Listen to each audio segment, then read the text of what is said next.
go! It is, ladies and gentlemen, we are back for another day in the Ruthless Esports Invitational Showdown, a season 7. Together with me, Sir Cloud, and my wonderful partner here who have not on her lights, Red Queen. Oh, you're right. I don't have my lightsaber behind me. I'll turn that on later.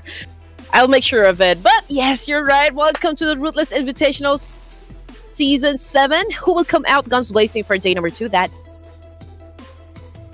two things, Sir Cloud. You know, the team that will go against all odds to tear their enemies into pieces, and that one PUBGM stud. Yeah, I'm gonna call that guy a stud because he will be the one setting the bar tonight. Will Rosemary take the challenge, or will it be another player, or perhaps Gosu would want to keep his, title under his belt?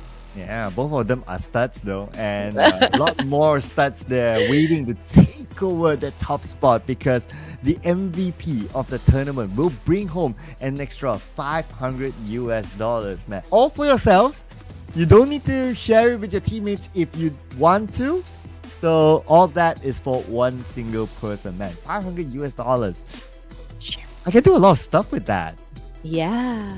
Yeah, maybe you can share it with us, invite Sir Cloud and Red Queen to come and join you for lunch perhaps, or maybe even dinner, show us around town. Nah, just kidding, guys. But yeah, I'm not kidding. But of course, this is the second day. We don't know what's going to happen, but some of the teams yesterday actually did kind of pop up, and we do expect the same kind of energy because this is the second to the last day, right? Final 12 matches, if I'm not mistaken. So cast in your votes, everyone. I do wonder which team you guys are going to be picking. Oh yeah. And will we see some of the teams that did not perform yesterday actually show up today? Looking at you guys, the teams at page 2, so you know who you are. We'll review them in a little bit more, ladies and gentlemen. But of course, today is also the day that we will start to set the bar, set the pace. Because once we're done with today, once we're done with these 6 matches, we have only 6 more matches tomorrow to determine who will be the winner. So I believe today is where we'll start to see the point gap happen. Yeah, definitely. You know what actually gets my best curiosity, Sir Cloud, is the fact that we have an ongoing poll, right? And most of you guys down there are actually voting for like the whole lot of Southeast Asian teams, but most of the active people down there in the comment section are all from South Asia. So yeah, I do love the fact that Southeast Asian teams and South Asia fans are kind of making this whole thing just about the teams trying to get the winner chicken dinner. Yeah, I know, right? It's the race to the finish right now. So looking at you, teams from South Asia as well, hoping to put up the pace here. But here's our schedule, ladies and gentlemen. Today we are at the 7th of August, the second day of the Grand Finals, and tomorrow will be the final day. And they will be eyeing for the majority of a total prize pool of $5,000, in which the champion will take home $2,000, followed by the second place $1,250. Third place will receive $750, fourth place $500, and the MVP, one single person, will take home $500.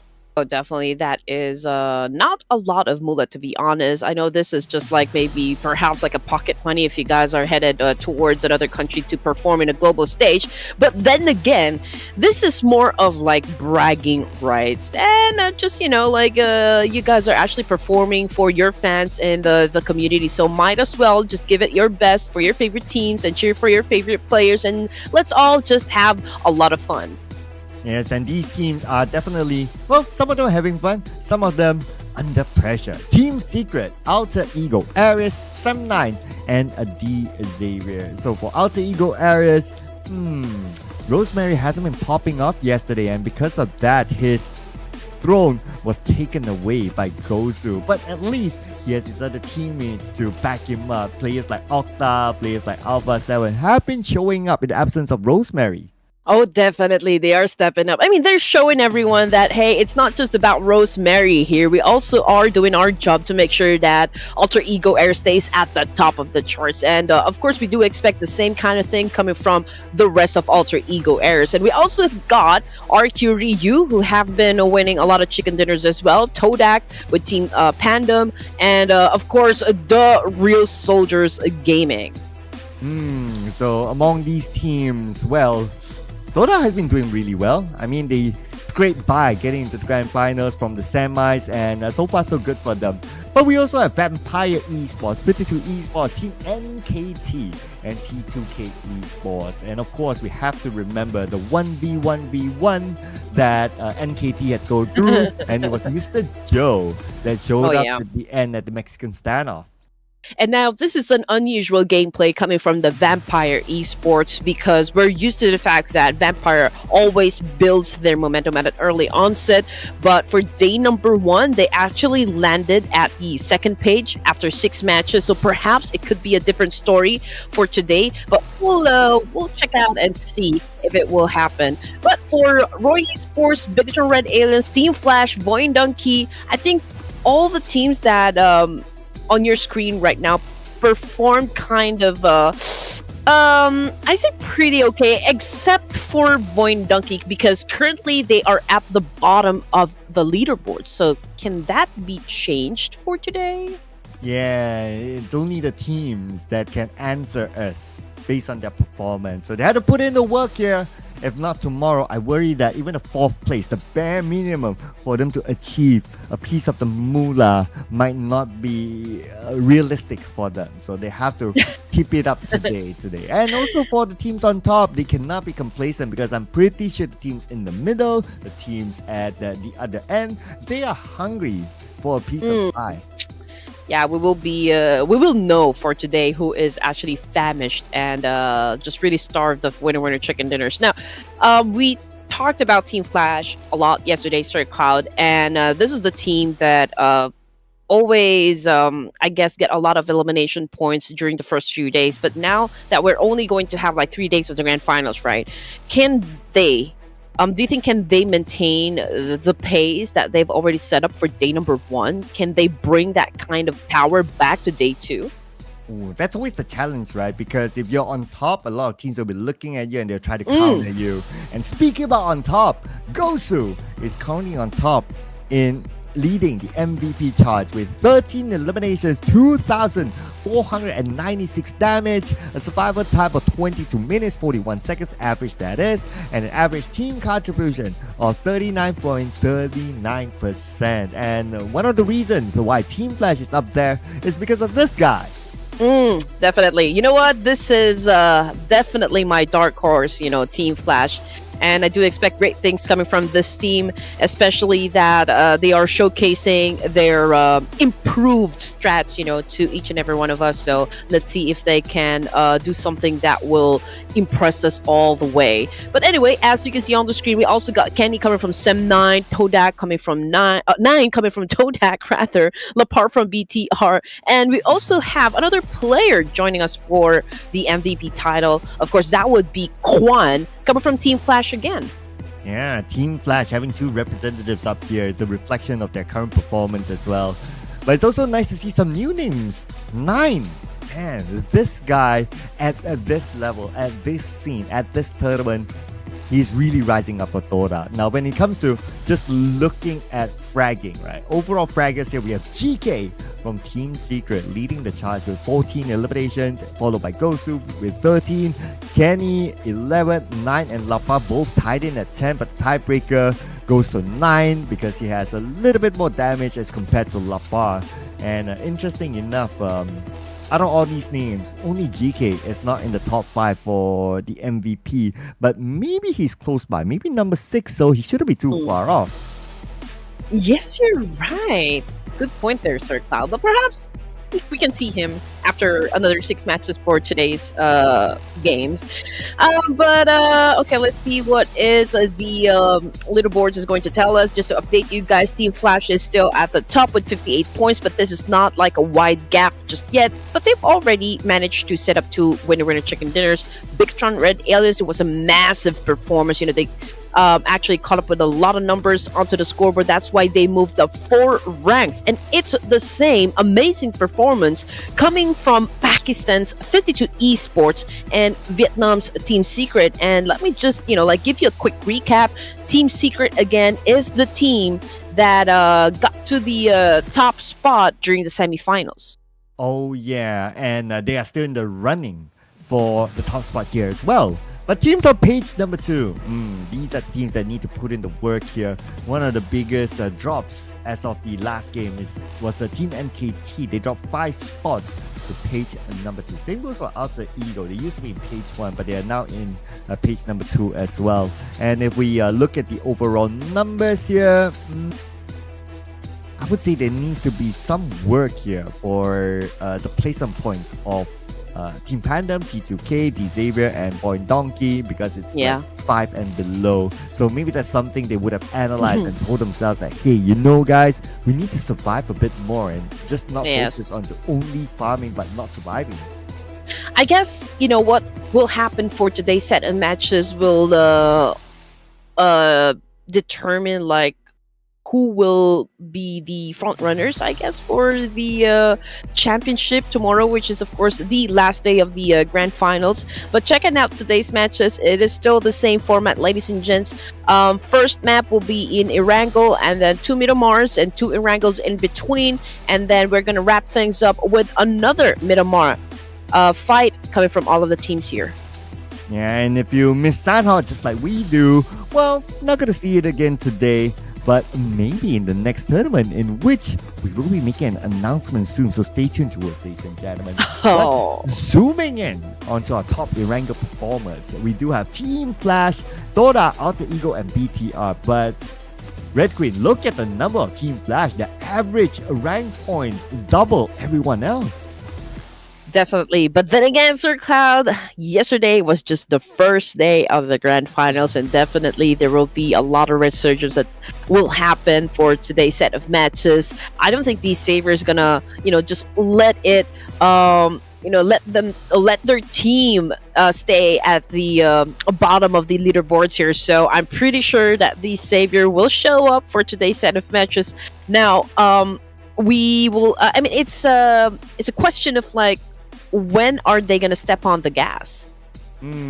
Is that a indicator of what you're going to pick for your prediction? No, you know what? I'm gonna give it a benefit of a doubt, Sir Cloud. I think I must still go with Team Flash here. I think they are determined really to keep their top spot, for the Ruthless Invitational Showdown. Okay, Team Flash. Double chicken dinner, so can't go wrong with those sort of stats, right? Okay, I'm gonna follow your pace. All right, another team that has scored a double chicken dinner in the grand Ooh, bring it on, the Red Alien. I knew it.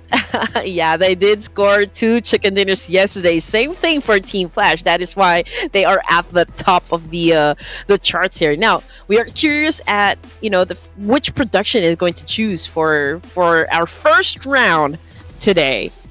They have been winning a lot. Todak. Okay, that's an unusual pick, but okay, they're pretty strong. Currently, I think they are on the second page. Oh, they are on the first page. Okay, nice. Yeah. How about you guys? Again, you guys are welcome to let us know, of course, your thoughts about the Ruthless Invitational Showdown and which of this top 16 teams do you think is gonna get the crown this time? The crown. Yeah. Crown. This looks familiar. Yeah. Yes. Yes. The Filipinos know the reference. Yeah. Do you know the current tea about that? We'll talk about it later on off air. All right. Now I know. Now we know what to talk about later on. But yes. anyway, so okay. on the way, so I was out today doing some work and stuff. Mhm. So when I went, I was actually listening to a podcast with PUBG Mobile. Ooh. Yeah. And So the manager said that but this was the recording was done like prior to the Ruthless Invitational Showdown, right? And he was saying something about like, okay, we have identified what our problems are, and we have fixed some of the things, and yeah, expect better stuff from them moving forward. So I guess looking at their current performance in the Ruthless Invitational Showdown, they're actually doing not bad. and which team are we talking Oh, about? Toda. Todak. Oh, okay. Perhaps they are here performing for us because they would want to polish everything, before going up against in an official format, I guess. But we don't know exactly what these guys are like super capable of when they are back in the corner, or like if they can really if they are forced to really do something about their overall position. I mean, again, this is just like a stage wherein they can prepare themselves for a better gameplay, I guess. Yeah, I know, right? This is a good testing ground because you're playing against the best of the best within the region, outside the region. So this is a good benchmark as well for them to prepare themselves for the upcoming tournament next week. And speaking of preparation, they are preparing to jump into Erangel, and we will be looking at the first flight path, and also looking forward to see if there's any early clashes. Hey ho, let's go. Definitely, we're all looking forward to a lot of gunfights that will happen, especially the drop clashes. That's what keeps us at the edge of our seats. Always nerve-wracking exchange. So let's see what's going to happen next. As you can already see the flight path from Primorsk going Milta power. So again, military base is kind of available for any of the teams here that are brave enough to actually step onto this land. Novo, I do feel like this is also going to be occupied. Pochinki area, since we saw the Savior actually drop in Yasnaya yesterday. Will Pochinki be controlled or take over by the same guys, the Savior, or will they head on to another drop spot here? But so far, everyone is deplaning. They've already opened up their parachutes. We can see a ton of teams headed towards up north, and probably Team Flash will be heading towards Prison or Milta area. So we'll just have to wait. But for Vampire Esports, they're already down there. Primorsk, they're spread out, as well as Boyne Donkey. So perhaps we might see them clash, or perhaps they will actually up to just get inside the circle first. Oh, deplaning. I like that new word. Oh, but look at the circle. It's a pretty similar circle. I mean, we've seen a right-sided-ish circle before, but it's centered around the area of mansion-ish. Okay, I'm going to see new fights here. But first, assessing the Pochinki situation. So looks like it's still going to be the Xavier there, and the closest contender is Roy. They're just on the outside, but I don't expect to see them challenge the Xavier. So we might not see that clash there. Yeah, they'll probably pillage through smaller towns, but not Pochinki. I think it's too early for a fight, at least, for Team Roy. But let's also consider that T2K is within the area as well. Sem9, if they head on towards that direction, south of Pochinki, that could be their potential entry point, right? They're going to be close. They're going to be within proximity as well. So we might see them clash, or at least have an exchange with 52 Esports. But like really for teams to do a hard push, I don't think it's going to happen just yet. Yeah, so as per what we've seen yesterday's Erangel, right, there was a lot of respect by these teams with each other. And understandably, because they played a couple of Erangels prior to the last few Erangels yesterday, so they would have some form of information of where everyone's at. So that's why we didn't see any early fights at that time. So I guess the pattern is going to remain the same here. All 64 players still intact. Yeah, Gen Force took a bit of damage, but that's pretty much about it. I guess you just have to understand what your objective is per match. I mean, if there's really a need for you to be super aggressive during this game, then I think, we will definitely see a lot of drop clash happen, or perhaps you'll do an early rotation challenging up teams in their chosen areas the moment that you guys land from the plane. But if you are one of the teams that are performing great, you have a lot of digits onto the scoreboard, I think there will be the option for you to kind of just be passive during the first few rounds. Huh? Is Spider Time being passive now? Who's he I shooting guess. at? Okay, I guess he just saw a random vehicle and he's just trying his luck to see if it hits anything. Mm.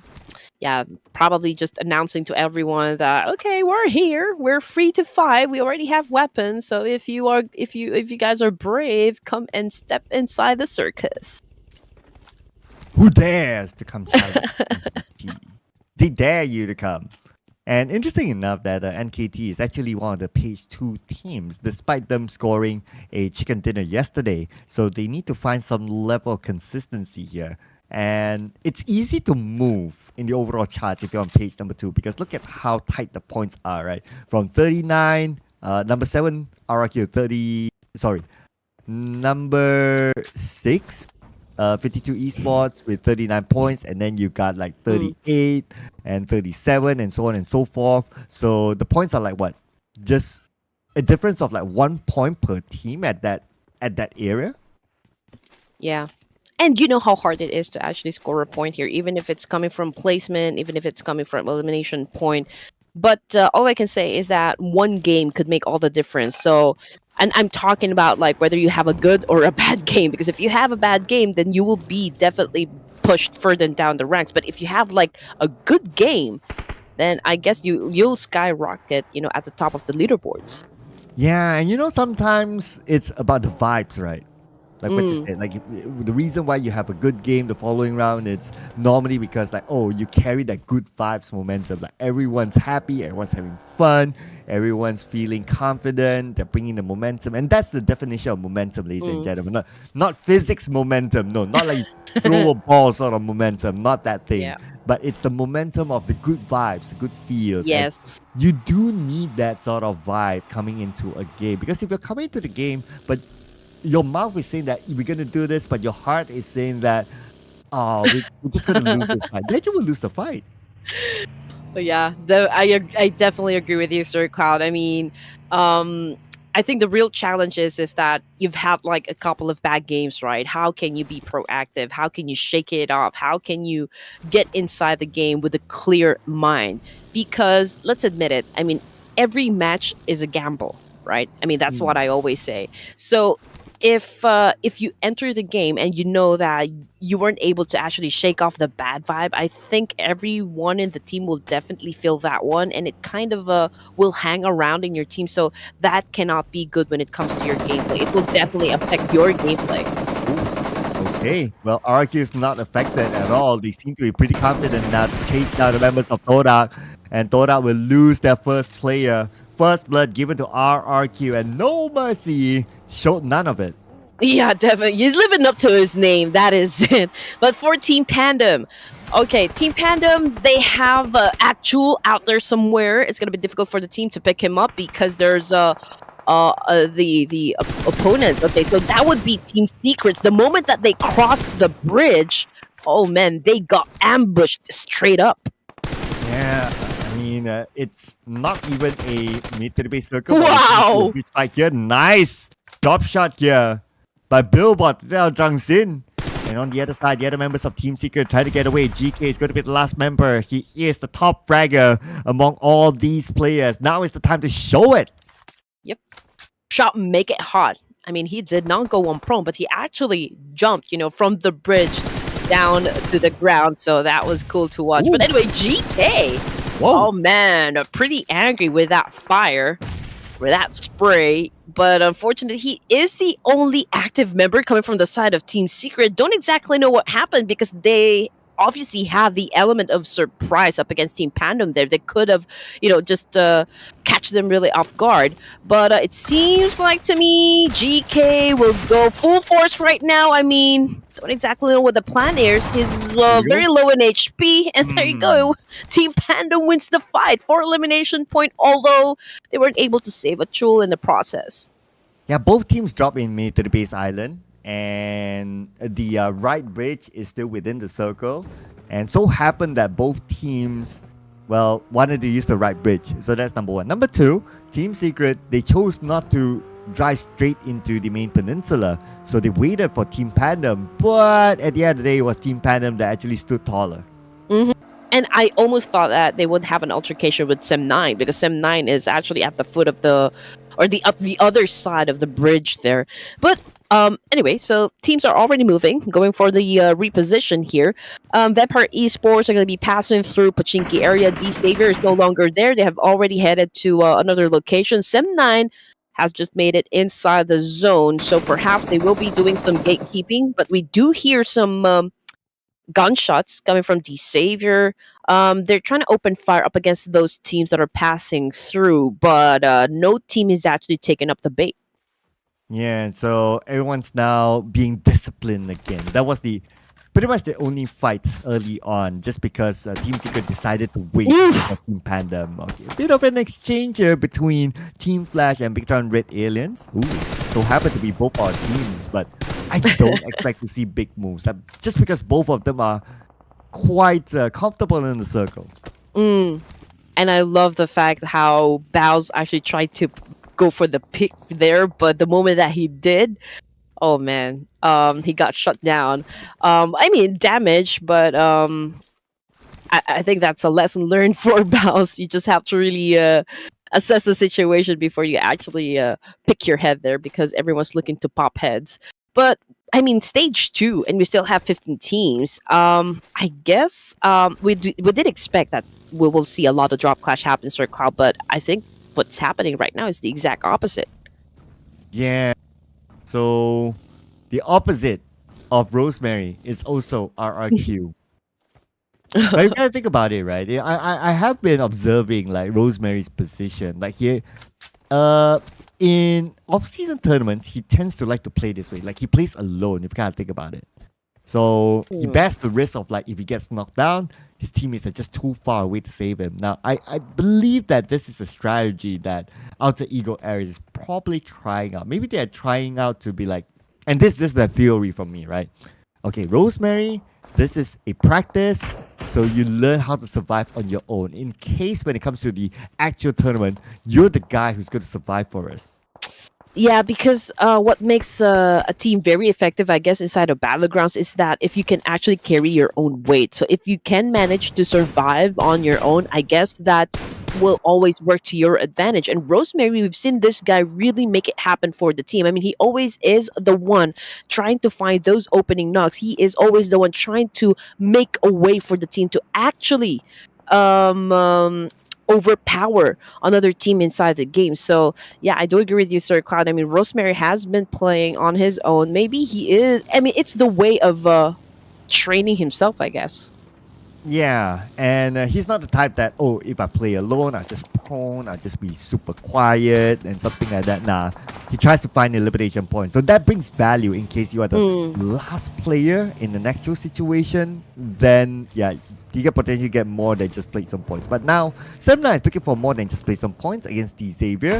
But the Xavier, they don't have the numbers, that's why they disengage. Yep. I believe they're just doing their rounds here, probably just looking for some compound to crash to. Sem9 did fire back and giving off those warning shots up against the Savior.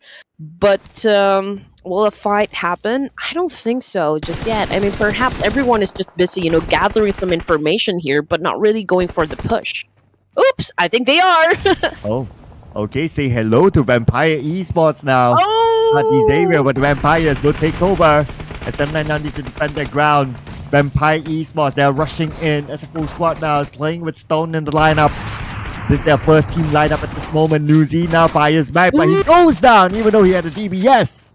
Oh man, Fluke also got the Fluke.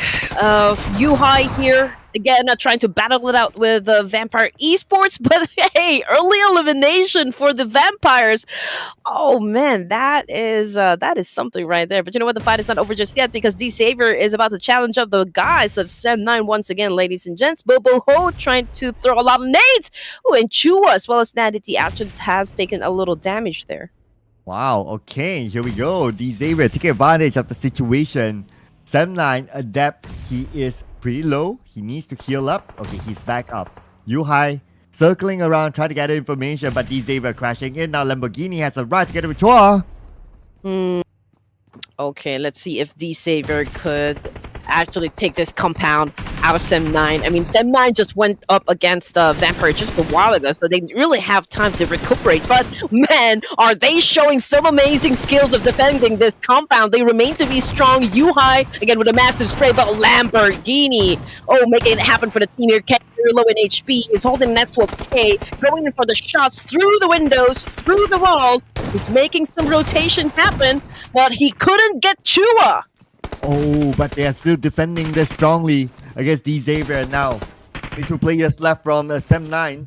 Xavier, same two players as well. Paragen as well as Lamborghini will need to make it happen. Lamborghini cooking up his nade. Kenny goes through, but Xavier is the one to take out Sem9. Hey, again, there is another battle. That can happen. I thought it was coming from 52 Esports, but it looks like Voin Donkey is up for the challenge here. Okay, so Panagen is currently on the ground. They're being flushed by Vexy here. I cannot say that they're in such a good position here. I mean, obviously, they're quite vulnerable to two teams, not just one, because 52 Esports, mind you, is also monitoring the situation, and they might crash the compound as well. And this is the house of death. Hello, 52 Esports. Hello, Voin Donkeys. But Voin Donkeys, they seem not interested anymore since this compound is not within the circle. But 52 Esports is, as they want to collect elimination points out of Xavier. Man, we were looking for some exchange to happen, so I guess this is it. This is the party. Lamborghini now off the ground, probably too drunk to even try to counter fire. And that was a very good nade coming from 52 Esports. Panagen now is all alone with the DBS, but you know what? Crypto just made sure that there will be no coming back from that one. And DC becomes a brief, but now DRS Gaming. Shamar goes down and now X down on his ground. On the ground as well. Alpha 7 to get the hunt for you. It's still in the game, but Alpha 7, the moment Sleepy shows up, and Sleepy saved it for DRS. Okay, fight after fight after fight. Okay, that, I mean, stage 4 has been quite explosive, I can say. And now Boy Donkey, we've seen them a while ago challenging up the Savior, but 52 Esports actually bit them to it, and now they just looked for another prey here. We can see that Vexy again going in for the flush. They've been throwing a lot of nades up against BTR. Oh my goodness, Gen Foz, Zeta. What an impressive shot. Oh man, and the shots are still flying. Lapana needs to defend his guard. Okay, he got one. Sata will come in from the other side. Tapa together with Leon Park. He's pretty low right now. Mineral is low as well. So now he fires back with a UMP. Managed to get one knockdown. Looking for one more. But Sata comes in. But Sata loses with the shotgun for Potato. Man, okay. So BTR actually went out empty-handed? Okay, now we're talking. Trained to kill, going in for the pinch there. Oh, and they managed to bury Potato. Voin Donkey out of the way. My goodness, calm down, people. Calm down. Okay, man, they are definitely not calming down right now. We're going to see the next action involving Team NKT versus Toda. And Toda playing with 3 players. 9 with the DBS. Secures the elimination point up against Joker. Triple F just on the other side of this wall. DBS still in the hands of 9. He goes in, and 9 will get it with the help of Cleon.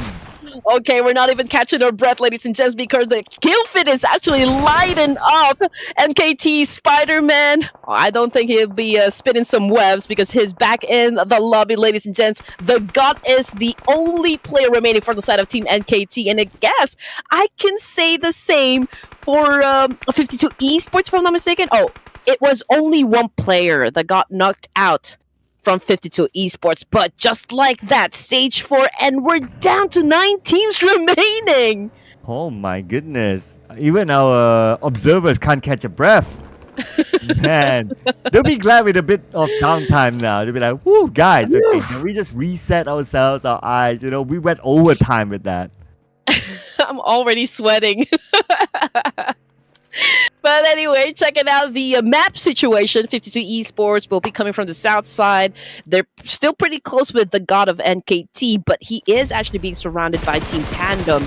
Actually, 3 teams to be exact. So it's danger zone for Team NKT, considering the fact that they no longer have enough manpower to go up against the remaining teams here. Sleepy, coming from DRS, has been throwing a lot of nades up against Team Roy, but it's coming up a little short. Oh, Roy passes by.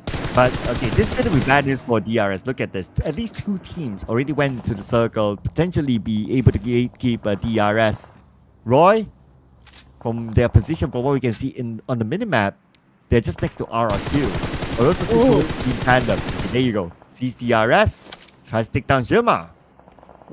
Oh man. Todak Esports left with just 2 players remaining. Okay, so no as. He's been getting some nades coming from RRQ here. Not exactly sure if RRQ has the information as to where Roy Esports is exactly, but Tusk remains to be behind that tree. Pretty sure that he's just waiting for that right opportunity to do a massive counter here up against RRQ. RRQ managed to set up 1 elimination point, and they're pretty aggressive at assuming some more. NKT now exiting empty-handed as well. And now, things have calmed down, ladies and gentlemen. Okay, we could use a moment to catch our breath, all right? But looking over at the numbers, right? Team Tandem, 6 eliminations. They have the biggest number as an active team as of now. Next is DRS with 5 eliminations. Followed up with 4 eliminations, together with T2K with 4. So, out of all those teams, T2K is the lowest as of now. So, it's great to see them getting 4 eliminations while maintaining a full team. And of course, our big dogs in the yard. As for now, Team Flash, we're not seeing them go up against any teams, for now. They have been pretty quiet. But DRS, man! Sleepy has been put down. Cleon as well. They're going up against 52 Esports. Obviously, Crypto taking in some shots. Oh, his Vega's about to explode here. You have to be careful. Okay, he survived that challenge. For now, that is, because right now he has Toda to deal with. So he's popping up. He popped up the Molly just to buy time for his other teammates to arrive. And now here they are. They're rushing into Toda anytime soon. Taking a couple of hits. Cleon being taken out. Now 9 is the only surviving member for Toda. He has to go up against 52 Esports, but he's getting some help from the other side. Will 9 be Oh, yes! Yeah. Kaput for 9. Okay, down to 16 remaining, ladies and gents. Seems to me that Todak is the one currently dominating. Okay, I guess we spoke too soon because they've just been eliminated. Although they were able to set up 7 elimination points. So, yeah, I mean, there's a good look back for Todak before they actually went out of the game. Yeah, so looking at everyone else's position right now, I guess we're going to have some chill time, finally. Okay, but we still have to go through the music. Man, this is stage 5 and we're already hearing the music. Okay, just to summarize all these teams right now. RRQ, T2K, Team Flash with a full squad. Your boys, Team Flash is still in this. Yes. So my prediction, production inspiration is out. So now it's down to Red Queen to maybe score her. Not gonna jinx it. Yeah, I don't want to say anything about Team Flash for now, but RQ, they have a compound. Okay, Team Flash might be going around because they're trying to assess the situation, whether or not it's safe to crash this compound. But in the meantime, Roy is also busy, trying to flush them out of this compound, which makes this compound, I guess, valuable to all of the teams here. But hey, it's only outside of the zone. So I guess before they get inside the circle, they want to turn this whole thing into a complete bloodbath. Starting with this Nate. Nate number 1. Nate number 2. Yuki took a bit of damage, but he's still okay. But the fact that their vehicle just got blown up, oh no, this is bad. Look at the amount of open space in front of them, and the fact that they do not have the circle. This is bad news for Roy. Yeah, they're out there in the open. They don't have that much cover. And as for RQ as well as their crowd, obviously teams need to get inside this compound before they can have an altercation, right? And I don't think they are going to leave this place because it is providing them that safety that, of course, they need to go up against the remaining teams here. But again, there's the consideration that Compound is actually outside of the zone, so they have to settle the score as fast as they could.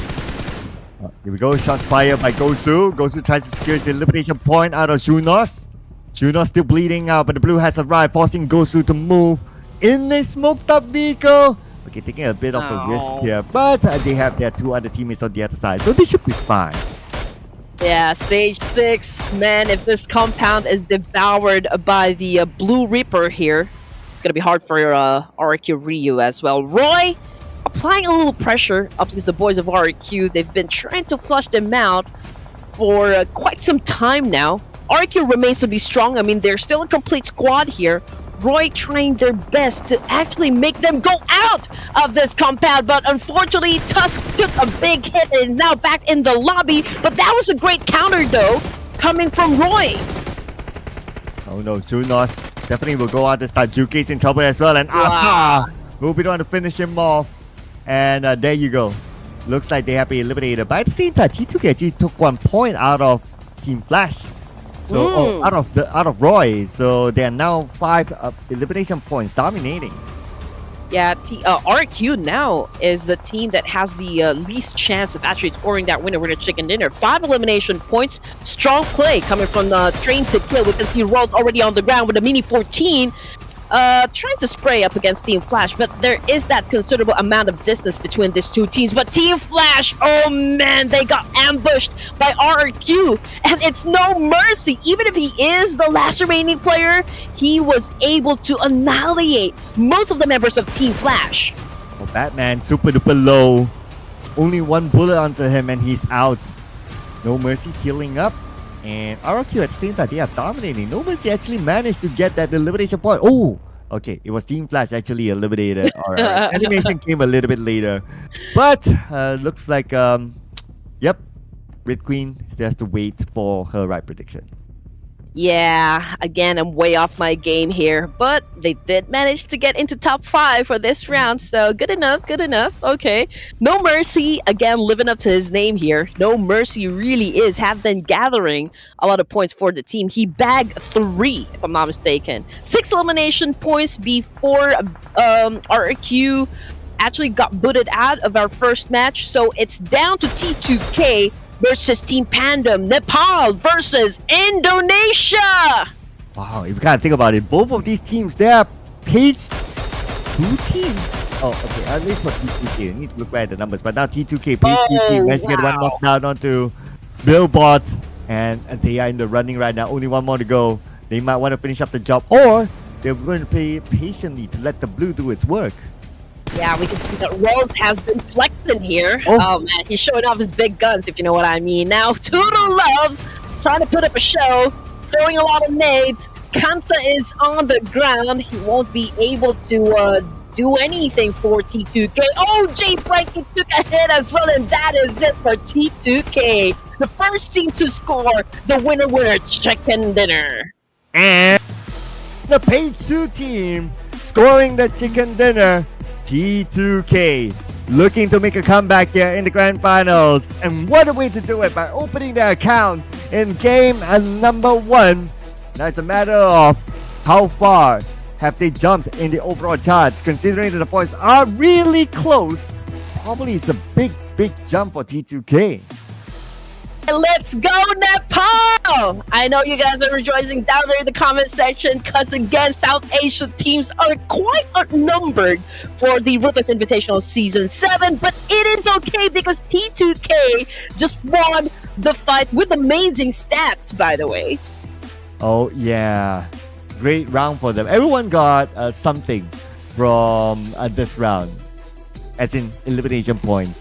So T2K, 9 elimination points, 19 points they have collected this time. I believe that should be enough for them to be in page 1. Yeah. Oh man, that was a great exchange coming from the final 3 teams. I'm still pretty impressed though with No Mercy's performance just a while ago. I mean, he did his best, to try and make it happen for the team. But unfortunately, they they fell short with in terms of like firepower and manpower. Obviously, he lost 3 of his members, but RQ still performed great, for the first match. Yeah, RQ, a team that has not scored a chicken dinner. Surprise, since they scored 5 chicken dinners in the semifinals. They're somewhere still on page 1. But as long as they can be consistent, keep this kind of pace, who knows? They can steal away the number 1 spot without a chicken dinner. Also have to give credit to Toda as well. I mean, they were challenged by multiple teams, but they were still able to hold their ground and still able to make up to one of the top teams to watch. But we're going to compare the 2 players from Team Pandem here, Dimsy and Jabrenki. Oh man, every time we mention Dimsy, his name actually reminds me of the Teletubbies. So I don't know if you've watched Teletubbies, but yeah, Dimsy, Lala, Poba. Yeah, I mean, never mind. Forget I said anything. MVP of the match, it is none other than 9 of Todak, 6 elimination points, 817 damage output, and a whopping 85.71% team contribution. So I guess I'm excited and happy at the same time because we can see a lot of players actually stepping up to make sure that they have a chance to grab that MVP title. Yeah, and other players that stepped up besides 9 is Billboard from Team Pandem, Turun Love from T2K, and No Mercy from RRQ. The guy who opened up the account for RRQ, chasing down the members of Todak, and he's up here as well. But 9, quite significant in terms of eliminations, 6 eliminations. This guy is still showing up for Todak, and he's also in the running to be the MVP. So who knows that he can snatch that number 1 spot away. And also, we cannot deny the power of Rolls and Tool Love. These guys are heavy hitters inside the game, and would love to see more coming from T2K, to be honest. Now, on the screen, we can see their rotation. They actually dropped around Fetty Pierre, and they've had quite a travel there from south to north. They did enter the safe zone around the west side of Yasnaya here. I guess they tried to avoid conflict as much as they could because they just kept it, at the edge of the circle. Yeah, it started off with a really long rotation, right? But for them coming up from the north into the circle is a great idea. I mean, honestly, Severny is their regular drop spot anyway, but maintaining their position into the circle is great because normally you don't see that many teams to rotate from the north just because there's not many big looting grounds up there. So most of the looting grounds will be like somewhere in the middle, so it's a bit crowded there. So it's great work here by T2K to anticipate that, to come into the circle unchallenged by other teams, and they truly only show up towards the end. Yeah, okay. I cannot say that, for the side of Team Flash, that it was like a bad performance. It was a slow performance, but then again, it's going to be an interesting second match because we're going to have a change of map. It is going to be in Miramar. Our first Miramar this evening, ladies and gents. So it's a different terrain. So it's of course everyone is just excited at like which teams here are gonna do a massive comeback, especially for the side of Alter Ego Ares, Vampire, Team BTR. I mean, these are like the big boys having an early knockout. Yeah, so look at this, right? Look at the big names out there. Vampire Esports, Alter Ego Ares, Victor Red Aliens, Team NKT. The big boys, no points at all down there. Man, this is kind of scary for them. But it's also great to see like teams on page 2 really rising up to the occasion. This just close up the gap to make our race a little more interesting towards the end of tomorrow. And check out the amount of throbos used in the game, Sir Cloud. It's a staggering 245. Now, this is the kind of numbers that we do want to see, when it comes to match stats. And of course, I mean, Gosu still trying to be the star of the show. 359 meters for the longest elimination distance. Yeah, and that is the numbers there. for this round. But this is the numbers that matter. Team Flash is still at number 1 with 65 points.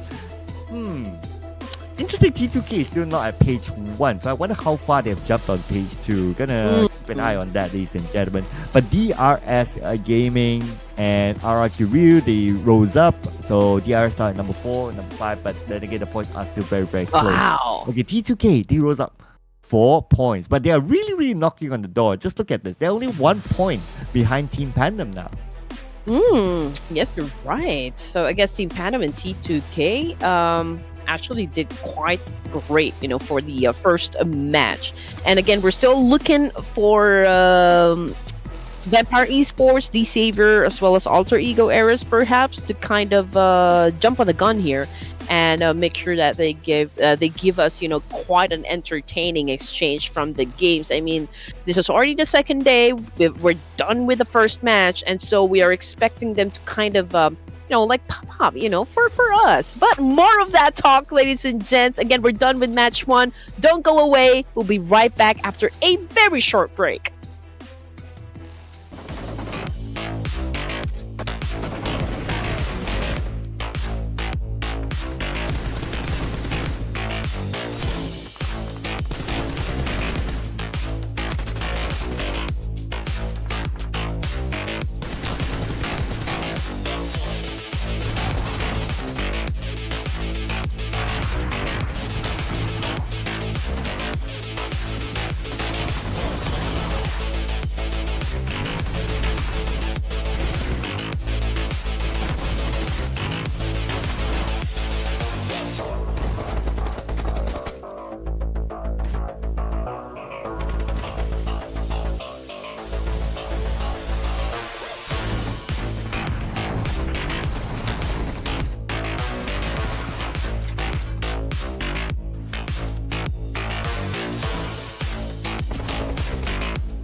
Train to Kill of Nepal stole the show for match number 1. Can this be the start of their star power? We'll just have to find out. Welcome back to the Ruthless Invitational Showdown Season 7. My name is Red Queen, and of course, together with the one and only Sir Cloud. And Red Queen has on her light, by the way. I noticed that. You know what else I noticed? Yes. The light on your mic is red as well. Red Queen, yeah. The first time that I actually used this mic, it was blue, and then I had to figure out, okay, how can I change the color? How can I adjust the volume and all of that? Again, it's a good thing that I have my good friend here with me, Coach Abby, by the way, my tech expert right here, trying to help me with my audio setup. So thank you. Big shout out to you. Great stuff. Yeah, so happy I was talking to a friend today about audio setup. So who knows, this mic might evolve soon. Ooh, wow. But the involvement could be possibly happen thanks to Ruthless Hype Esports as well. Gotta give a shout out to them as well for having us on this amazing off-season show. A show that we genuinely love to do every time because it's a community show and we love being together with the community where you guys are at. And speaking about the show, T2K scoring their first chicken dinner. Yes, sir. And I just want to add something to that, Sir Cloud. I mean, if there are brands out there and you don't like how we sound, perhaps maybe you can send us some, pretty awesome microphones so Ooh. that, hey, stuff of legends here. Yeah, for sure, they can send it to us. For sure. For sure. Just slide into our DMs for sure. Hey. Hey. But hey, this is a great mic. I just had a little trouble fixing it up, but yeah, I guess I sound okay. I mean, do I sound okay? Kind of let me know down there in the comment section, and if not, we'll let the brands know so they can send us something awesome. How about that? Yeah, and also send Astro a new mic as well so that he can clearly communicate with us so that our show goes smooth. But anyway, speaking about the show being smooth now, we are back to the prediction. Oh man, but I was close. I was close with Team Yeah. Clash, right? Team Flash, right? You were the closest among us all. Not gonna But lie. still, Red Queen wasn't able to score a point. But it's okay. We still got 5 more games today, Sir Cloud. So why don't you go first? Okay, what if it's the day of page 2 teams, right? What if it's the day for them to show up? So, I'm gonna pick someone from page number 2. Okay, we gotta do this quick, right? So, I'm gonna put in D Xavier now. Okay, then I'm gonna have Vampire Esports. Let's go. Hey, let's go. All right. Somebody from page 2. Yeah, so all of the teams that we picked coming from page number 2 of the leaderboards, hopefully, right? Hopefully they show up for us. They step on the gas because, well, we only have like 3 days with the grand final, so we don't have that much time. So if these teams would really want to be at the top, well, they just have to do something beginning now. Yeah, and just to point out that our production Astro took T2K, another page 2 team. So we're all on for page 2 teams today, ladies and gentlemen, because we want to make the race hot for tomorrow. Yeah, we don't want like a team just running away with it now. We want some real good tight action to the final moment by the last game tomorrow. But speaking about tight action, Miramar, give us a tight circle. We'll be seeing nice circles on the way. Yeah, we do want like a Los Higas finish. The harder the circle, all the more fun for the audience and the casters, definitely, because it's gonna be packed with a lot of action. That is for sure. But you know what? It is hard to score a chicken dinner, especially considering the fact that every team that we have inside the lobby, they're pretty jacked up. Oh yeah, these teams. Okay, zooming into players, right? These players are jacked up. 9 are leading the charge. Most eliminations, most knockouts. What else? Headshots. He's there as well. His other teammate Lynx is leading the charge with 5 headshots, and highest damage is 9 too. So I wonder if this is tied at 9 has already overtaken Gosu. Hey, I thought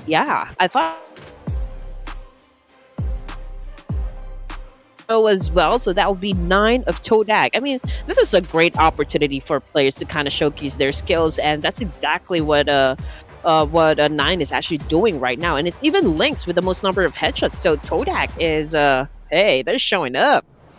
Yeah, and they're showing up in the one of the safest areas to drop, around the area of ruins again. So they're not going to start off anywhere in the middle. Not like how we've seen in the first Miramar in this grand final. But okay, we're going to see DRS right now chasing around Team Pandem. And Atul, he found his first UMP, but he got shot down from behind. Hey, not looking too good for DRS. 2 of them already knocked on the ground here. Now, obviously, we can see that Sleepy opted to go for that pickup.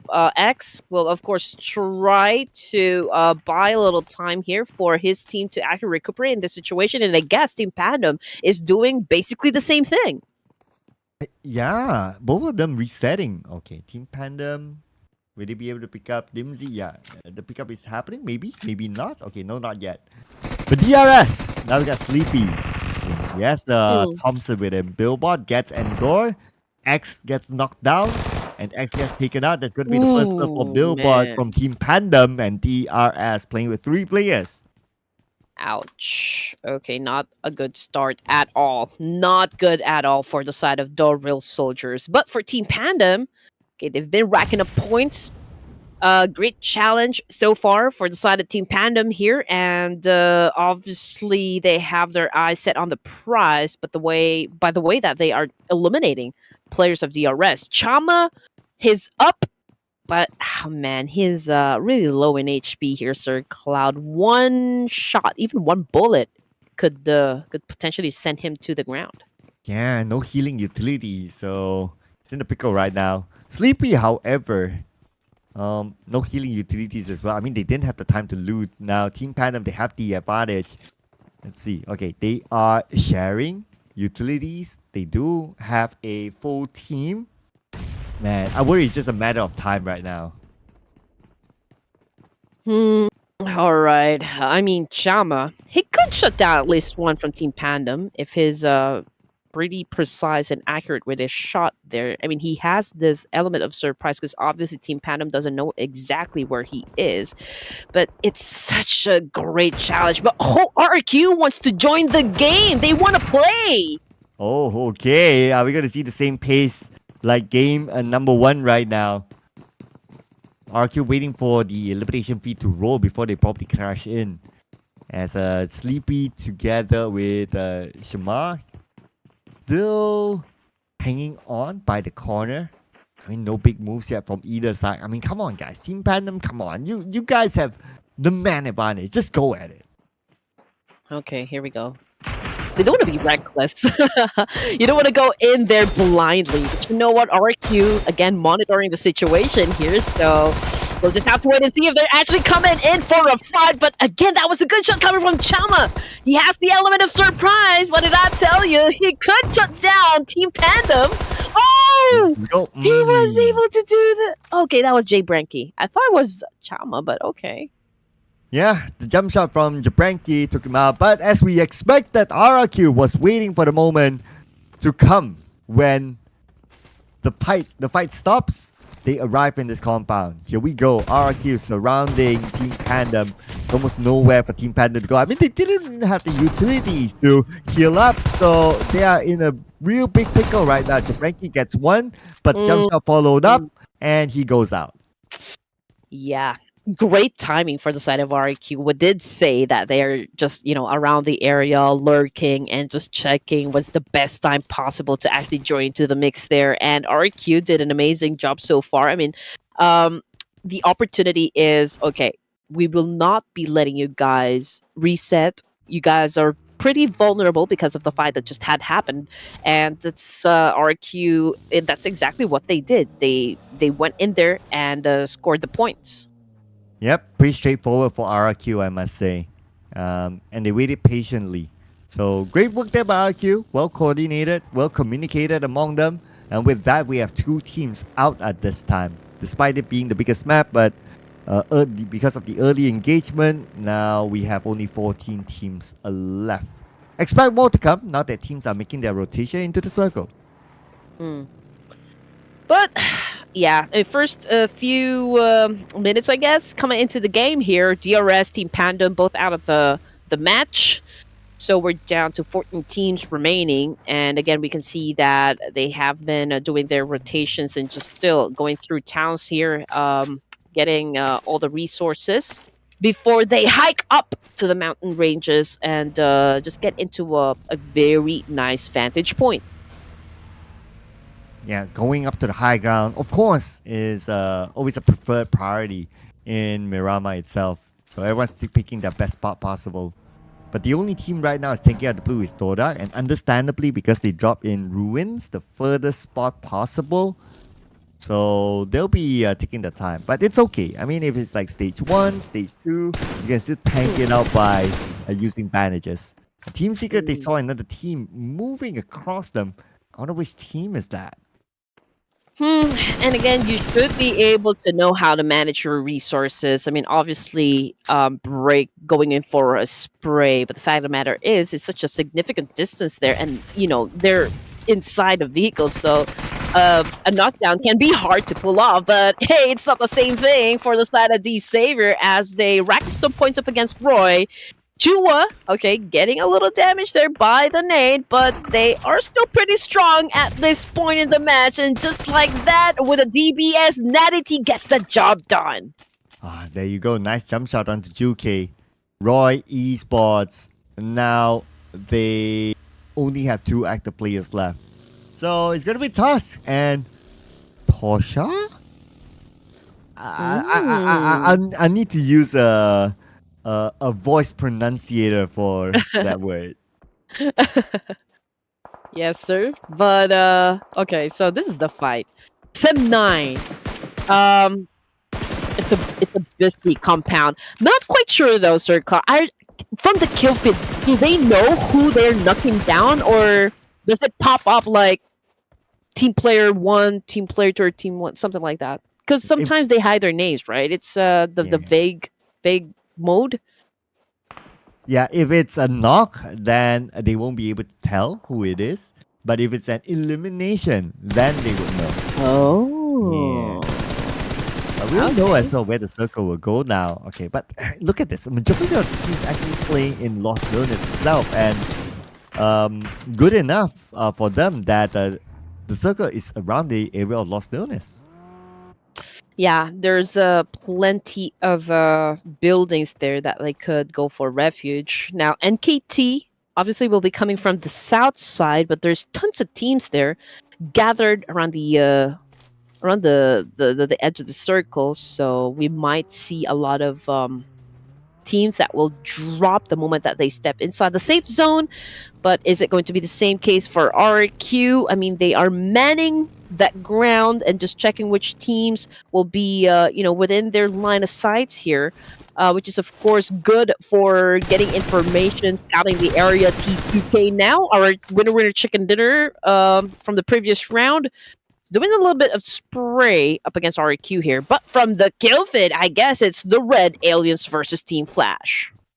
Taking the high ground is T2K, but might switch over soon. Yep, there you go. It's going to be BTR here with the high ground. Gen Force, bit of a spread here among them, but that is also to gather information and also to make sure that other teams don't come towards them. So no free entry point onto BTR. Team Flash, we did talk about them before we started the show. Like, are they able to maintain the pace? Game 1 was okay. Game 2 now, very early, but they'll be playing around with 3 players. Wow. Natty T with an on-point shot up against Vexy. Vexy did try to cook a nade there. Unfortunately, he wasn't able to hit his target. Paragen now trying to clap back up against Voin Donkey. He's been cooking his own nade. He's getting ready to throw it. Can he hit Zeta? Okay, I guess not. Chua is still on the ground, though. Twice out, but the nade! Wow, what a beautiful lob that is. Onto Zeta. Mineral goes down. Paragen takes another one for himself, but Vampire Esports monitoring the situation on the other end. Potato is still alive in the building. Paragen rushing in for it. It's going to be a 1v1, but no, his other teammate is arriving soon. Potato, he could be mashed. Oh man, this is a 3-way battle. Void Donkey, we've got D-Saber and Vampire Esports, of course, trying to play here. They would want to join into the mix. This is a third-party situation, but I think Vampire is just applying great pressure to 2 teams here. And there you go, ladies and gents. D-Saber has been successful in eliminating Void Donkey, but it's gonna be hard because Vampire Esports knows now that there will be a team coming from that direction. Just look at what Stone is doing. He actually took out that tire coming from Buggy to make sure that it would be difficult for that team to get out from that compound. And not only that, by doing so, they are basically locking them out.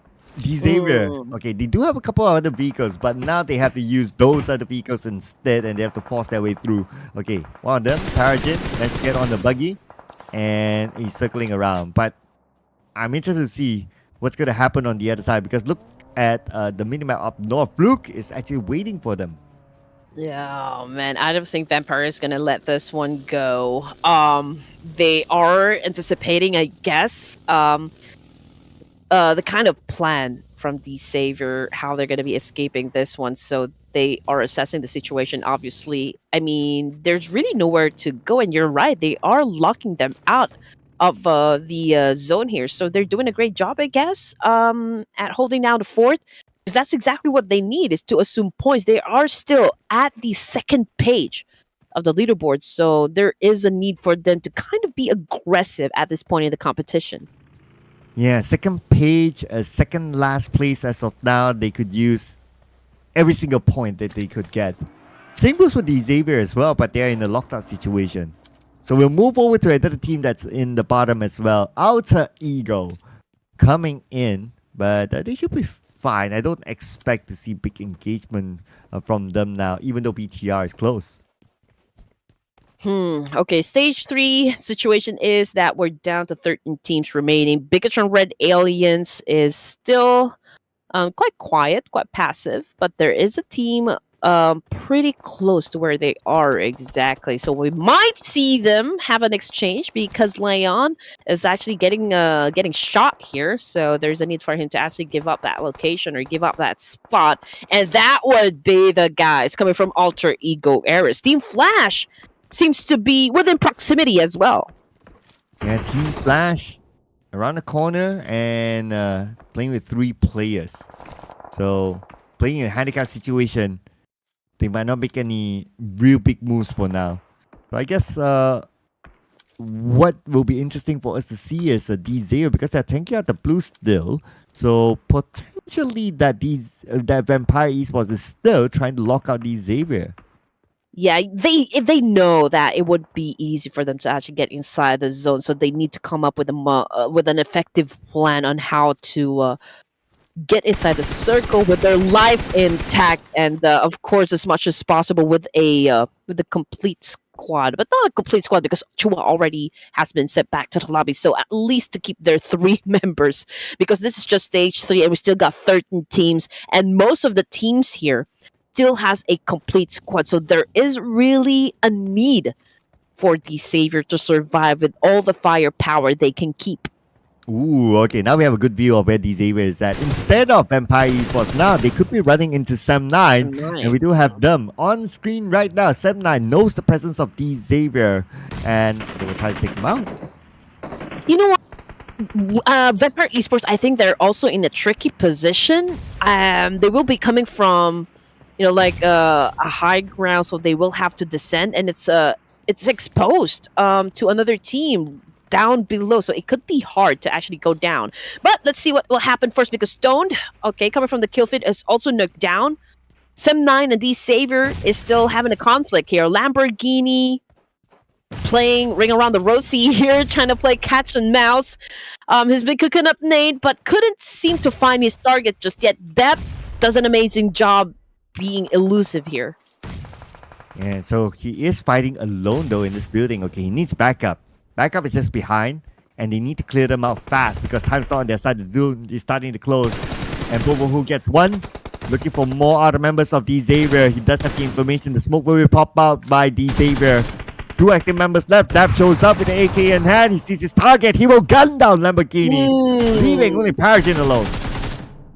No engine will be started because Lamborghini is already out of the game, and the rest of the Savior. But fret not, ladies and gents, because they were able to set up 6 elimination points, which is, for me, a decent number. So it's a-okay still. Genfos already bagged 1 point under his name. Satar just got picked up, so he needs to heal up as soon as he can. Team Secret also having an exchange here up against Vampire Esports. Oh, wow. Vampire Esports. Wait a second. Fluke?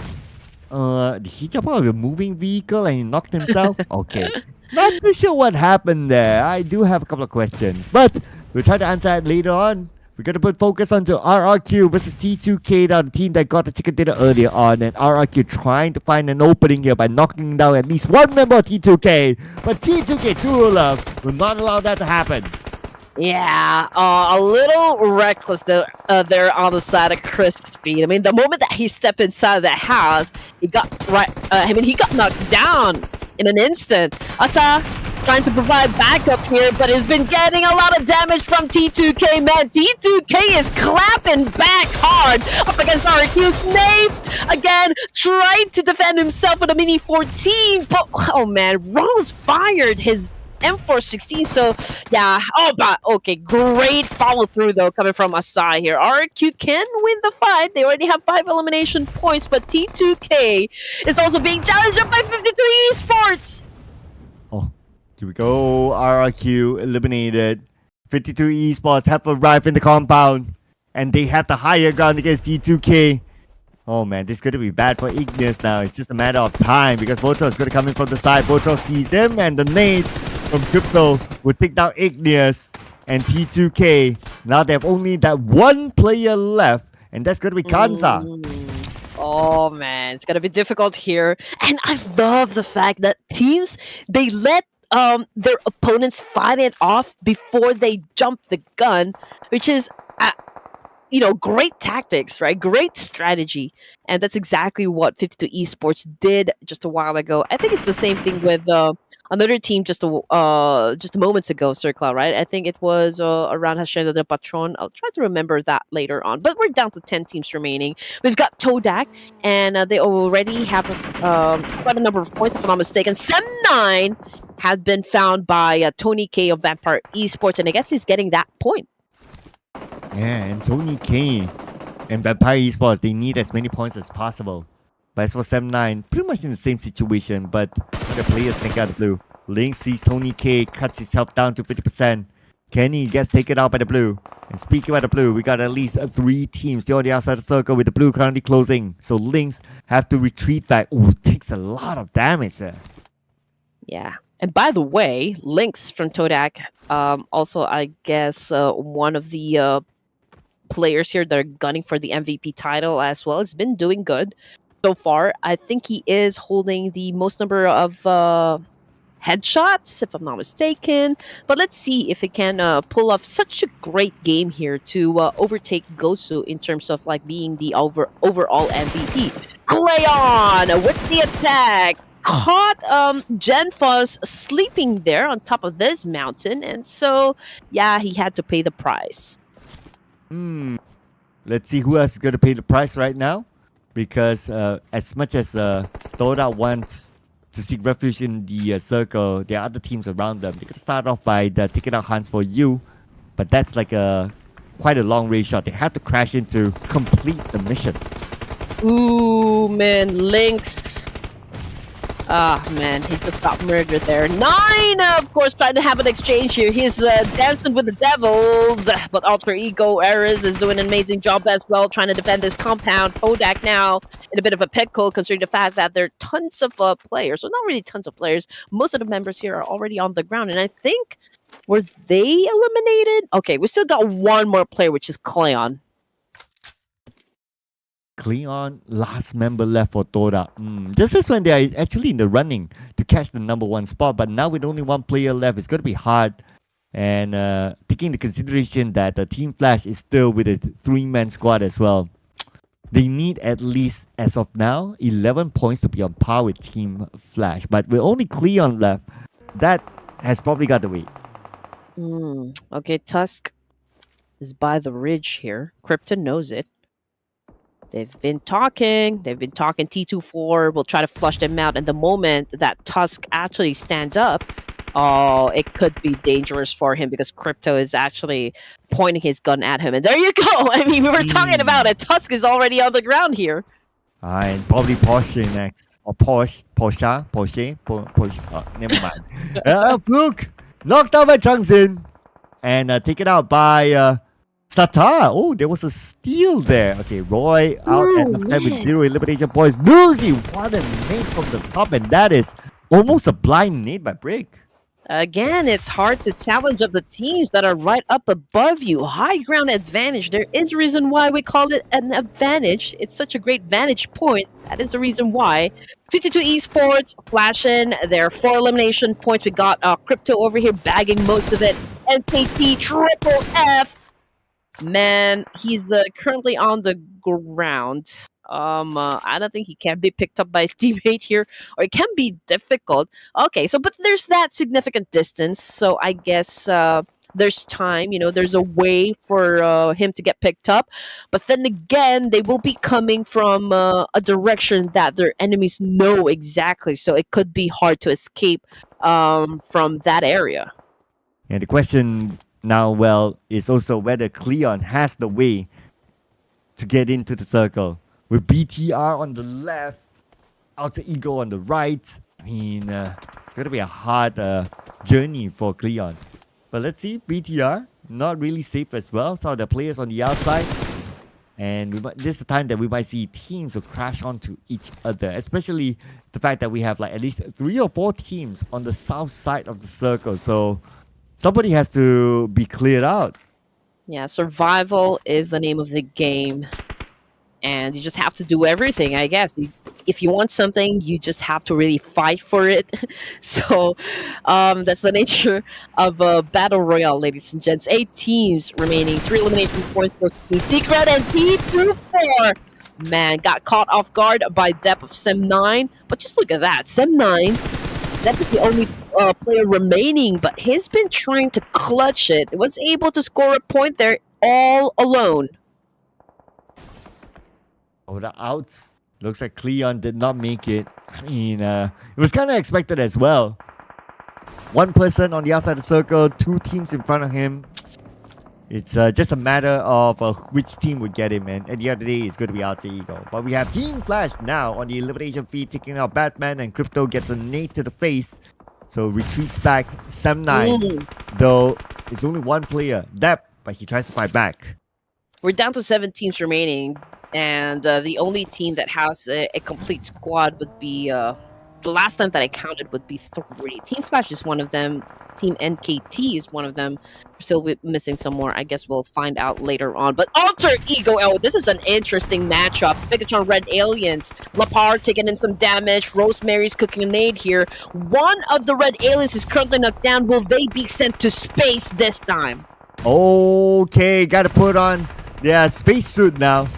And Satap, very, very low, 10% of health. Leon Punk needs to retreat as well, but they don't have enough space. Sem9, the last player, Dep, eliminated at number 7, so they're out with 4 elimination points.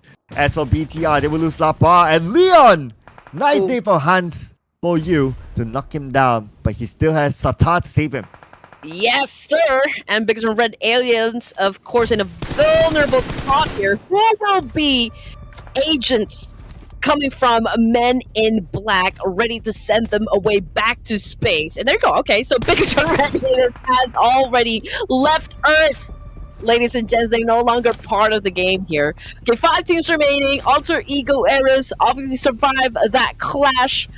They still have like 3 members for the team. Team Secret and KT. So we've got 2 teams here with a complete squad, which is, of course, an advantage.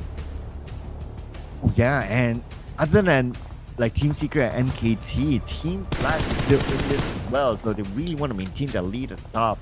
As for GK, knocked down by Hans for you, nice long range shot, but now it's a matter of whether he can finish him up before he gets revived, because if he gets revived, he resets, then it's a little bit of a waste. Though it's not 100% waste, because he would have weared down at least 1 first aid out of his opponent.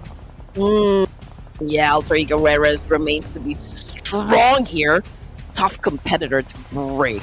But Team Secret, hey, these are your champions for the semi-finals, so we know what they're capable of, inside the battlegrounds. But hey, we're talking about Rosemary here, Alter Ego Eras.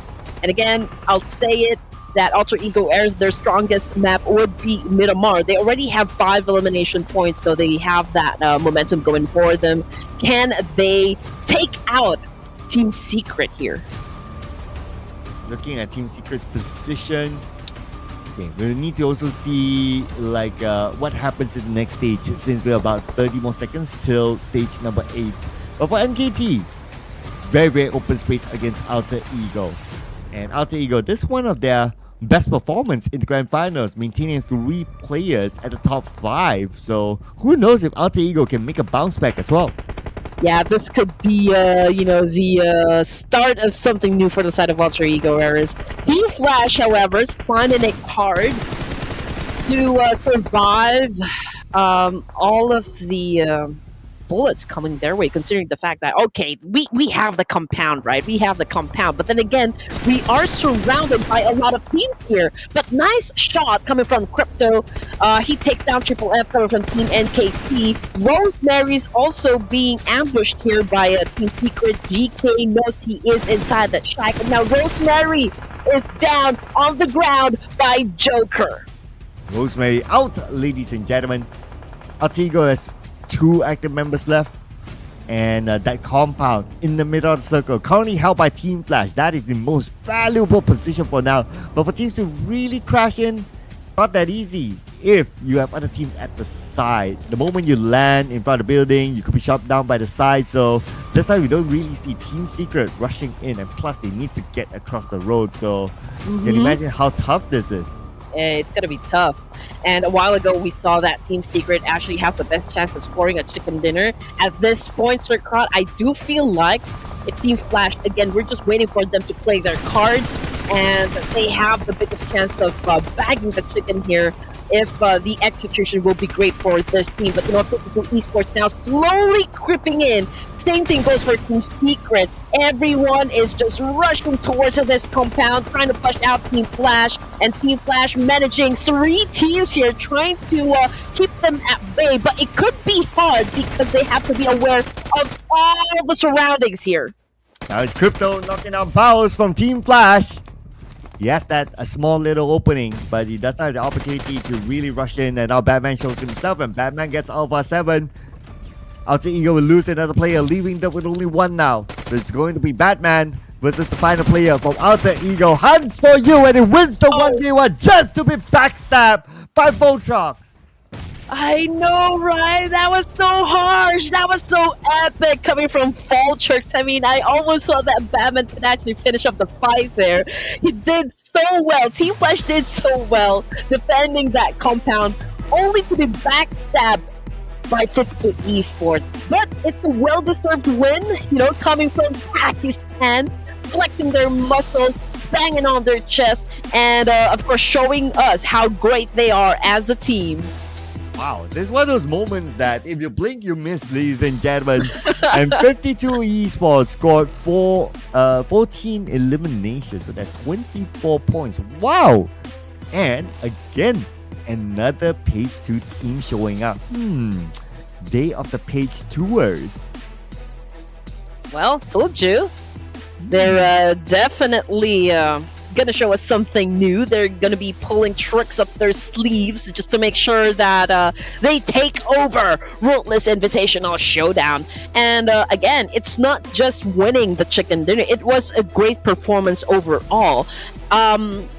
They've managed to put up a lot of elimination points plus 10 because they got the chicken dinner. So it's a double-digit finish, which is always a great way to end the game. Yeah, so great stuff here by 52 Esports, a team that really, really needs it as well to stay in contention for the podium spot. Other than 52 Esports, we got Team Secret here, Team Flash and Alter Ego up here as a team to watch as well. So Team Secret also a Page 1 team. Team Flash, obviously, the last we saw them, they are number 1. And with this kind of performance, they will still be at number 1 for sure. And Alter Ego, Page 2 team. So out of 4 teams, basically 2 Page 2s, 2 Page 1s. And we were talking about consistency. Although Team Flash, they haven't won their chicken dinner just yet, you know, for the second day of the grand finals. But consistency-wise, in terms of like getting close to get that chicken dinner, that's a check right there. Elimination points, that's also a check right there. So perhaps, you know, it's not impossible at all for this Vietnamese team to actually score their first chicken dinner for day number 2. And check it out again. I guess the cat's out of the bag because Clash of Giants Season 5 will be happening soon. Oh man, I love this graphic here. Look at this, the white dragon behind, and the I don't know what you call this board game. There's a name for it, but I don't recall. But the graphic is just amazing. Now, this is still a teaser here. We don't know exactly when it is happening. So if you want to keep updated with exactly when it's happening, do check out and do follow the social medias of Ruthless Esports. And here are the invited slots. Ooh, we'll have Japanese teams. We'll have teams from PL. We would have teams from PMPS. Man, this is going to be a huge gathering of teams. Yes, it's gonna be crazy. That is for sure. Season 5 is definitely something to look forward to. So might as well invite your friends, invite everyone, to be honest, to subscribe to Ruthless Hype Esports. Again, Ruthless Hype Esports is one of the best organizations that puts up, quite amazing tournaments such as this one. So please don't forget to hit that sub and check out what's going on inside the community. Ooh, I'm looking at the slots, right? So involving Southeast Asia, and then you have teams who qualified to PMGC from multiple countries: Indonesia, Malaysia, Thailand, Vietnam. We got PMCL as well, whoever's going to be the champion later on. I mean, there's so many teams going to be involved. But there is only one MVP this round, and it is Crypto. 9 eliminations. I believe this is the highest elimination from a single person in the grand final so far, coming out with a 979 damage. That means he's more of a finisher than actually the one to open up the fight. Yes, sir. Obviously, Crypto has been mining some kill points here, 9 to be exact. So amazing number right there, 69.23% team contribution. So yeah, I guess it's more than half of the effort for the whole team. And speaking about effort, Batman, Nate, and Votrox put in the effort this round as well. So they are the top performers here on the chart. But when it comes to eliminations, Crypto by far leaves them behind. As for the most damage, okay, now we can see who's actually doing the work here. Votrox is actually doing the work. Eliminations versus damage, as you compare with Crypto, Crypto has more eliminations. So Crypto is the finisher and Votrox is the guy that puts in the damage for Crypto to finish. Yeah, crazy number coming from Voltrix. I mean, 1,100 damage output. That is insane. Means that he was able to shut down a lot of players from inside the battlegrounds. And here we go, ladies and gents. You know what? I've noticed, Sir Cloud, that South Asian teams, they be stepping up for today's set of matches. This is the second team coming from South Asia that got the chicken dinner. Hey, so again, South Asian fans, rejoice! Oh yeah, you have an absolutely good point. Wow, okay. South Asia team stepping up this round. And just by looking at the map feed, look at how T2K positioned themselves. They played a 3-1 formation at some point, but the moment they saw RRQ coming by, they converged together. They defended not only against RRQ, but also 52 Esports up north. And that is how 52 Esports found their entry point after eliminating T2K and RRQ together. And also, just checking out the comment section, there are a lot of you guys calling Crypto the king. So King Crypto. All hail King Crypto. Let's see if he can maintain this kind of pace, of course, all throughout the games for today. We still got 4 more games, so there's still a long way to go for day number 2, ladies and gents. Now, 52 Esports, as you can see on the screen, this is perhaps like the last few zones, right? And that's exactly how they won the fight. They maintained the high ground. They actually, it was a last-minute decision. High risk, the way that they crashed the compound up against Team Flash. And I believe they just kind of relied on adrenaline there. Oh, and speaking about adrenaline now, it must be pumping for the teams down there.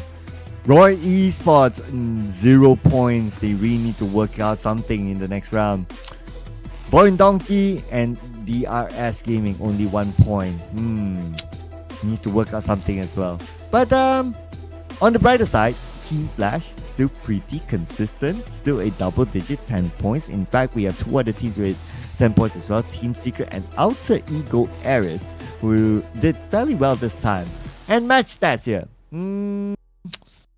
244 throwables used, and that's alright. Yeah, it's a normal day, we can say. with that kind of stats right there. But GK 233 longest elimination distance coming from Team Secret, and I'm still waiting for Team Secret to kind of just reclaim the spot, right? I mean, they've shown us great power and consistency during the semifinals, and I guess for the grand finals, they're kind of taking it slow. I mean, although this is day number 2. We've got plenty more of matches to consider. But yeah, Team Secret is definitely one of the teams that I do expect to kind of have an explosive performance. But overall rankings, because 52 Esports did such a great job, they landed at the second spot, moved up 5 ranks, closed in with a chicken dinner, and now with 66 amazing points. Wow, okay. 52 Esports. What a great surprise here. Page number 2, Roy Esports. That means that some teams will push down. So Roy Esports down by 3 spots to number 11, booted out of page number 1. And we got Alter Ego Ares, despite a decent performance, collecting 10 points, but still they're on page number 2 at number 12. So they still need to do a lot of work to at least be on page number 1. So, but then again, overall, the points are still really, really close. So one good round, just like 52 Esports, can boost them up significantly. But ladies and gentlemen, we are done with this round. We'll be taking a short break and we'll be back for the following round. Do not go anywhere.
And go it is, ladies and gentlemen. Game number 3 it is. Ruthless Esports Invitational Showdown Season 7. My name is Sir Cloud, together with the amazing Red Queen. And if you just missed it, South Asia teams are ruling the lobby now. Yeah, first 2 winners coming from SA. I mean, it's such a big news. Why? Because obviously they are outnumbered by a lot of Southeast Asian teams, right? So if they have been getting some winner chicken dinners, we always have to celebrate those victories because they are doing great. But team prediction again, Sir Cloud. I'll tell you what I want, what I really, really want. So tell me what you want, what you really, really want. I know what everyone is thinking right now. I bet you, it's DRS, right? It's DRS. Okay. All right. I'll punch it in. I don't mind if any one of you wants to take DRS. I can totally understand that because South Asia teams are on the roll. They are indeed. There is no doubt about that one. That's okay. Production, who are you going for this time around? Let us know. Hey guys, please feel free to join us. Ooh. You know, this is fun. You can always engage with us. You can join in the conversation. Would love to know about your team prediction as well. It's what makes fun. What makes it fun, right? Now, Team RQ is not at all a bad pick. You know, they have been really trying to get there. You know, to be at the top. And okay, who am I gonna go for? Honestly, you know what? I'm gonna lock in Alter Ego Eras. Oh, okay, okay. I mean, RRQ is an interesting pick, right? They scored the most chicken dinners inside of the semifinals, but they have yet to score one in the grand finals. So maybe it's about time for them as well. Hmm. Yes, indeed. I do love the fact that most of the teams down there on the second page are showing up for today's set of matches, and again, also the fact that we've got two South Asian teams dominating the lobby for now. So I guess getting back into Miramar here, we are going to observe whether or not teams will have a little bit of a mixed match in terms of like how they're going to be approaching everything that will happen from inside Miramar, or are we having rather the same drop clashes? I mean, we've seen Team Tandem and DRS go at it inside Hacienda de Patron, so will it be the same case for our second Miramar this evening? Oh, okay. That's what we want to see here. Probably early fights. Probably different teams winning early fights. Probably a slow pace game. But the flight path would also kind of determine that. Okay, we look at the flight path here, right? It's down south, cutting across Los Angeles to the other side of Valle de Mar. So teams will be forced to land somewhere on the southern side. Now, whether they go to their regular drops or maybe somewhere up north, that is totally up to them. But the initial drop will be somewhere around the flight path.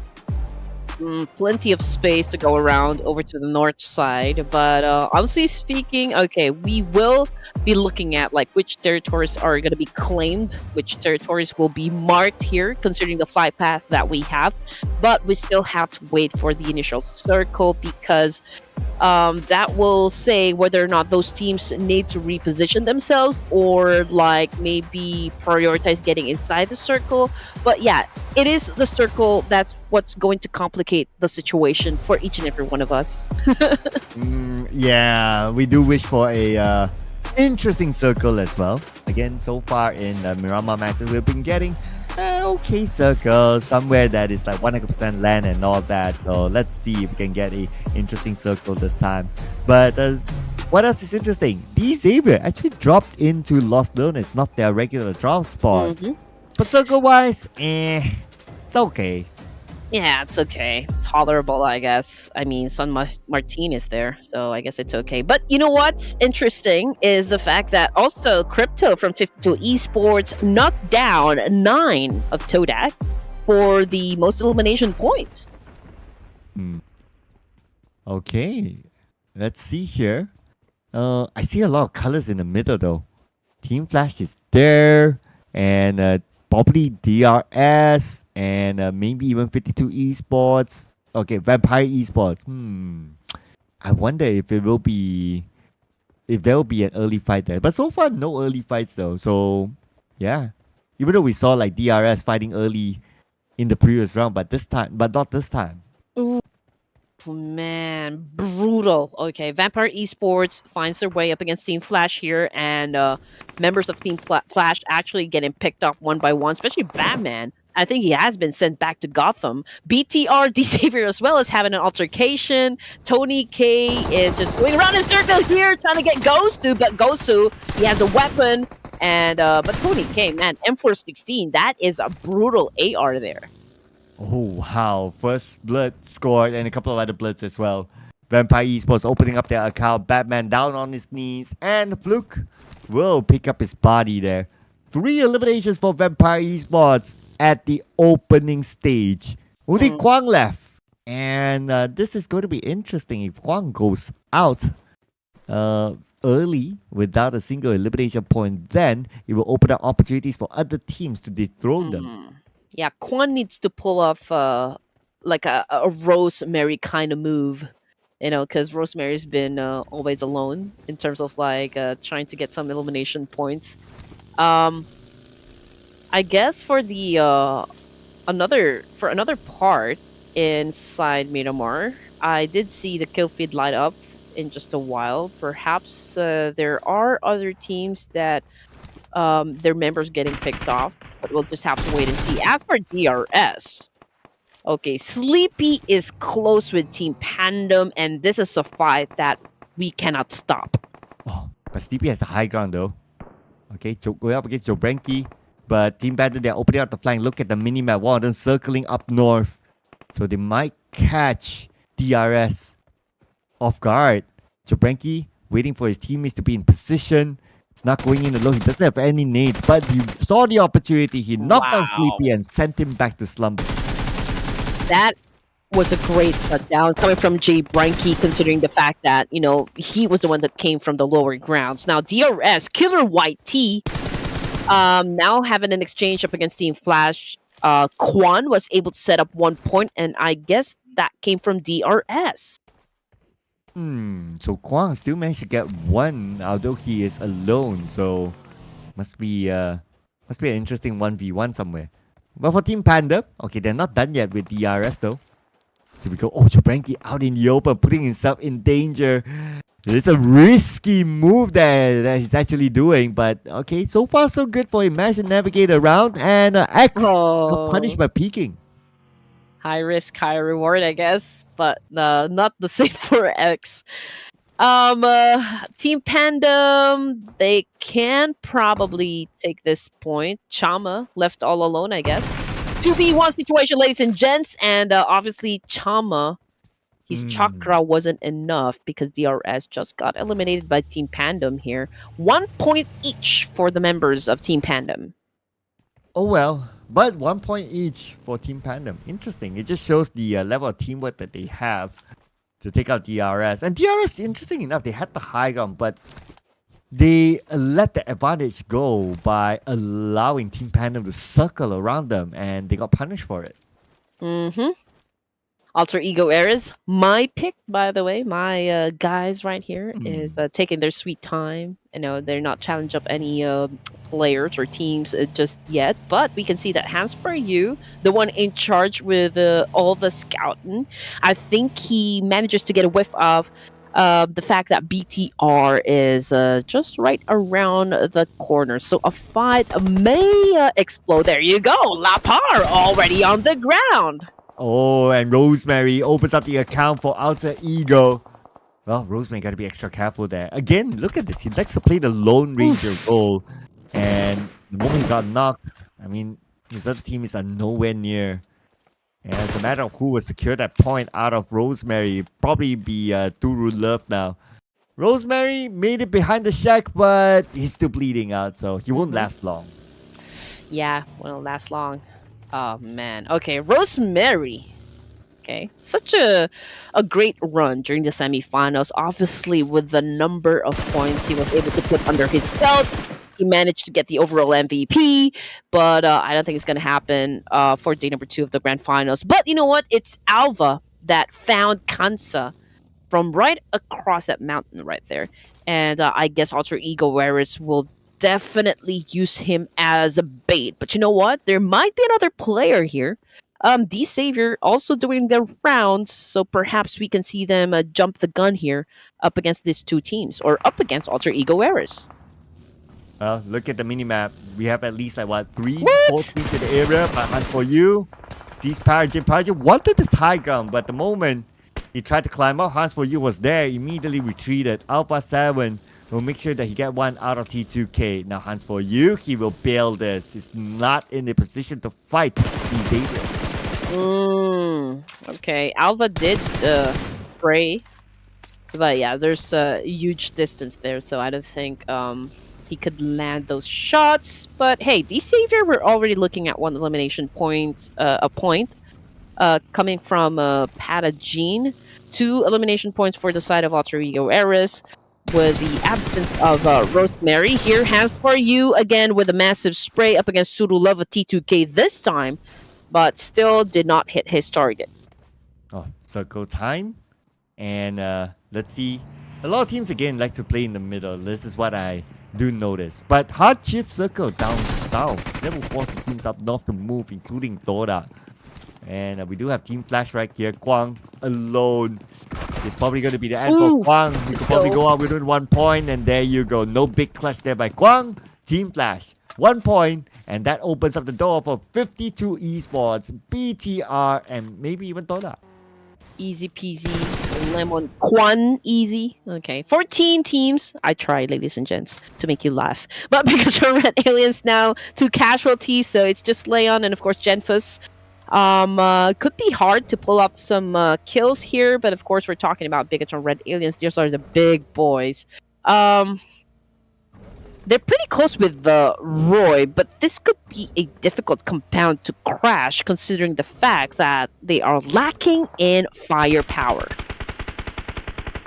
The firepower is needed right now. I am looking at the middle where BTR is at. Oh, we have them on screen right now. And 52 Esports will be happy to pick up the point out of GenForce. And that's going to be point number 1 for 52 Esports. I'm pretty sure they noticed the elimination feed that Team Flash is out. So now they are motivated to get the points to be at number 1. Absolutely. A while ago, BTR was checking out the compound where Roy is actually staying at, but it was 52 Esports that was able to shut down GenForce and was able to kill him on the spot. So BTR obviously down to just 1 player. They haven't set up any points just yet. From the kill feed, though, it's Void Donkey versus Team NKT. Now, Team NKT, where are they in the overalls right now? Okay, number 13. Probably the only team right now on, or not the only team on page number 2 with the chicken dinner, but one of the teams on page number 2 with chicken dinner. Let's see if they can actually bounce back up here. And speak about bouncing, Void Donkey's on the other side. Potato pulled the pin off his nade, but he pulled back. If only he knows that Joker is on the other side, his nade will be really, really useful. Leon!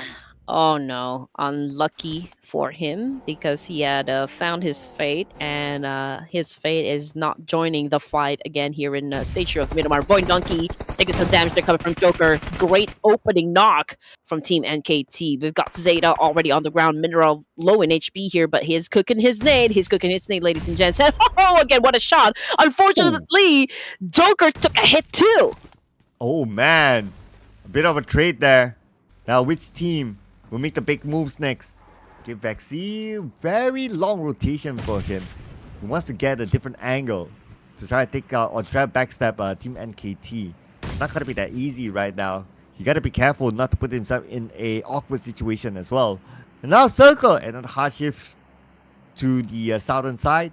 But I'll be interested to see what's happening up north. Sem9 and Dora spending time in the blue. Yeah, move over, Triple H. Here comes Triple F to make way for those shots. But yeah, let's check out Sem9 first because we've got Kenny here doing a shot up against Todak. But one of them got knocked down, not by a player, but by the blue zone. Yeah, here comes the game, Triple H. Yes, now Kenny, last man standing for Sem9 up against Dora. Dora circling around. Kenny, he does not have any first aid, so he's tanking the blue without any healing utilities. The blue is shredding his health now, 50%. Ah, there you go. Cleon will take him out. Or is it 9? Oh yeah, it's 9 that took Kenny out. So Sem9 is out at number 14. Yep. Vulture's out as well. Team Pandem losing some members. BTR got eliminated again? Uh-huh. Oh, man. Okay. They're not catching a break. This is when they had the opportunity to catch up to Team Flash, but yeah, that just happened. But 52 Esports, though they have only 2 players, but they're not letting the opportunity go just yet. Fighting back against Team Panda. Mesh getting knocked down to Jabranki. Now finding Dimsy and Acho, but Roy have arrived. Yeah. Oh man, not looking good for both of the teams here, for Roy and Team Pandem, because obviously Roy have that advantage of coming out of the, coming from outside of that compound. But Tony K with an S12K is doing okay. I like the rhymes. NKT will be drinking tea in the Lobby T. Oh, okay, never mind. I tried. Oh man. Porsche already on the ground though, courtesy of Dimzy there. Okay, Dimzy seems to be doing a great job defending this compound. We can see that Tusk is going round in circle. Ooh. Oh man, that was a great scene there, making his buggy fly straight out of a Fast and the Furious scene, I guess. Chu popping up some smoke, 7 elimination points come from Team Pandem here. Dimzy already on the ground. Jay Branky and Chu, what are you gonna do? Looks like they're gonna rush in right now. But Team Pandem to Frankie together with Acho. They have to fight back. Roy has arrived. Juke will be knocked down. And Frankie, he's kinda low. He doesn't have the space to heal up. And from the back, it's going to be Porsche. To win the fight! Yay! It's all Mad Max Fury out here in Miramar, ladies and gents. Roy Esports. They will try, of course, to recuperate as fast as they could, but Asa, also coming from RQ, is knocked on the ground, but I do believe RQ will not be coming back for him because it's too big of a risk here. So I guess they will opt to prioritize to get inside the circle, because that would, I guess, would make sense, right? But they could potentially luck out Roy in this situation. I mean, they're pretty vulnerable. They're still receiving damage from the Blues, so I wonder how long they'll be able to last. So we'll keep an eye on the overall stats by the side here. So yeah, same goes for T2K as well. They are like 50% of health, spending time in the blue. I wonder if they're having trouble coming in. Okay, now we do have 4 first aids for Porsche. Now, I've never doubted myself so much pronouncing something. It's Porsche. You know what? Speaking of the car names, right? My friend actually told me it's not Pojo, it's a Pubg. You. Pubg. Yeah. Oh. Okay, you guys learning a thing or two here, yeah. And it's really BMV, not BMW. Oh. Wait, what? It's German, so How? How is it W a V? I don't know. Let's ask. I mean, Tony K is half German, right? So, yeah. guys, I mean, let's ask Tony K in the comment section, or perhaps you could post about it on social media and just ask about him. You know, Sir Cloud and Red Queen asking if it's pronounced as BMV and not BMW. Yeah, I would really want to know. Though I'm so confused. If you tell me it's like BMW, I'll still take it. But BMV, what? What? What? Okay. We'll need to reconfirm that later. Yes. Yeah. But these even wants to reconfirm the position of RRQ before making their moves. And RRQ pretty much doing the same. Mm-hmm. Let's see if D Savior can be successful at making their moves here up against RQ. But just check out what No Mercy is actually doing. He's going for the flank, but Chua might meet him there. Let's see here. Nobody's really making the big moves though. Circling around and around and round and round. But yeah, I guess everyone's just, you might as well wait for the 30 seconds, right? For the next circle, just to decide that whether it's worthwhile to take this fight or just to move to somewhere else. Yeah, that's exactly what my last relationship was.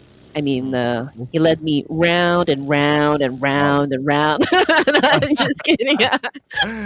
19 remaining, guys. Let's get back to the game. Let's not talk about relationship. Yeah, 1 elimination point from Team Secret. We have a lot to talk about.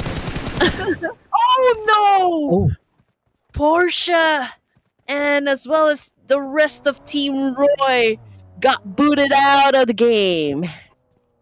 Well, there you go. Team Secret will be picking up that point. So now, let's see here. Who are the other top teams up there? A lot of top teams have been eliminated. So that opens up a lot of opportunity. Okay, so for opportunity for Toda, maybe even RRQ. So yeah, right now the number one spot is right open again. Yeah. I mean, we still got RQ. We still got T2K, The Savior, Vampire, and Alter Ego Eras, and of course Team Secret. So it's gonna be an interesting fight. Um, I did pick Alter Ego Eras, right? I did pick Alter Ego Eras. Which team did you pick this time, Sir Cloud? Mine is out. Oh, Yeah, I took okay. DRS. Oh yeah. I got a chance to win. Yes. Oh, you do. Okay. And production took RRQ. Oh, Yeah, yeah. so that Oh, ended well. field as well. Oh, this is not a good spot at all for T2K. Igneous, first one to drop. Toodle Love might Bam. follow. Oh, and there you go. Amazing nade, though, coming from Clayon right there. Great shot from Todak. Well, Dota now picked up 6 elimination points, and they are the closest to the top now. How far are they? Okay, they are 61 points now, plus place 162. So they are 14 points away from Team Flash. Yeah, and Zeta now is 0 because he got knocked down by Trang here, coming from Team Secret. 3 elimination points. Okay, what is happening, ladies and gents? RQ right now going up against the Savior for this very compound right here. Crispy, aka Nerpeco, flushing them out. Chua, Natity, Patagen all together. Lamborghini is actually the midman in this situation. Yes, and Lamborghini, where are you? We need you. Yeah, okay. So Lamborghini, but he's playing the off angle. He's playing like from behind. So if you can see on the minimap, like he's on the behind building. So that is probably just to make sure that RQ don't backstab the Savior.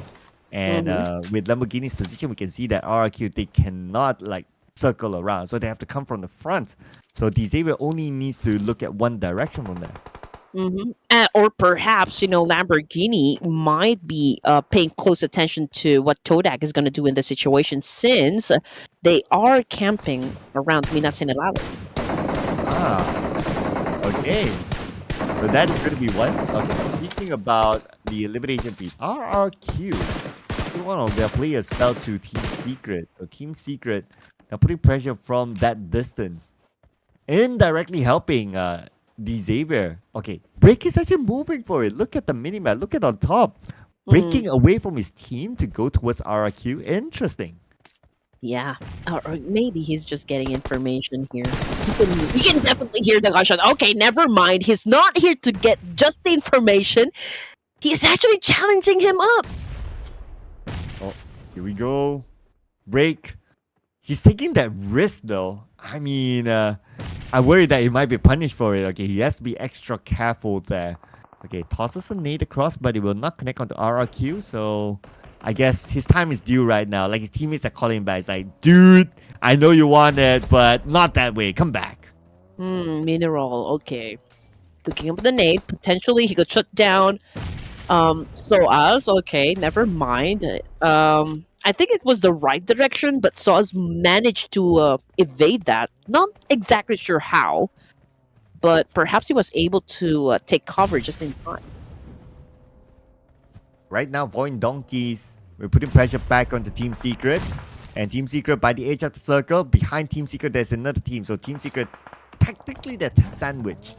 But the pressure is more onto Void Donkeys since they're on the outside of the circle. So let's see what would they do. They have the options of rotating down south though, but they have to gather the information now. Teams making their moves, including Team Secret, gathering the information on what to do next. But look at the elimination feed. No mercy. Went down to Pargen. Yeah. RQ might be feeling a little bit of that pressure because they're outside of the zone, and the Savior is doing one heck of a job here to lock them out of the safe zone. So could be hard. Oh man, Void Donkey going up against the vampires. Oh man, Mineral though, still doing an amazing job defending the team, but he's been taking a lot of shots coming from Tony K. And there you go, Void Donkey just got eliminated once again with 2 elimination points. Oh man, that's going to take a toll, especially for Donkey. Okay, Netty got to be careful of his back. He's being shot. Lamborghini, however, still in the building. So Pubg needs to be saved. Okay, RRQ, not all of them eliminated yet though. So now they'll be pressured by the blue. He'll be on top of Wow. them. And look at this. Team Secret and Vampire Esports. Here we go. Oh man, Team Secret knows exactly the right timing to get inside a clash, and they did not even let, of course, vampires to lick their wounds. I mean, while they were vulnerable, they actually went for that a stake to the heart. Ah, here you go. Stake to the heart. That is how you eliminate vampires. But here we go. Todak against Alter Ego. And looks like Todak, they're pretty much on the clear though. I don't see any team really challenging them for now. So as long as they get the circle in which they're praying for stage 7, they should be okay. Yeah, should be okay, but there's plenty of space to go, honestly, for stage 6 here. Okay, man, that is a great shot with a Scarlight coming from Alva. Manages to put down one player from Todak, if I'm not mistaken, but the circle moved again, ladies and gents, and it had favored the central part of Miramar here, so everyone basically needs to give up their position here. Yeah, I'm trying to see if anyone is actually inside. Not really though, even Team Secret is just touching the rim, but not really inside per se. So they still need to move forward. Who's going to make the first move? Now this is where vehicles will be important. Because they need to create barricades with their vehicles. Now, Toda has Alter Ego in front of them, but Cleon was not able to pull the trigger. Instead, Cleon got shot back, so he has to take his time to reset.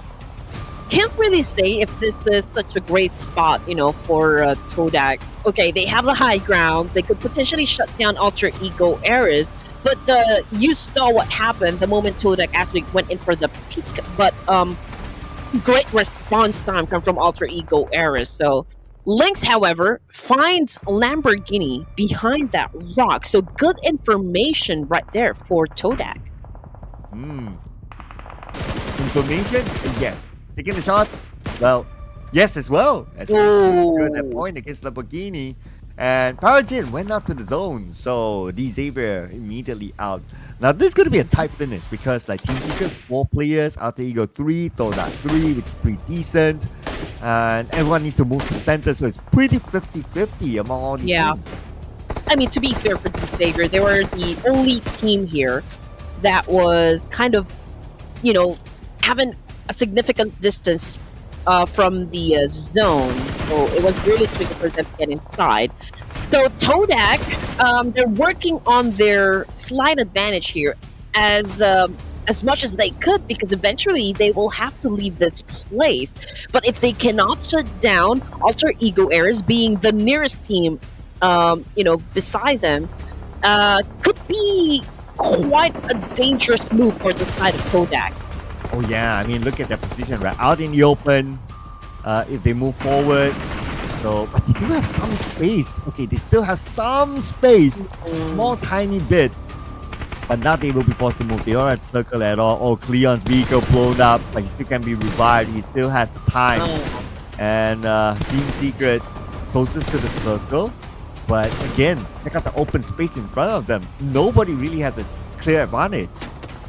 Honestly, yeah. This is hard for all the remaining teams that we have for Stage 8. I guess the only time we can see this team really, go crazy, go berserk inside the battlegrounds would be Stage 9, because the map will close up. But this is such a good angle, though, for the side of Team Secret. I mean, Todak will have to descend, and they are the team who is pretty exposed out of the 3. 9 got knocked down, and this time the blue is onto them. Okay, he will still be revived, but even though he's up, I'm not too sure how he will be able to survive. His Leon gets taken out, and that is it for Todak, ladies and gentlemen. It's now between Team Secret and Alter Ego for the chicken dinner. And Team Secret managed to get their way into the circle. Same goes for Alter Ego as well. Now they'll be playing in such an open space. All the smokes been deployed. Hold tight. tight. It's gonna be a bumpy ride, ladies and gentlemen. Team Secret versus Alter Ego. Whereas GK is, of course, trying to make a move here, trying to look for that opening. Hands for You, trying to get closer to the fire. He's been cooking up a nade. Oh, but Soaz through one. It was an overshot. So Hands for You still, of course, doing his best to try to spot where the nade should be thrown. Oh, here we go. Soas firing on the Voyager. If the vehicle blows up, probably Voyager might go down to it. But Voyager has a slight distance between him and the vehicle. Okay, good enough for him to survive at least. Yeah, I mean, the vehicle already exploded, and he has that little life left. So I guess he can go for the heal up. He could use that as a cover. So all is good for Alter Ego Eras. Hands for You, still going for a spray here up against GK. Break is obviously making a break for it. He's trying to get close, getting the information. Man, nerves of steel. But we will wait, of course, for any of the players here to have ice in his veins. Okay, they got 2 more to go. And now Team Secret might want to charge in. Both members of Alter Ego pretty much close by together. Break now, very, very close. Tosses a molly, but they didn't land onto Alpha 7. Leaving one player left. It's going to be hard for you. He tries to fight back, but then again, did he get it? Oh, yes. Man. So Team Secret gets it. 10 elimination points with the chicken dinner. 20 points in this round. Again, almost for Red Queen Gaming. Oh, man. Alter Ego Rares. You guys still did an amazing job. But we don't want to take out the spotlight, of course, for our winner here, which is Team Secret.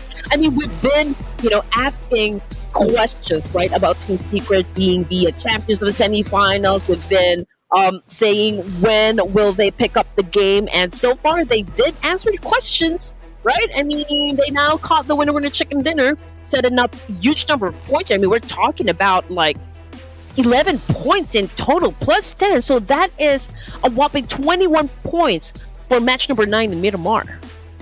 And Red Queen almost got it. Almost, not bad. Okay, the vibe is getting in. The vibe is getting it, right? You're almost getting it, all right? We still got games, okay. All right, but yeah, honestly, to my surprise as well, it took Team Secret quite a long time to put up a performance like this. Although GK is one of the top fraggers around, but as a team, I guess there were a lot more expectations seeing how they did perform in the semi-finals. But well, it's still not too late for them. I mean, if they can put out this performance at this stage of the tournament with the amount of points that they have, it still gives them the chance to be in contention for the championship. But other than Team Secret, Toda did really well this round. Vampire Esports, one of the teams to watch, and Alter Ego is up here. So the fact that they are at number 4 in the teams to watch, despite them finishing in second place, that also means that they did not really collect many elimination points. So I guess for Team Secret, you did mention that it took them a while, right? I mean, of course, all great things take time, to cook that secret sauce for a Team Secret. And obviously this, set of ingredients works for them, obviously. If they can continue on playing with this kind of formula, well, no questions that they could, of course, sit on the throne here eventually for the grand finals of the Ruthless Invitational Showdown. But, I mean, just look at the numbers there. It's a huge gap up against Alter Ego Eras. But, you know what? The MVP will be coming from Todak this time, from Cleon. Cleon! 3 eliminations, 632 damage, 25-45, 37.5% team contribution. A player from Indonesia now with Toda. But his other teammate, 9, okay, nowhere to be found yet. But who knows? Averaging it out, maybe 9 is at the forefront, but we'll check that out by the end of the day. Other than Cleon, we do have Tony K as one of the top performers as well. And frankly speaking, it's actually been a while since we see Tony K actually showing up. Yeah. Again, he's been playing on a chillax mode, I guess. This is also an opportunity, for the players here to kind of enjoy the game, right? I mean, it's off season after all, and the they still need to enjoy the games, right? Because they've been playing competitively, and you know how much pressure they get into to make sure that they play at a certain level, right? And now they have a chance to just kind of chill, play this one on a relaxed mode, and I guess that is it for the rest of Vampire Esports. I mean, it's not even we can argue, right? I mean, they're playing at a bare minimum, perhaps, but they're still pretty strong. If we haven't seen them really transform into the beasts that we know that they are, oh, they are one top team to actually destroy. Yeah, but that's the thing about Vampire Esports, right? It's like they always take a chill pill during the off-season tournaments for some reason.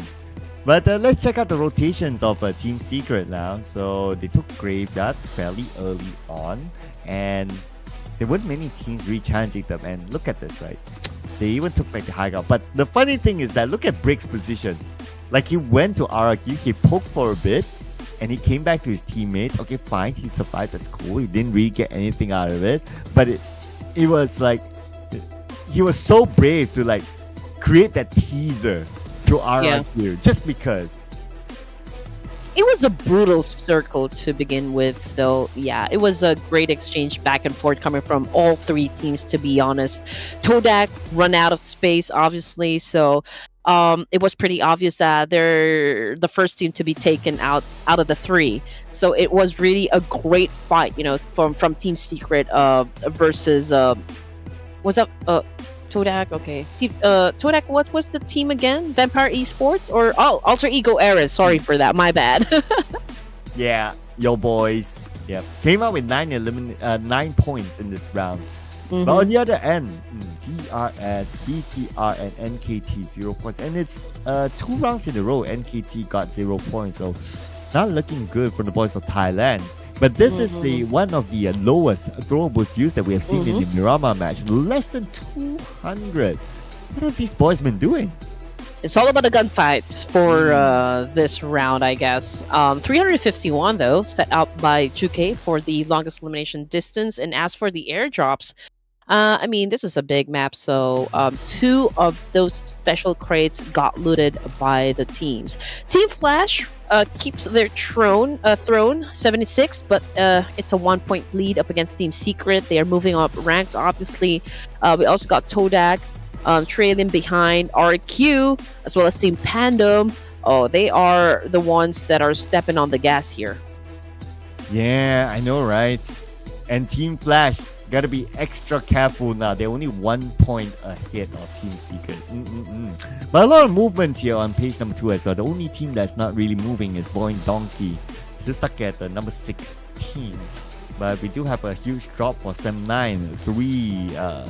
Three positions dropped here for them. But that's also understandable because the points are really close. Look at this, 48, 47, and then you got 46, and then you got 40. Like, it's within like a range of 10 for majority of these teams.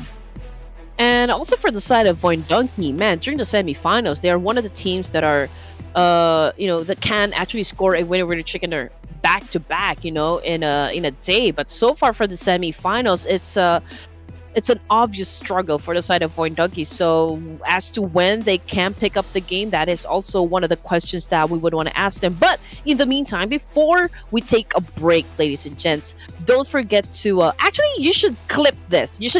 Okay, Tony K, what is the right pronunciation for BMW? Is it BMW or is it BMV? Please let us know. So again, for the audience, don't forget to clip that one and ask Tony K of Vampire Esports. So there you go. Don't go away because we'll be back for more PUBG action.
Here we Well, go. ladies and gents.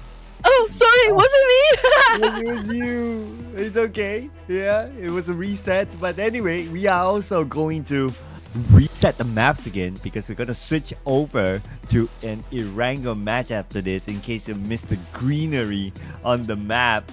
Watching right now is the Ruthless Esports Invitational Showdown Season 7. Together with us, your casters, Sir Cloud as well as Red Queen. And make sure you guys ask Tony K, what is the real pronunciation for BMW? Well, looking at the screen here, obviously, Team Secret, first Southeast Asian team that was able to call that winner chicken dinner. What is the answer gonna be? South Asian. But I don't want to put you guys in a bit of a pickle here, but just trying to keep things interesting for you. But yeah, top Erangel performers. Since we're done with 2 Miramars, we are heading now to the second Erangel for this evening, ladies and gents. Team Flash, Todak, T2K, and RQ. So these are the teams that you need to watch out for inside the battleground. Yes, Team Flash, Todak, T2K, RRQ might be our choice, but we'll need to wait and see. Will it be, ladies and gentlemen? Because we need to put in our predictions now. Oh man. No! Is Red Queen going to go the entire season without the correct prediction? You will not let that happen. You will not let that happen. You go first, production. Yeah, production goes first. I'm giving up now. I'm like, oh. Oh, T2K. Okay. Okay, I can understand. I had a name. Like, okay, name without really thinking. Let's go. Toda. Bam it. Toda. Bam. Bam it. Toda. Bam. Bam. Bam. Let's go. And then for me, this round, I think I'll give it to RQ. Ooh. You know what? I do have a gut feeling that at some point RQ is going to score it. I mean, how can you score 5 in the semifinals with a jumble up grouping, but not in the grand finals? So they're surely going to score it at some point. They haven't found their groove just yet, but I'm pretty sure that they can clutch, in one of the matches here for day number 2. I just hope that they get my prediction right. I hope that they will be the team to deliver me my first ever winner chicken dinner for the Ruthless Invitational Showdown Season 7. But of course, you guys are also welcome to join us in this mini game that we'd love to play with production. Of course, this is one way to engage with you guys. It's a healthy and fun conversation to have while we are watching the tournaments. Again, there's really no need for you to be toxic down there in the comment section, because the teams here, they are the ones that will do all the talking for you.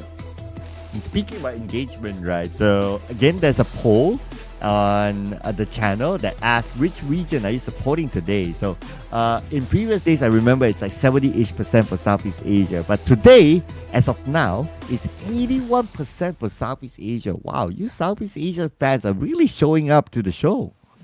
Yeah, when it comes to the poll, that is, but when it comes to the most active audience, I think South Asians are like really wild when it comes to showing love and support. So I do want to see those people, those active fans down there, show some love for your Southeast Asian teams and just make some noise as well.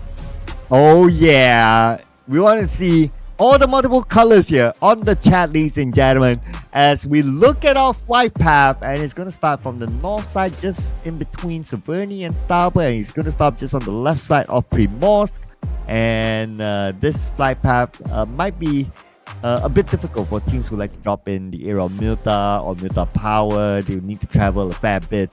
But because of this flight path as well, we do see some teams changing their drop spots, namely Team Secret dropping in Starboard. So I can see the trend right now. If the flight path is close to Novo, Team Secret will go there. If not, they will go to Starboard instead. Okay, so just waiting for my screen to unfreeze. Okay, there you go. All right.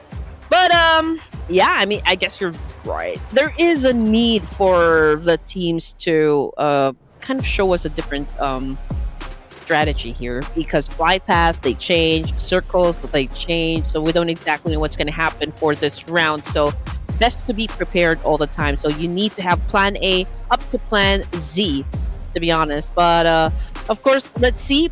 For D-Savior, it's basically the same thing. But yeah, I mean, this is the initial circle. It had favored the west side. So I guess D-Savior will not be leaving Pachinki. Yes, and with this kind of circle, well, it's still going to be a nice kind of circle. But for Toda, DRS scores one of the earlier knocks or elimination, that is, because the feed is running wild right now, involving Vampire Esports as well. And Cleon will be knocked down, taken out by Sleepy. 9 fires back, only with a pistol, but Sleepy with a Scar L. 9 almost got Sleepy though, but then again, we're talking about a Scar L here. Yeah, he actually tried to pull off a John Wick move there, but unfortunately wasn't enough. I mean, it's a Scar Light after all. And there you go. The last player from Lynx, or from Todak rather, had been eliminated. So Todak, not a great start for Erangel. And there goes my prediction, ladies and gentlemen. Haha. Oh, well, it is what it is. Why is it so hard this season? My Right? goodness. I know. I agree with you, Sir Cloud. Oh man, that's I guess battle royale for us. I mean, it's unpredictable. That's why it's always exciting. T2K Esports, however, manages to put one under their belt. Igni, you spotted Void Dunk is here. Void Dunk is holding off a compound. So I guess they're safe, but they're not going to be safe for long because T2K has all the intentions to kind of crash this compound. Ooh. Yeah. Oh, okay. What do you call this kind of bite? Oh, never mind. Hang that thought for a second because T2K just knocked down Potato and he's out in the open. Kanza down as well. Ooh. T2K falling apart. Yeah. But Void Donkey. Oh. They're answering back and in a brutal fashion, I might add. Zeta, however, also on the ground with an M416. Oh man, Void Donkey, second team to be eliminated with only 2 points. Nice fire back by T2K though. And 2 teams eliminated within the span of like a couple of minutes. Man, is it the flight path? Because like in previous Erangels, it's like, okay, at the start, at most, you probably get that one first blood, and that's about it. And that probably came from like what? A vehicle tussle. Other than that, we see teams actually surviving. And considering that it's a pretty kind circle, I mean, I totally didn't expect so many big fights early on. Man. Okay. Circle time. Team Flash will be coming from Yasnaya, and the only entry point I can see would be passing through, at least coming from the northeast side, which is manned by BTR, if I'm not mistaken. Let me just check my map feed real quick. Yeah, BTR and RRQ. Okay, so we're going to check on them in just a while. DRS, however, there is a team that they would like to challenge up, and I believe those are the boys from Team NKT. Yes, sir. Yeah, so NKT now in Milta still, so they're pretty far away. But look at this. One player for NKT, Triple F, detached from his teammates. Okay, he has his other teammates together with him, but Sleepy passes by, crashes into him. Mr. Joe as well. Oh, Mr. Joe, wait a second. Mr. Joe fought back. Oh, wow. 1v2 defended his ground, but oh man, just for Ingo to show up. Yeah, Killer YT finds a very good angle there that puts Mr. Joe into instantaneously. Joker, however, trying to find a way here to pick up Mr. Joe. But can he be successful, though? I don't think so. Killer Whitey just made sure that, hey, you're not going to be coming back for your teammate here. I'm definitely going to go for my point. Now, Sleepy getting picked up. Joker now for the charge. Can he eliminate the remaining players come from DRS? Oh, an exchange already happening. Killer Whitey already on the ground. A Joker with a spray using that Scarlight. So, effective crash. Wait a second. Engo is Killer YT? Engo? English or Spanish. Oh. Okay. Right. Okay. There might be a current trend that we're not aware of. Is this one of those Gen Z trends? I guess so, pretty much. Okay. I think I've seen that flying around, but I'm not too sure. I didn't pay too much attention to that, but yeah. It'd be nice to be updated, ladies and gentlemen. Maybe someone can explain to us in the comments. Yeah. But here we go, Team NKT in a Delulu mode because they're charging up DRS here. Last remaining player, I guess. Yes, they would want to avenge their fallen comrade. But yeah, it's all skibbity from here on for the side of X. It's not going to be looking good for... let's skip over clutch, though. So 1v2 clutches. I mean, we have seen that kind of clutch before, right? Okay. Here we go. Joker, DBS, and door open just to try to bait them in. Yeah, never mind about that. Wow. You just can't feel. You can feel the anger from that spray. They're coming from Team NKT. Not gonna lie, Alter Ego Eris. They do love this spot. I think I can say the same for BTR, but it looks like Alter Ego Eris. We're the first one to claim this mountain right here because Boyce Hill was able to shut down Genfus from that angle, so they did not even waste time at shutting down Genfus from that exchange. You know what I feel? What? I've got a feeling that tonight's going to be a... Oh, man. Yep, we always have to have those references. Okay, never mind about that. Yeah. Alter Ego, nice spot here up on this hill. The Gatka Mountain, basically. One of the key areas with the Gatka Circle. So that's going to be a good spot for them to at least observe the rotations of other teams. Definitely. I mean, if you have that high ground and you can definitely see everything that is going down below, great vantage point will always work for you. Now, we've got Crispy on the screen here. 2 potential points, Juke and Portia all together now. He's not making any move just yet. He's not making his presence felt. But as you all know, Crispy's just waiting for that right shot, right timing, and he will definitely go at it. Every time you mention the name Crispy, I always think of food. I know. So if there's that one crispy food, what would it be for you? Will it be? I'm thinking perhaps like lechon.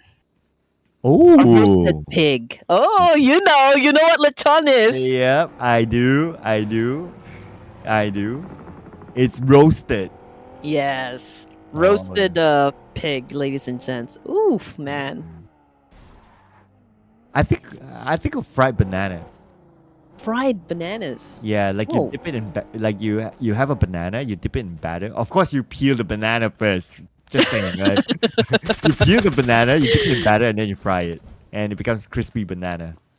Oh, that is that's what we call a banana Q. Oh, okay. We shall have a cultural Yes. exchange moment one of these days. Yeah. Okay, RQ versus Team Flash now. Team Flash, complete squad, so this is a fair fight, 4v4. Bao's now about to get annihilated, and there you go. Bao's already on the floor, bleeding out, and I don't think he can be picked up in this situation, in this exchange. Asan now getting that point, getting the job done.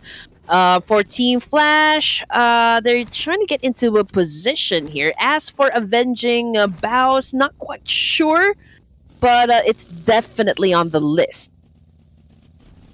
Yeah, but with 3 players, they cannot afford to take the risk because before this, at least they have the comfort gap, maybe like 10 points against like the second place. But now the difference between them and the second place Team Secret is only 1 point, so they cannot afford to take that risk. They have to take calculated risks instead. So that also means that if you have like 13 teams, you don't take unnecessary fights. If not, you might lose that spot. Oh man, angry spray coming from Bobo Ho. Sem9, Sir Cloud, is actually one of the teams that not doing particularly well for day number 2. What say you? Yeah, they're falling out of grace from the semifinals. Semifinals, they were okay, right? They scored a couple of chicken dinners as well. And this time, yeah, they're feeling the effects of, like, I don't know. Is it like an alter ego effect? And yeah, I don't see like players really standing out as well. So it's pretty hard to tell. All right, here we go. Here is the situation. We've got a lot of teams that will be coming from the north side, but hey, the northeast side, however, we've got Roy, the Savior. We also got 52 Esports, NKT, Team Secret. Oh, there's a lot of teams that could go crazy here. As for Team Pandem and of course Sem9, they're outside of the zone. We've got Dimsy on the ground, Jay Brenke holding off this position. Most of the players come from Sem9, a little bit low on the HP here, but Jay Brenke holding on and trust S12K got backstabbed real hard. Sem9 gets the point. Well, looks like your point motivated them. All of a sudden, they show up against Team Pandem. And they scored a couple of points there. And they not only did that, they even took over this warehouse. So, not like the warehouse is that valuable since the circle is not there. But then again, it's nice to take over the spot and also a couple of points with them. And with this warehouse, it gives them the time and space to reset themselves. And just to let you guys know about the teams are pretty close with one another. That would be Vampire, 52 Esports, NKT, and BTR. They're basically right down there in the center. And Team Flash might go up against Roy and D Savior, but there is a team, okay, that got eliminated. What team was that, Sir Cloud? The team that got eliminated. Which team was that? Was that Todak? Toda? T2K? No, T2K! Yeah, T2K, yeah, there you go. Yeah. Oh, so T2K is out. This is when they got 4 elimination points.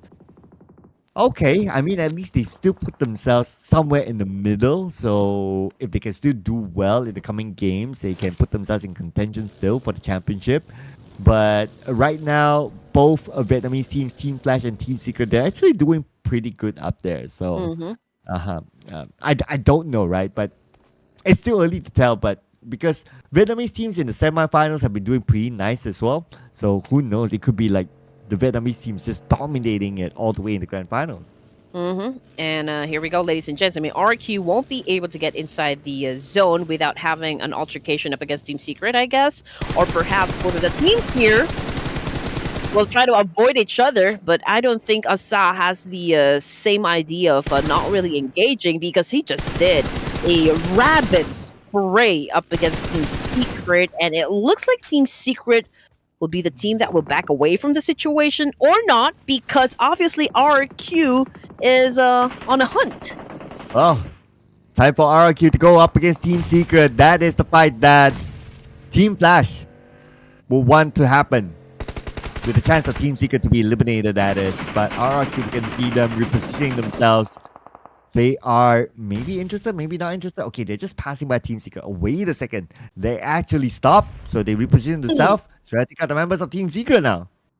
Yeah, this actually SOAS is not in a very good position, to be quite honest. But okay, so the situation is his camouflage, but unfortunately he got spotted out because he threw that nade up against No Mercy. Yep, showed himself, and he got punished for it. But GK from afar trying to put back pressure onto RRQ. Drangzin will be knocked down, and now GK is going up against Snape. It's going to be a 1v1 between these two. Let's see if they'll be able to eliminate each other quick enough for them to save their teammates. Okay, what do you call Snape? He is the Blood Prince. Oh, I forgot. Okay, I'll try to remember that in just a while. But yeah, Crispy is already on the heart? No, yeah, he's a professor dark arts, but he is something like he was named after a book. He was the prince of something, because he's so good at actually coming up with his own spells. But I'll try to remember that later on. But yes, in the meantime, Team Flash, Gosu has been knocked out of the game by Alva of Alter Oh, Ego Eras, but that was such a nice shot coming from Roy, eliminating Team Secret. oh man, Team Secret is out, but Team Flash is not in the best position as well. One player knocked and one active player left. So for them to overtake a Team Secret, they have to get at least one elimination or maybe two just to break the tiebreaker. But Batman eliminated. Now Team Flash only has that one player left. They might be dethroned here, but it's still early for us to tell. Now we put back our focus onto 52 Esports, circling around RRQ. Where is Asa gonna go right now? The answer is down. Yeah, nowhere to go. But okay, all right, now we're talking. Crypto just got knocked down on the ground by the Half-Blood Prince. But unfortunately, well, the rest of RQ is no more. Ah, there you go. 52 Yes. Esports. Are they able to save their teammate? Stage 4, probably a bit tough. But these circling around. That Shaq that has a member of Vampire Esports Stone, the final member, the IGL himself. And D Xavier. Okay, they definitely know he's there now that he popped out the smoke. Yeah. Oh, forced to move out.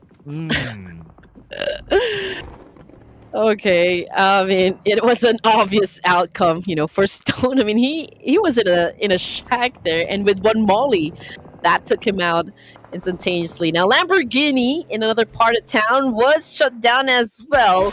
I think, yeah, they're having a conflict with Alter Ego Eras. We also got Team Pandem, Achul just capitalizing on the situation. I mean, he is doing a little bit of a tap and fire coming from a Mini 14. And yeah, he's applying a lot of pressure onto the side of D Saver. Now also Ego Eras ready to crash and burn. Challenges up Chua. Chua pretty low. Oh man, Patagene, where are you? Oh man. And now Alter Ego crashes in, picking a couple of points for themselves. 5 elimination points already, currently dominating. Paragin running away. His other teammate, where is he? Okay. He's not too far away. Lamborghini is pretty low. Oh, knocked out by Achul. Now Paragin alone. He's reversing because his vehicle, his tire is punctured. Oh no, he's not going to be able to get away far with this sort of vehicle, with this sort of tire.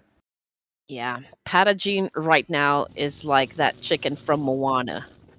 Doesn't know where to go exactly because man, it's a vulnerable spot to be honest. But let's see if he can make something out of this one. But for Natity, it's the end of the line. So that makes Patagene the last surviving member of D Savior.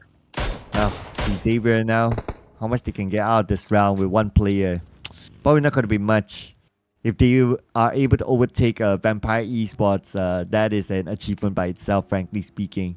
Such a tough position to be in. But now we put our focus onto BTR. Okay, alright, we got a good view here on where everyone is at. BTR will be facing 52 Esports and possibly even Roy. As 52 Esports, they're traveling towards BTR to try to get into the circle.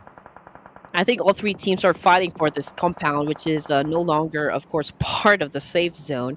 And an unfortunate event for Team Flash. They did go out of the game with no points whatsoever. 52 Esports now losing a Leon from BTR. Lapar, of course, continues to do a massive spray just a while ago. Again, all three teams are having a Mexican standoff in this particular spot. And Crypto, okay, he could surprise Junos now. He sees Junos. Okay, cooking up that nade. He wants to get more than just Junos. Okay, Junos driving away. Crypto.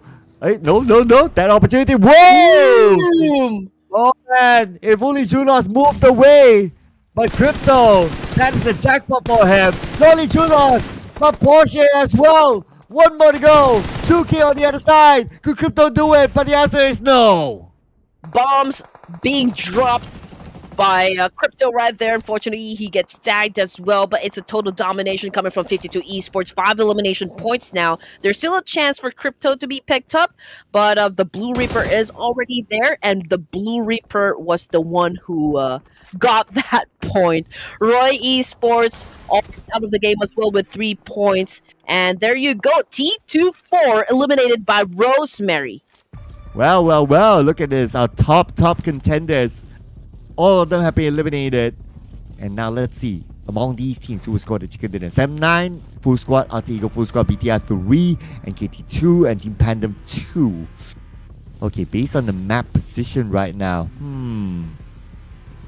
looks like they're all quite spread out still. And I can understand that because we're only at stage 5, so there is a decent amount of space for all these teams to still play with. But NKT, okay, they pop out the smoke, so that means they'll give away their position to Sem9. Okay, tricky circle here. 4 elimination points for Sem9, and obviously they would want to get some more. They have that opportunity, of course. They belong in the top 5, so I guess they're part of the last few stages here for the second Erangel match. Sem9 also trying to find a way here to eliminate or shut down players come from Bigatron Red Aliens. Again, this is happening from the east side of the circle, while Sem9 will be coming from down south. Joker and the rest of NKT is just laying low, to be honest. Team Pandem, however, has not gotten inside the zone just yet. Alva being the anchor for Alter Ego Air, so in case anything happened to either, there's a 3-1 split, everyone is safe for the side of Alter Ego. Oh, they managed to land one! Beautiful 3-pointer by Kenny to rule them all. NKT eliminated by that single nade from Kenny. Yes, sir! Kenny with a bomb. And then down to 14th remaining, ladies and gentlemen, and U-High now, of course, still challenging up Bigatron Red Aliens from this angle using his M416. Manages to find the par, wasn't able to connect the shots though, but his position had already been compromised, so BTR knows exactly where he is. So what kind of trick will we be seeing coming from the Red Aliens? Oh, yeah, I mean, they're quite spread out still. Okay, they do have one player as a support behind, but he could be pinned down. Sem9 seems to have that high ground against BTR, but we're at stage 6, so we still have stage 7 in about a minute 30 seconds left. Now Sem9 making a proactive approach. Kenny trying to bait out the members of BTR by driving his vehicle up front, and now they will toss all those nades down this hill, hoping for the hit. But look at this BTR, very smart of them. They threw a smoke grenade as a decoy to bait out those nades from Sem9. You have to do everything just to make sure that you outsmart your opponents. It's not even just about the gunfights here. It's really outwitting all the enemies inside the battlegrounds. And this is what Alter Ego Air is actually doing at the moment. We've got Rosemary bagging most of the kills, and it's now popping up a lot of smoke to conceal his position up against the remaining teams, which is BTR and of course Sem9. Kenny holds on to this spot right here. He could potentially shut down BTR from that angle, to be honest. Yeah, he has a BTR just right below him. But then again, BTR, they don't really need to move yet. But one of the players being shot. Just look at the minimap right now. Okay, Alter Ego is in action as well. They are the team on the north side. They're putting pressure back on the BTR. Sem9 still with the high ground, but that high ground might not be in the circle in about 10 more seconds. Oh man, they could not even get the nades right. So I'm not sure if they don't know exactly where the remaining players of Bigatron Red Aliens are, or they just don't really know when to throw, or where to throw rather, those bombs that could potentially shut down Red Aliens. And of course they will be taking the advantage here, but we don't exactly know what is happening. But this is the current situation. I mean, it's taken a little time for all of the remaining teams here to kind of engage with one another, considering the distance that we have, or the distance that they have between each other. Oh, long range by Depp tries to hit his mark against BTR. Leon Pang, oh, they have to move. The circle does favor heavily onto Alter Ego now. Sem9 needs to cut across as well, but they have to deal with Alter Ego, and Rosemary is the one to be knocked, but he's not out just yet. He is together with his teammates. Now U-High will put focus on the BTR instead. Very first one to get dropped, followed by Kenny here coming from Sem9. Back and forth exchange come from the Red Aliens and Sem9 here. 001 aka Satar also getting a lot of damage. Bobo Ho letting out there in the open. Kenny as the Alter Ego Air seems to be on a rampage. 10 elimination points for this Indonesian team. Oh man, could Semna have lost the plot against BTR when they had the high ground advantage against them, and now Alter Ego making their proactive approach. They sent one to the forefront, to the battleground. That's going to be Boychill. And Satar runs past by. Flat onto the ground. It's going to be Yuhai. And now Deb is going to be the last man standing for Sem9, and Deb fires back, and Deb gets a win into Boychill. Yeah, it was a hit and run situation coming from Satar, but we still are looking at the 3 teams remaining here, ladies and gents. BTR definitely has a number advantage. We've got Leon scouting the area, heading towards Alva there, coming from Alter Ego areas. Now, there's a little bit of a truce, but not for long, because Sem9 has been eliminated. Going to be an all-Indonesian finale, ladies and gentlemen. BTR or Alter Ego, 3v2, Alva 7 in front. And right now, he has to evade those nades from a BTR. Okay.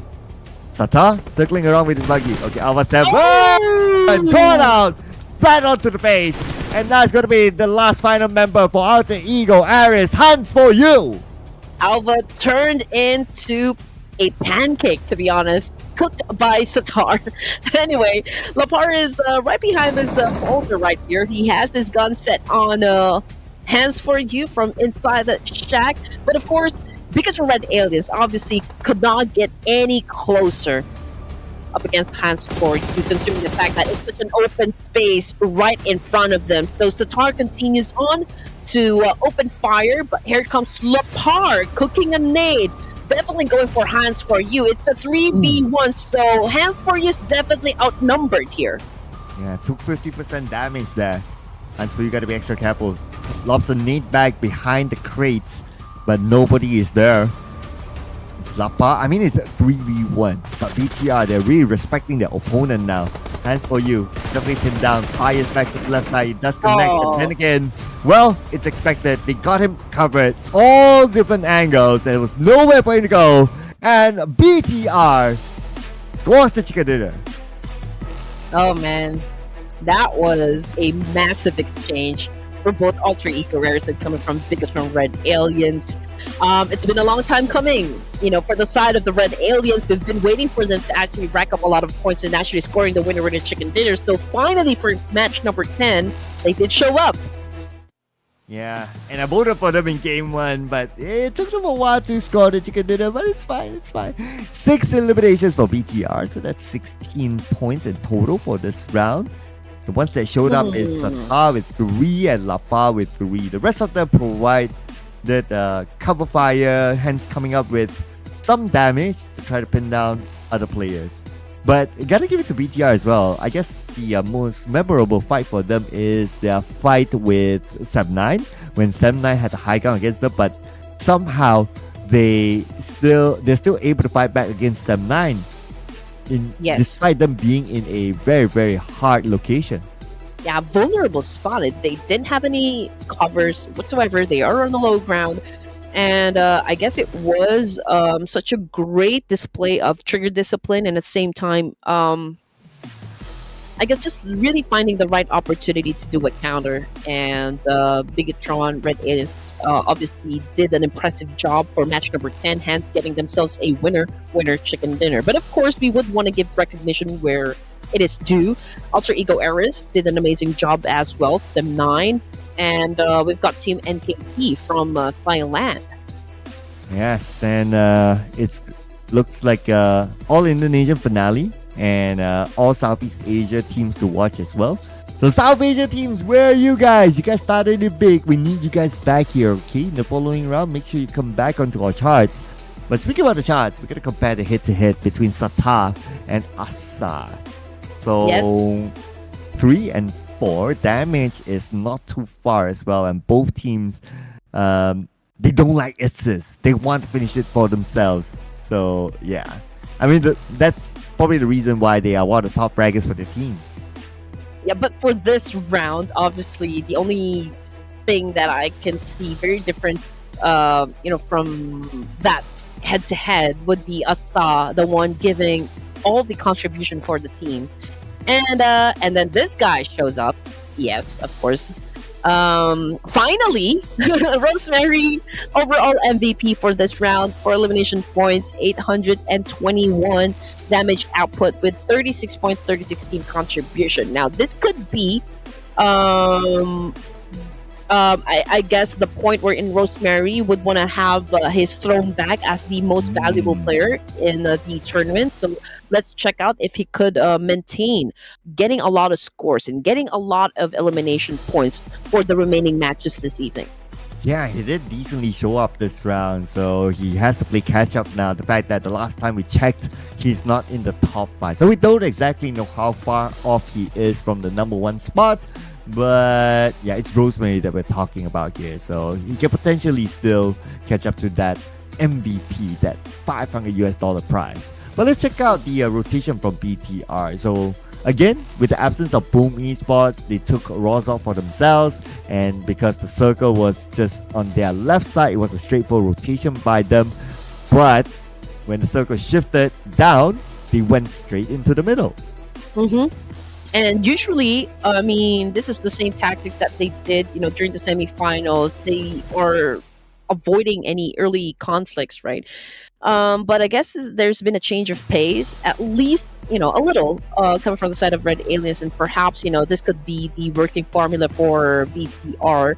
Of course, we will always wonder if they could actually pull off a lot of wins, for the remaining matches, because technically speaking, if it wasn't for FaZe Clan, since FaZe Clan got disqualified for not showing up during the semifinals, BTR wouldn't even be here.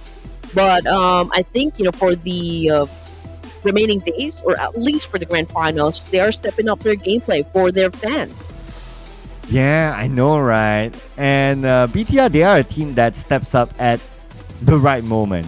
Just like how they did previous seasons as well. So fans, trust the process for BTR, they say. But despite them getting the chicken dinner, they're still not the top scoring team because Alter Ego came out with 11 eliminations, hence bringing them to a total of 17 points, just 1 point above BTR. 7-9 on the other hand, 13 points collected, joining the double-digit club.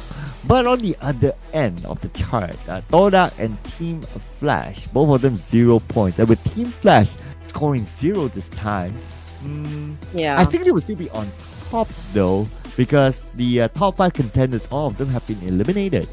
Yes, but this is what we were talking about, Team Flash, right? Again, they always start very strong, but somewhere along the way, their energy kind of dropped, and I do hope that they can step up once again, because they have been losing a lot of fights previously, so we don't want to continue on to that path. So obviously there's a need for Team Flash to I guess boost up, right, for the remaining rounds for day number 2. 77, 76, 74, 72. Man, this is so tight. And then you have just like what, 68? Man, this is so tight now. I mean, this is the type of race that we want to see. Hopefully it maintains till tomorrow just to keep the suspense up. But the only team that did not move in the overall ranking is Void Donkey. Still at number 16, non-mover at all. And for them to move, they have to score at least as of now, at least 12, make that 13 points to at least overtake D0. But of course, D0 wouldn't want that. So D0 will be telling Void Donkey like, you stay down. We don't want that number 16. Yeah, Void Donkey needs to giddy up, right? But yeah, I mean, I don't understand. Void Donkey, I think the only thing I can say right now is the fact that they are struggling a bit for the grand finals. They are one of the strong, I guess, competitors during the semi-finals, but now it's a different arena, right? The real battle is actually right now for the grand finals. So Void Donkey, obviously at the bottom of the page here, I mean, we do see them try, to engage a lot, to be honest, because we always see them on the screen. But then again, it's hard to win those fights considering the fact that there are a lot of teams as well trying to catch up with the numbers. So more of that action, ladies and gents. Don't go away. Red Queen and Sir Cloud will be right back.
things are definitely heating up. We're on to our final Erangel this evening. This is the second to the last game, guys. So stay tuned and don't ever change the channel. This is still, or we are still your casters, rather. My name is Red Queen, together with Sir Cloud, still serving you all the action coming from the battlegrounds. 2 more games tonight, ladies and gentlemen, before we wrap up the day, and we look forward to day number 3, the final day that is. But of course, before we go on to our next match, just a little bit of a recap here. We're getting different regions on the chicken dinner board tonight, starting off with T2K, followed by 52 Esports, and then it's Team Secret, and the latest addition to the chart, the Bigatron Red Aliens, who always shows up at the right moment.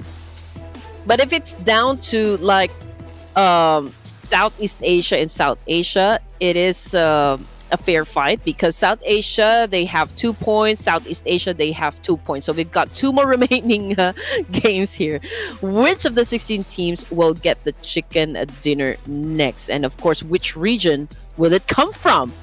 But for Red Queen, again, I don't have any points just yet, so I don't want to go first with a pick. Oh no. Oh no, I'm running out of names right now. I'm running out of names. I don't know who to pick at this point. I'll be like, Oh. Okay. Alright. I think it's been a while since I picked this team. So let's go RRQ. Bam. Boom. Boom. RRQ. Boom. Boom, boom, boom. I'll go with T2K. I think they can score their second chicken dinner of the evening. Okay, and production's going for DRS because they have to complete the holy trinity of all the South Asia teams getting a chicken dinner today. So everyone has their own reason on why they think their team should get the chicken dinner. So you guys as well, put it in the comment section. We love the engagement coming in the comments there. And I just gotta glance over just to see like what's our poll like right now, for which region are you supporting? Is that a poll? Oh, the poll went away. The poll went away. But I do believe it's still a lot of you guys voted for Southeast Asian teams. But again, I have to commend the fans from South Asia, because these guys are pretty like unstoppable down there in the comment section. They have been, showing support from the get-go. That's why the comment is very engaging. It's because of the South Asian fans, especially from Nepal. Yep. Fans from Nepal, you guys have been amazing. It feels like it doesn't matter which team from Nepal, right? Like you guys have been supporting both teams equally, whether it's DRS, whether it's T2K. You guys put out like the Nepalese flag, so that's a great touch there. That's a good touch there. So loving the support from the Nepalese fans. You never fail to show up every season, so keep it up, because that is what that keeps the show going. So for the Nepalese out there watching, how do you say "let's go" or "let's fight"? Oh, like a cheer. Let's cheer, go. yeah, like Let's cheer. go fight. Team, how do you say that in your language? That's what you put down there in the comment section, just to make sure that you guys are paying attention to your casters. We want to see some answers there in the comment section, ladies and gentlemen. Oh yeah. But how would you say it in the Philippines? It's the same thing. I mean, let's go fight. Do we have any cheer for Tagalog? Wait, hold on just a sec. I'm not so good with Tagalog either. Wait, what? Come on. Laban. Laban Malakas? Oh, Malakas is strong actually. If you're going to translate that in English. We have a saying that for in the esports industry, because this guy's an icon. I think he was a former caster, but unfortunately, he passed away. But he did leave us with a saying, "Lakad matatag." So I don't know how to translate that yet in English, but I'll definitely update you guys. But that's something that we say in Tagalog if we would want to cheer for a team in esports, Lakad Matatag. I know that one. I know that one. You know that one, Yeah, okay. it comes Laka Matata, Nomalin, Nomalin. Oh, Nomalin yes. is like go, or rush, or something like that. Matatag again is another term for like strong. Yeah, it translates to malakas also. Oh man, I will have to search for that right English term for that one. But lakad is walk.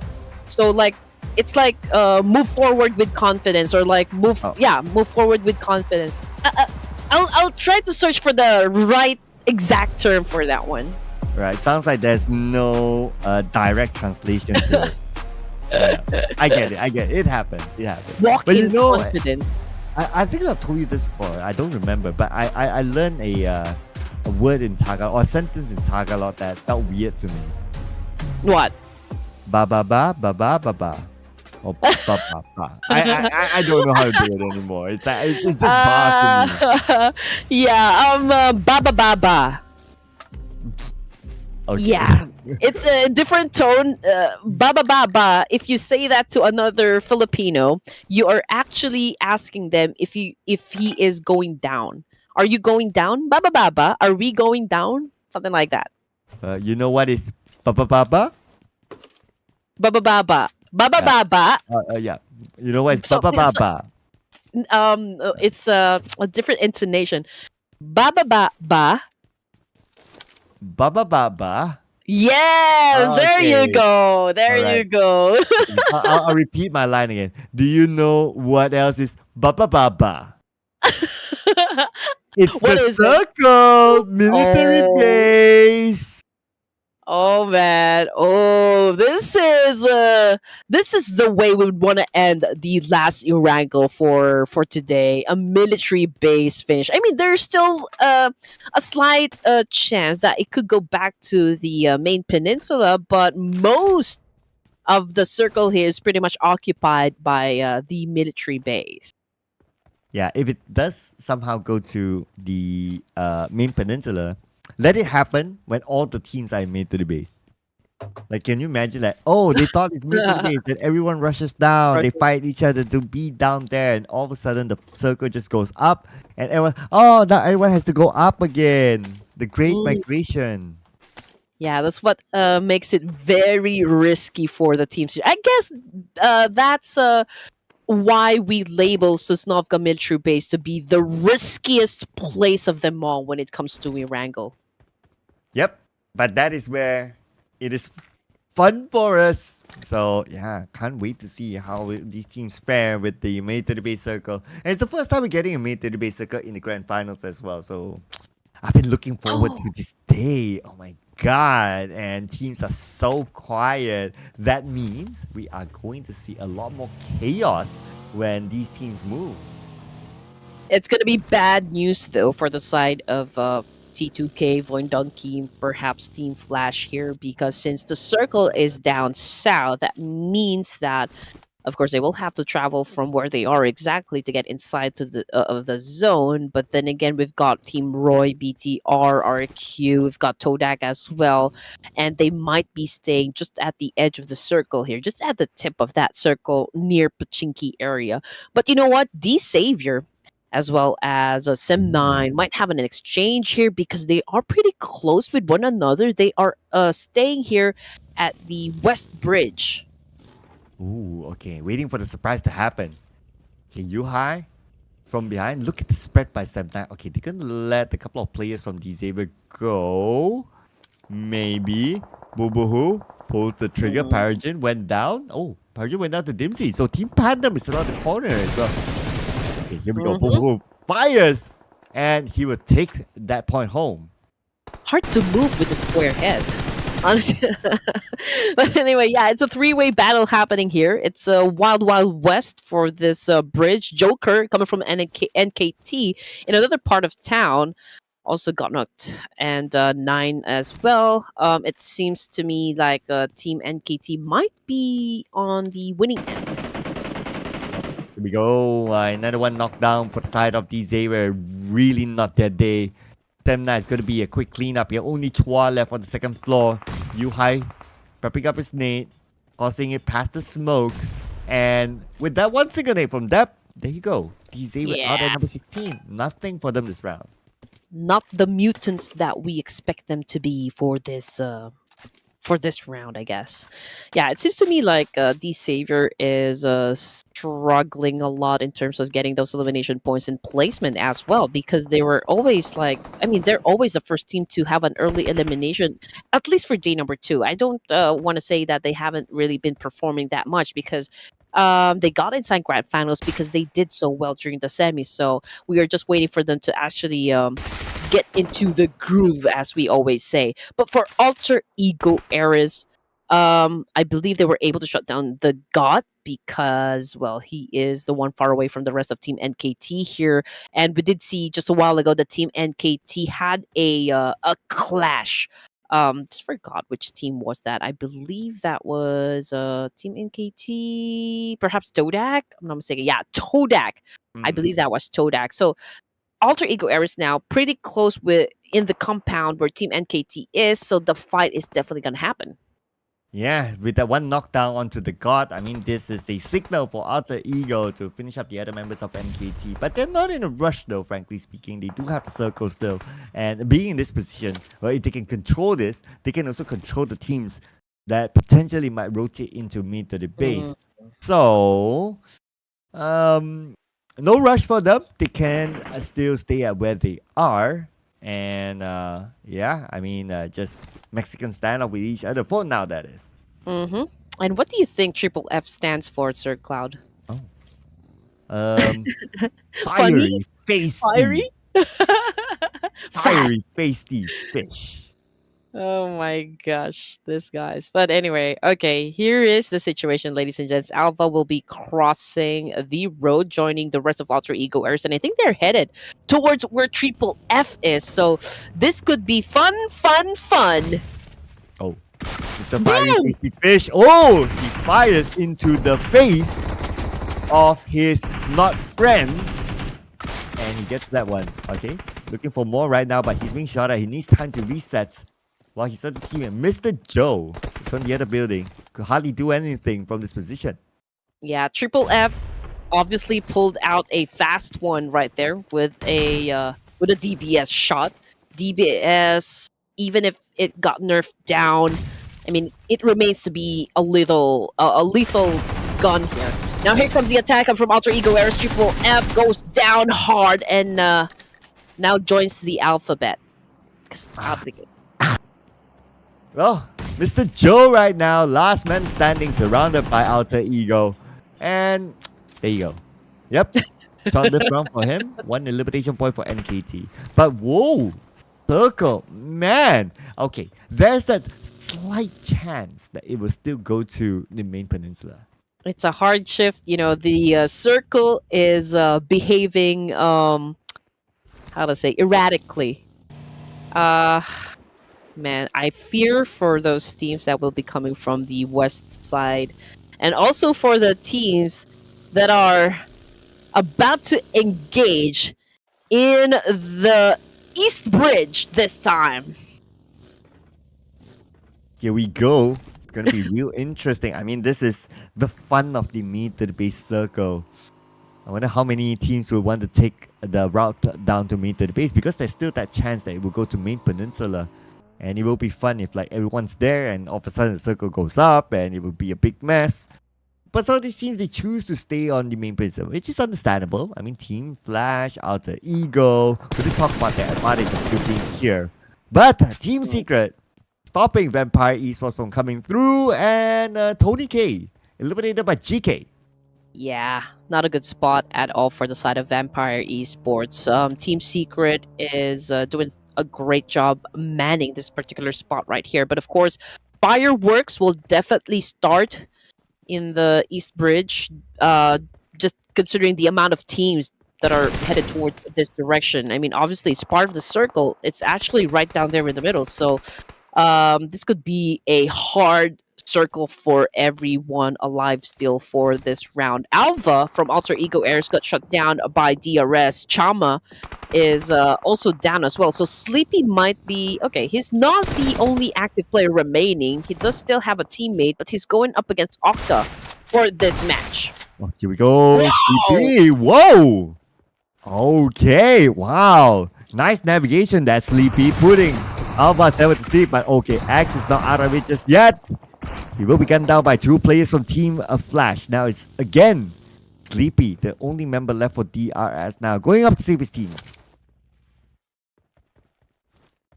Oh, okay. So brutal exchange coming from the teams. We've got Genfus right now going up against Voin Donkey here, but where is the rest of Bigatron Red Aliens? Okay, they are actually right behind Genfos, but this is he is the weakest link so far for this situation because it's a 4v1 and everyone coming from Voin Donkey is throwing nades to try and flush out Genfus from that spot. Okay, the closest vehicle is quite a distance though. Okay, some smokes deployed, and now looks like Wow. Genfos. Genfos tries to blow them back up with his nade, but to no avail. Okay, another nade sent into the building, but right now Genfos being pinned down. Lots of pressure onto him. The other members of BT are on their way. He needs backup, but look at the circle. Yeah. It's probably going to be a meter-based circle, but Genfos finally goes down. On point. Nade coming from Mineral. Here comes the backup. Satar right behind this concrete wall. Goes for the molly. Void Donkey was able to evade. Satar going in for the second nade coming from the backpack here. I guess he is holding them off. I mean, they're trying to keep them at bay. Now we can see 2 members of BTR, but oh man, Lapar goes down. Oh man, not only Leon Puck as well as Satar. Satar at the forefront, picking up his nade still. And a potato went down. Got a little bit of backup from the other side, and Satar will be the cleanup crew. He will pick up the points for himself. And that is going to be 4 points for BTR. What a nice comeback. Yeah, BTR dusting themselves off, winning the fight up against Voin Donkey. But, hey, the fight is not over just yet. Voin Donkey, they still have 1 more player alive. So let's see how long Vexy can last in this situation, considering he is the lone wolf. Now, going back to Team Flash here, 2 elimination points. And now they have the chance once again to assume more because right up in front of them are the guys of BTR. And mind you, BTR is a little vulnerable considering the fact that they've lost a couple of members going up against Voin Donkey. Oh, now we do have them going up against Team Flash, Batman as well as Gosu. And this area is no longer in the circle, mind you. Really interesting. But oh, RQ now fighting against a Team Pandem. And Mr. Crispy Napeko. Crispy shot by him. And Crispy elimination points. Yes, sir. Crispy Licious from RQ. Bagging most of the... Yeah, most, actually, and not most. All the elimination points is under Crispy's name. So there you go. Not quite sure if we're talking about like crispy, like really crispy chicken skin, or perhaps like a pig skin, like from Lechon, or a Krispy Kreme. Let's go to the sweets. Now I'm starting to imagine different types of food now. Yep. It is way past dinner time, ladies and gentlemen, and we're here with you. So show us some love, please. Thank you. Yeah. But let's see if BTR is going to show Team Flash any love. Oh, they sent a team waiting at the bridge. A setup for BTR and Team Flash. And look at the situation again, Sir Cloud. The only way in and out would be the East Bridge. But T2K, high risk. Okay, they actually pass him through the West here, which is... I guess it makes sense considering the number of teams over there at the east side. So, yeah, long rotation coming from the side of T2K. Obviously, we've got players opted to swim. That would be Leon and Satar, but this puts them in the world of danger. Time to learn a thing or two from the Olympics. Hopefully BTR is able to get across now. They're taking that risk. Okay, so the team that was at the bridge was DRS, and if they notice that BTR jumped into the water, then well, Crosshairs will be onto BTR. But so far so good for BTR. Let's see how far will they be able to go, as Team Flash still have not decided to get across. Shama. All right, he's still alive, but he is on the bridge. I'm looking for Sleepy, so I guess he decided to swim as well. I mean, different tactics here. 1-1 split. I mean, there is an obvious need for DRS to kind of split up just to make sure that they have more entries, I guess, to get into the safe zone. Team Flash now crossing the bridge. They will meet up with Chama. Team Secret, Trang is inside, but 3 members from Team Secret is not yet. So they are now doing a massive spray, challenging up the guys up against Team Clash or Team Flash. But yeah, this is an obvious ambush right here. Well, Team Flash. Okay. Fights back against the Team Secret, but Break still on the higher ground. Nade onto probably Gosu, but actually fell in between Gosu and Batman, and Gosu surprised him from the back. Gosu, nice quick move that took advantage of Batman's unawareness of the position of Team Flash. Oh man. Okay.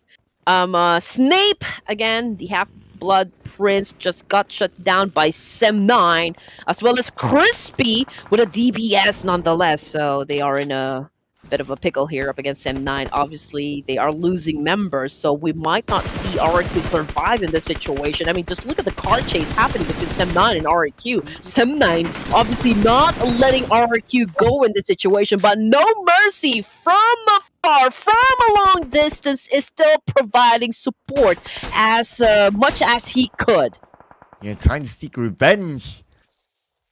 Almost knocked down, forcing him to use a medkit. But he failed to get the knock against Sem9. Oh, wait a second, he got it. Oh, okay. So yeah, at least he got 1 point out of Sem9. So that's going to be 4 points now for RRQ. But he's on the inner side of the circle. And I believe Sem9 definitely knows that he is alone, because they were the ones who eliminated his other teammates. Alright, here we go. RQ now left with 1 player. No Mercy is just going round and round and round. Juke, however, drowned in the ocean. So sorry for that one. I don't know exactly if it can still be revived at this point. I mean, he is in the water. So is that possible, Sir Cloud? Yeah, you can revive. Oh, okay. Yeah. But what you can't revive is, unfortunately, BTR. I noticed that they are no longer in the game. So I guess they didn't make it. Too bad. Yeah, I mean, if you swim so late, it's hard because a lot of teams are already there, and naturally they will keep an eye on the water. It's just like what Tora is doing. And guess which team is actually in the best position? That would be 52 Esports of Pakistan. So could this be another shot at the chicken dinner here coming from 52 Esports? Well, we'll just have to wait and see. We are now at stage 5 with 9 teams remaining. Now, Todak on your screen, ladies and gents. And obviously, Lynx is having an exchange of nades here up against the real soldiers. He's still on prone. Not quite sure if DRS knows exactly where to throw it. So, calculated risk, I guess, coming from the side of DRS. Well, calculated risk is what they're going to take right now against Todak as they charge in. Here we go, Sleepy brought his buggy. Now with the DBS. Okay, someone's on the left side. But Sleepy, I'm not sure if he knows. Okay, now he definitely knows. He definitely thought that hit. Oh, wow. Sleepy went down the moment Lynx got up, and Sleepy eliminated. Now leaving Shama alone. 1v2 on the outside of the circle. Not healing up just yet. Cooking that nade. Shot reach toss. And the nade will not connect. But Lynx knows exactly where Shama is at. Oh, wait a second. He got some help from Batman. Shama with a 2-piece kill, though, avenging Sleepy, who had been put to sleep, ladies and gents. So good night and sweet dreams to Sleepy. But you know what? DRS is still alive, so that is always good news, you know, for the real soldiers. I mean, they still have a chance to score that chicken dinner. It will be hard, but not impossible at all. Team Flash, okay, great number.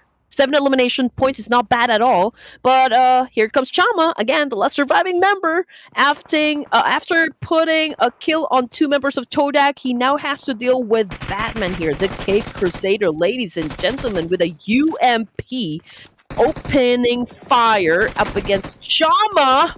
Okay, a little bit of a cat and mouse chase, but yeah, Chama has been damaged. But here, oh, is there another team? Here comes the backup coming from Team Flash, and they got the job done.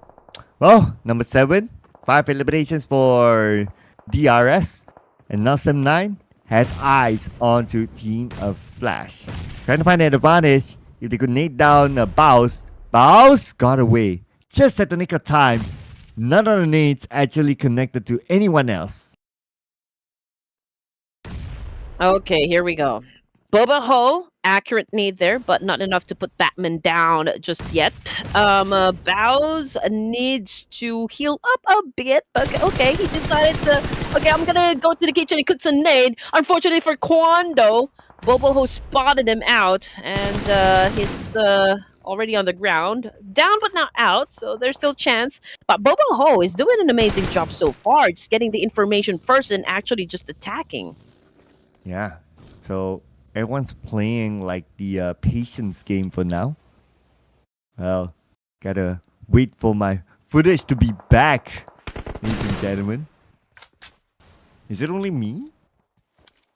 The screen, it's a little bit blurry, but doable. Okay, there you go. Sem9 still alive with 8 elimination points, and again, Yuhai, first player to go out for Sem9. But again, working with 3 members is still a-okay. But you know what? We spoke too soon because No Mercy just arrived in the scene and was able to shut down one player. But ooh, Bobo again with the counter.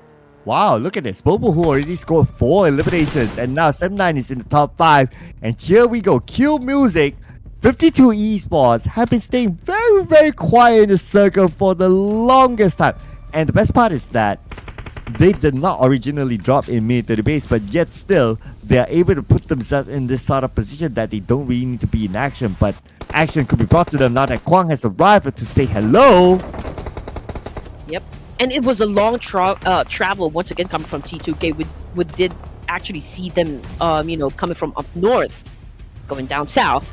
So that was a long journey. But Kwon down, but not out just yet. They're going up against 52 Esports. Obviously, one of them getting picked up, and that would be, I believe, Alian. Okay, but right behind Team Flash are also the guys coming from Sem9, so they are actually the patty here in a juicy burger. Oh, Guang eliminated, sent back to the lobby, and now he can have his burger. But his other teammates, Team Flash, is still behind. Okay, besides Team Pandem, that only has 1 player. The rest is kind of tight here. 4v3, v3, v3, and all these are amazing teams. Now, step 9. You're gonna put focus on the Team Flash. They want to try to take over this sniper tower. Yeah, actually, it's this is a very vulnerable spot, I can say, coming from the side of Team Flash. But there is a need for Bobo Hope to kind of back up from the fight because one of them gets tagged. 9 elimination points though for the side of Sem9, so they're doing an amazing job. Kenny now needs to buy a little time. Oh man, Gosu again with an impressive shutdown. 2 players already on the ground, which puts Sem9 in a world of trouble. Now, Kenny obviously needs to pick up his teammate here. If they want to continue on at this kind of pace, they need all the firepower they can. So in this situation, a pickup is essential. Oh, okay. So, pickup's done. Bobo is back up again. But Team Flash, look at this. They're making a proactive approach. They try to close down the members of Sem9. And now, they will try to take down Bobo, and they will again. Bobo goes down to the ground again for the second time around. Kenny, just behind the smoke. The smoke goes out, and he can get 1. Okay, 2 more to go for Kenny. Kenny switches to a DDS. Tries to take out Batman. He gets Batman as well. 1 more to go. But Gosu is there to stop Kenny. And it's a worthwhile trade as Gosu will be able to pick up both of his teammates. Yeah, he is the knight in shining armor for Team Flash there. I mean, it was a close call. Not gonna lie, they were almost got shut down by Kenny of Sem9, but again, good follow through coming from Gosu, a well-deserved MVP title just a while ago. 52 Esports, they are at the top of the leaderboards as to who will get the winner chicken dinner, followed by T2K, and then there's Team Flash with 2 members, and Team Pandom having the least chance because they're down to their last member of the team. Now, checking out what T2K is doing, they are heavily manning the south side, and I think they're trying to control majority of the circle here. And speaking about the circle, pretty much only 2 teams in the circle. Team Flash is not. So, in order for them to get in, they have to fight against 52 Esports. But there's also a road in between, though. We haven't seen 52 Esports in action at all. And I'm pretty sure the fans are calling for them to gain elimination points because they got to catch up with the number 1 team, and it could be served to them. Unless Team Flash has something to say about it. This is such a strong position for 52 Esports, but of course there's a need to defend. Team Flash was the first one to crash and burn, and we still got 2 more teams would want to try to challenge them up, and that would be Team Pandom and Team T2K. Now, Achul goes down by the hands of T2K, and the fight continues on between these 2 teams. Amazingly, we're now looking at the final bout, which is Pakistan versus T2K. So this is a South Asian finish. Oh, you are absolutely right. And one of them will score their second chicken dinner today. And it's a 4v4. And both of them in the circle. We still got stage 8. Okay, we'll be reviewed with the stage 8 circle real soon. Okay, about 5 more seconds. Who will the circle favor? This circle is going to be big. This circle is going to be important. And the circle, it's still a 50-50. Yeah, a while ago, Team Flash with an attempt to destroy 52 Esports, but they're like moth to the fire. They got eliminated instantaneously, right? So it's gonna be difficult for T2K, honestly speaking, to go up against 52 Esports. They are in such great position here, considering that they have a compound. T2K needs to go out of their comfort zone and through an open space. Oh man, they have got to at least knock down 2 members from a long range to even have a chance to score the chicken dinner in this situation. At least they have vehicles, so they have the option of crashing in if push comes to shove. So the best entry point will probably be the sniper tower if they want to try to crash in and take that risk. Okay, they're on their vehicles. On your mark, get set, go! Oh man, it's an Olympics team here this round. Okay. Passive. They are taking their time. They're taking the information. They are establishing great communication here, ladies and gents. We can see it's a 3-1 split. It's going to be difficult. I'm telling you, this is not going to be easy on the side of train to kill. 52 Esports is just really waiting for T2K to take the bait. There is a need for T2K to get closer because 52 Esports, again, oh man, they have the best chance to score the chicken here just because they have a compound. Yeah, I do agree. Even with the percentage, it shows that the 52 Esports has a slightly higher chance to score this against T2K. Now, coming to stage 9, the zone will close entirely, and the first team to receive the Wrath of the Blue is going to be T2K. Just look at that position, right? T2K, 3 of them at least, is so close to the circle that the blue will be on top of them first. Yeah, but we are already at stage 9, ladies and gentlemen, so the map will be closing down. No. Kamsa now with a move, followed by Tudo Love. It's a 2-2 split, ladies and gents, for both teams. Yes, for both teams. Oh no, for 52 Esports, it's actually a 3-1 split. We've got a Leon getting some damage. Oh, Tudo Love with a precise shot right there, gaining them a little advantage up against 52 Esports. Oh man, 52 Esports losing the pot right now. Igneous down to 10% of health. Managed to run to the closest tree. 52 Esports. More trucks to be saved. Very, very unlikely. Now Blade raining down the Crypto. Crypto is the last man standing. That one fighter will definitely take him out. And T2K scores the chicken dinner. I got a point. I got a Finally! point. Oh I got a man! point. Well, Finally! ask and you shall receive. That was the theme for Red Queen and T2K. Man, okay, maybe I should keep doing that. I mean, I did say before the match started that T2K, please give me some chicken dinner. And T2K, they delivered. And although it's only 5 eliminations, but the chicken dinner, that's 15 points this round for T2K. And finally, Red Queen, finally. You know what? Part of me, I was absolutely worried that you would end the season with 0 points. That would set a new world record. No, I don't think I will finish a tournament or even a season without even gaining a point here. I mean, my boys, T2K won't let me down. Oh man, T2K, you guys did it not only for yourselves, but also for Red Queen. Good stuff up there. I'm happy. Oh man, but still there's a new record though. You had the longest streak so far. Yes. And finally it's broken, but still it's the longest streak, so just saying. I can finally go to sleep with a smile on my face and and a chicken dinner beside me. Oh, thank you so much, Train to Kill. Now we know what crispy supper are you gonna get? Fried chicken! Yeah! Oh, besides T2K, we got Team Flashes still putting a good performance. And they should still be at number 1 after this round. Sunline coming back with a good performance as well. And of course, 52 Esports up here too. They had to circle for the longest time. I really want to see how their rotation was. You know what?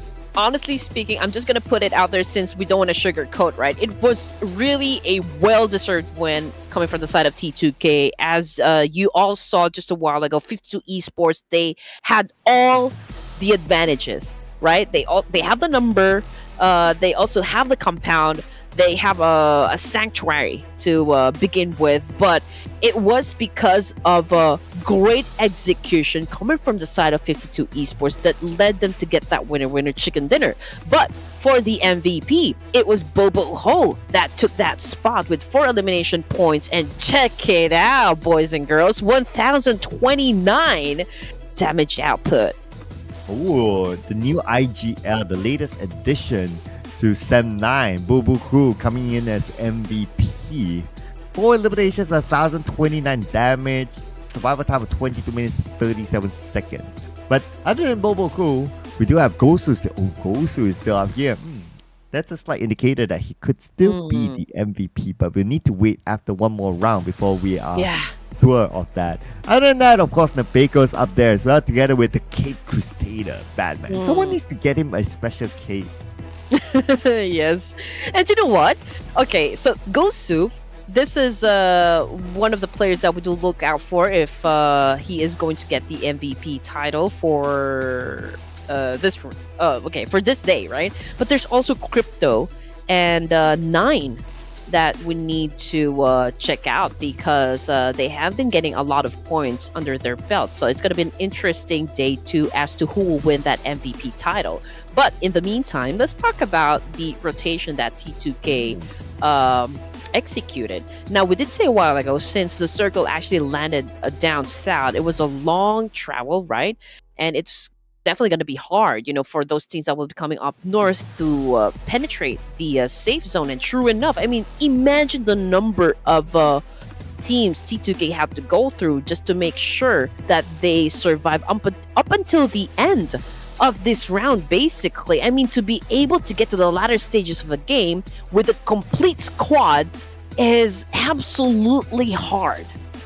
Yeah, I was actually looking at 52 Esports as well. They actually dropped a military base island for some unusual reason, but the circle absolutely favored them and they just held in this compound for from the start to the finish, basically. The points that they collected are for teams who tried to take over the compound or individuals tried to take over the compound. That's about it. Other than that, they didn't really need to move. Whew, oh man, I need to catch my breath, to be honest. This was an exciting round. I just want to put it out there. Again, the odds weren't really working on their favor, but that was a great clutch coming from T2K. 15 points, not so much on the LMs, but hey, I mean, like what you said, Sir Cloud, a chicken is a chicken. Oh yeah, and chicken is a chicken, and a correct prediction is a correct prediction for Red Queen. So, yep, very ridiculous. But even the closest other contender, right, is Team Flash, also 15 points. And then you got 7912 and 52 Esports 10. But on the other end, Xavier still is another 0, Vampire Esports 0. So I don't know what's up with Xavier. But to the best of my memory as well, like Xavier, they do have this thing that if it's like this off season, they sometimes don't show up. You're right. Yes. Again, I did say this at the beginning of the tournament that sometimes we don't exactly know the objective of teams here, or like the intention. Sometimes they just really in it to play and to just enjoy the game. Some are just like polishing their moves, and some just I don't know. They just want to play perhaps, but. The Savior is still the Savior. They are the pride and joy of Vietnam. They have been doing great so far. But let's see if even with just 6 matches, can they still make a huge difference and make a huge improvement for the Savior's team?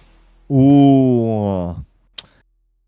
I don't know about that, right? Feels like it's pretty tough because considering that the top competition is also doing fairly well and they are just, neck to neck on top there. And we look at DZ with 39 points. I don't know. Several more games, including the next one, unless it's like they come up with like multiple chicken dinners with a lot of eliminations back to back. Then we're talking. But if not, then I don't know. Probably Xavier will be just looking forward to the next tournament.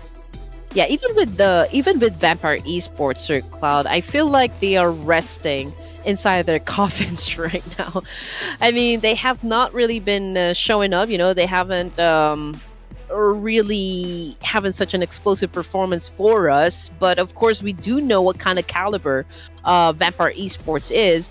And so we kind of expect them to really dominate the scene, but perhaps they have a different idea. But then again, we are having one more round, ladies and gents, before we wrap up day number 2. And again, I have a pretty smile on my face because of T2K. So thank you, Train to Kill Soldiers, for my 1 point. Okay, we're looking to get some more. But hey, don't go away. We'll take a short break, so stay tuned.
Well, someone's a happy girl. Hey, check out the smile from ear to ear.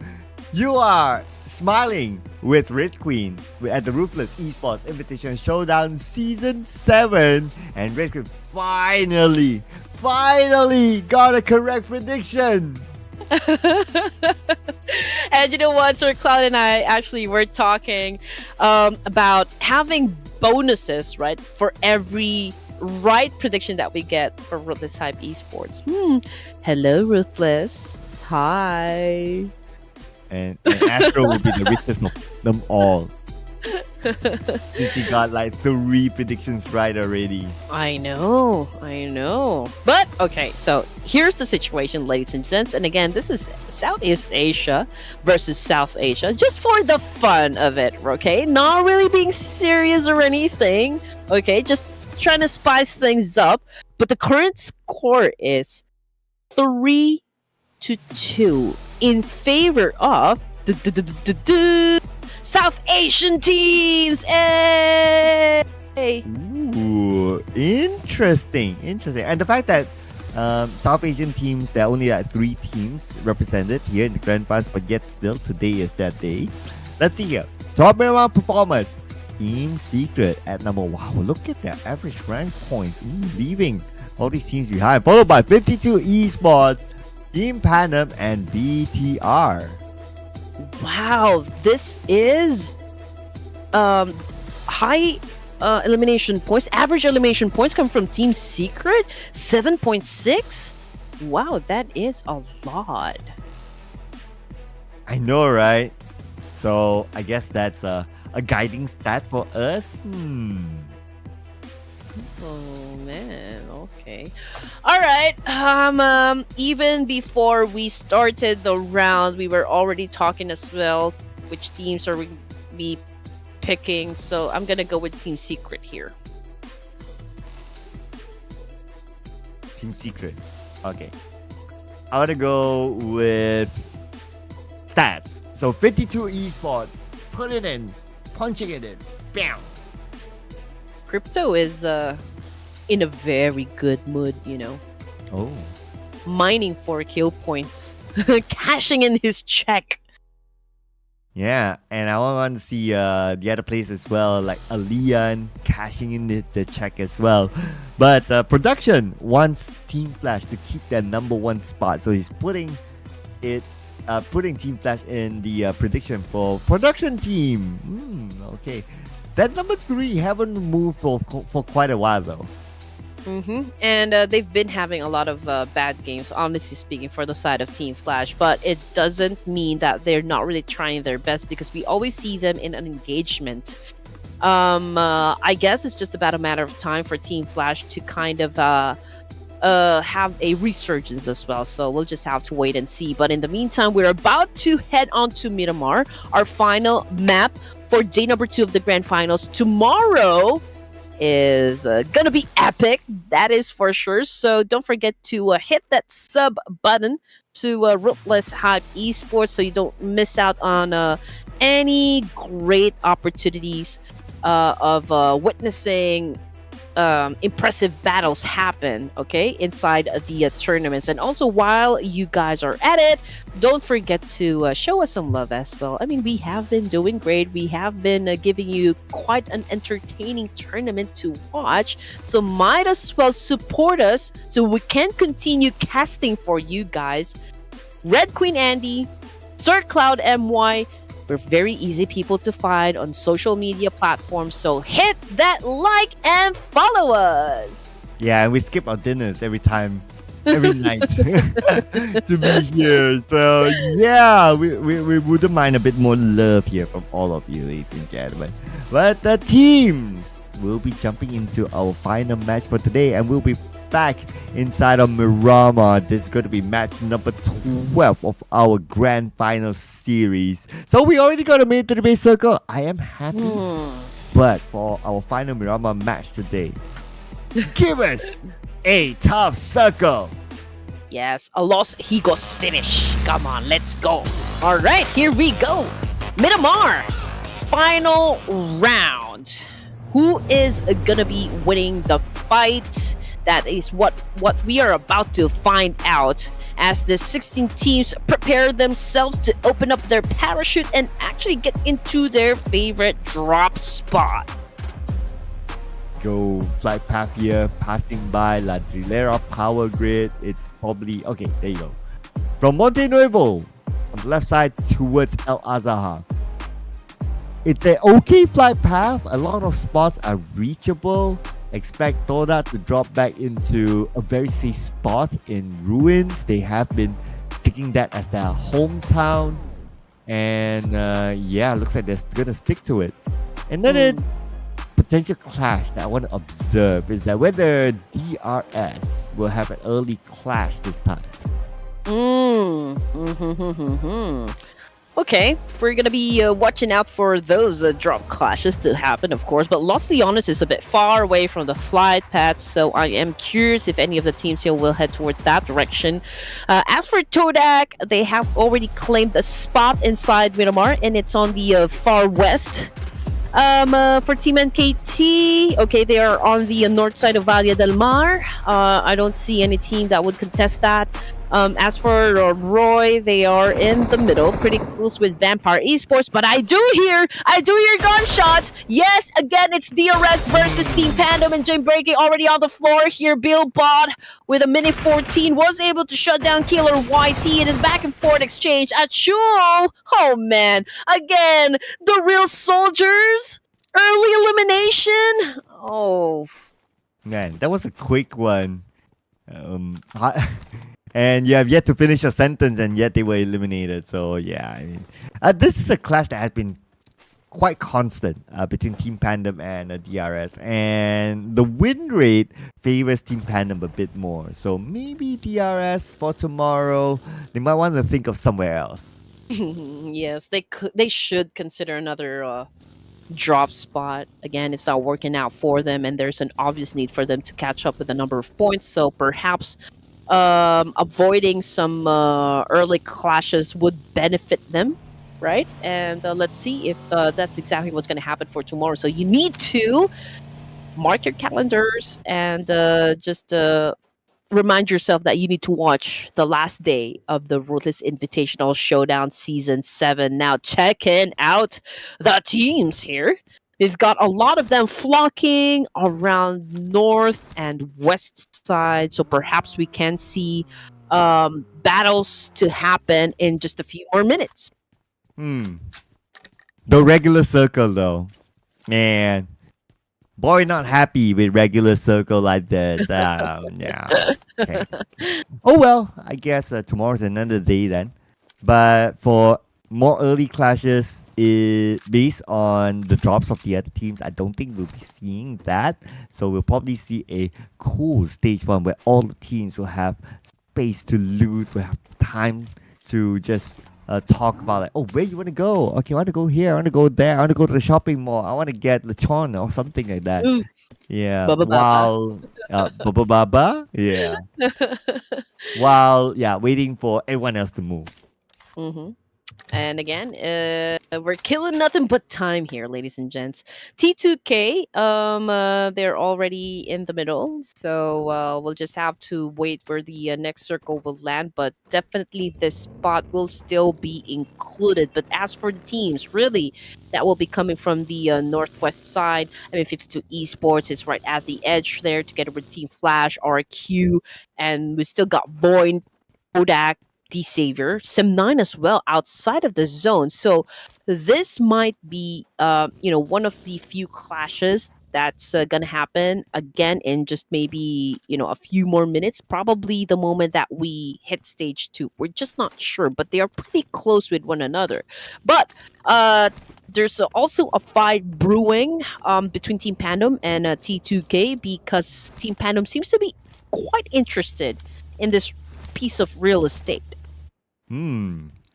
Okay, Team Pandem and T2K. If we look at the overalls, actually they're just like what? A handful of points apart from each other. So if they're able to eliminate one another, then that would shake up the overall chance between them. But so far, no big moves yet. And I guess this is just a stage 1 thing, right? Like, we still have space to play with. We don't necessarily need to take over that spot. and we can go somewhere else. That's okay. So I guess that's exactly what's happening right now. Hmm.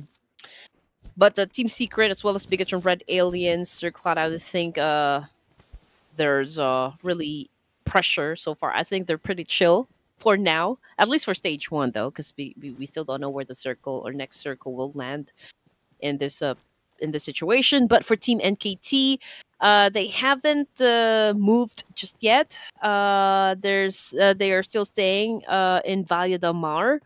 Not sure as well if they have vehicles for each of their members here, but we can see that the Savior Lamborghini doing some rounds and Tusk. Don't know why he Oh. is all alone here, and that was an easy shot right there coming from Lamborghini. I mean, okay, so there is. Okay, we're talking about the backup, and the backup arrives. Okay, all right, getcha. Yep, on the way to save Lamborghini, but movement as well from Roy. So both sides, looks like we're going to see a clash here. And Parajin will finish up Tusk, letting him down. The other members of Roy now trying to seek revenge against the Xavier. Lamborghini still bleeding out though in the building, and now he's held hostage by Roy. But Parajin goes up to the high ground. He wants to take the spot against Zunos.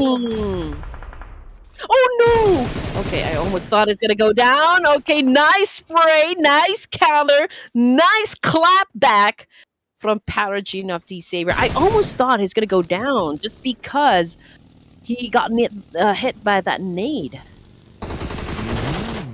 Now Roy, only one player left. Tries to get away as far as possible just to bump into Sam 9 from the Panther Fire, they say. And Porsche still surviving, but Yuhai is on the chase. I will survive as long I as will survive. I know I'll be alive. Yeah, but Portia, man, stage one and you already lost 3 of your members. It's not always good news, for any team in the competition. Sem 9, smelling blood. Will definitely go on a hunt here, and they might be headed towards the last surviving member of Roy, which is of course Porsche. But the Savior, they have the same idea. Here we go. Bobofu, long range shot onto the Xavier just to shoo them away. And right now, they're all playing by the edge of the circle, mind you. So this is gatekeeping happening here by Senna, but very active gatekeeping. Now Dap, Lamborghini. He looks like he doesn't know that Dap is out. Okay, Dap. Oh, distraction by Dap. Man, that is teamwork for Senna 9. Yeah, and this is the second time Lamborghini actually got dropped, and for the second time, he won't be standing up anymore. So the Savior lost 1 member. That's their first casualty right there, but they were able to put up 3 elimination points. But is it going to be fight or flight for this Vietnamese team? Well. The Xavier now playing the rest of the round without Lamborghini. And how far are they for the circle? Okay, they're making a long rotation. Circle will shift. Oh, hard shift towards the right. But a lot of teams are already in the circle though. But for the Xavier, it's not going to be easy for them right now because the gatekeeping is still happening and Tora is joining in. Yeah, it continues to favor the east side. So T2K is still safe. Like I said, where they are staying at currently will still be favored by the zone. So lots of opportunities there to, assume a lot of points, considering the fact that Team Pandem, Team Flash will be headed towards that direction. They're pretty close with 52 Esports, but I think T2K, they would want to reposition themselves. Sem9 still going up against D Savior. Parajin has lost a limb here, and I think this is going to be the end of the line even for Parajin. And there you go, Yuhai just made sure of that one, and now Boboho gets the point. You know what I noticed is that it's been quite a frequent occurrence that players like to use vehicles to splat other players, and it feels like that's kind of like a meta right now.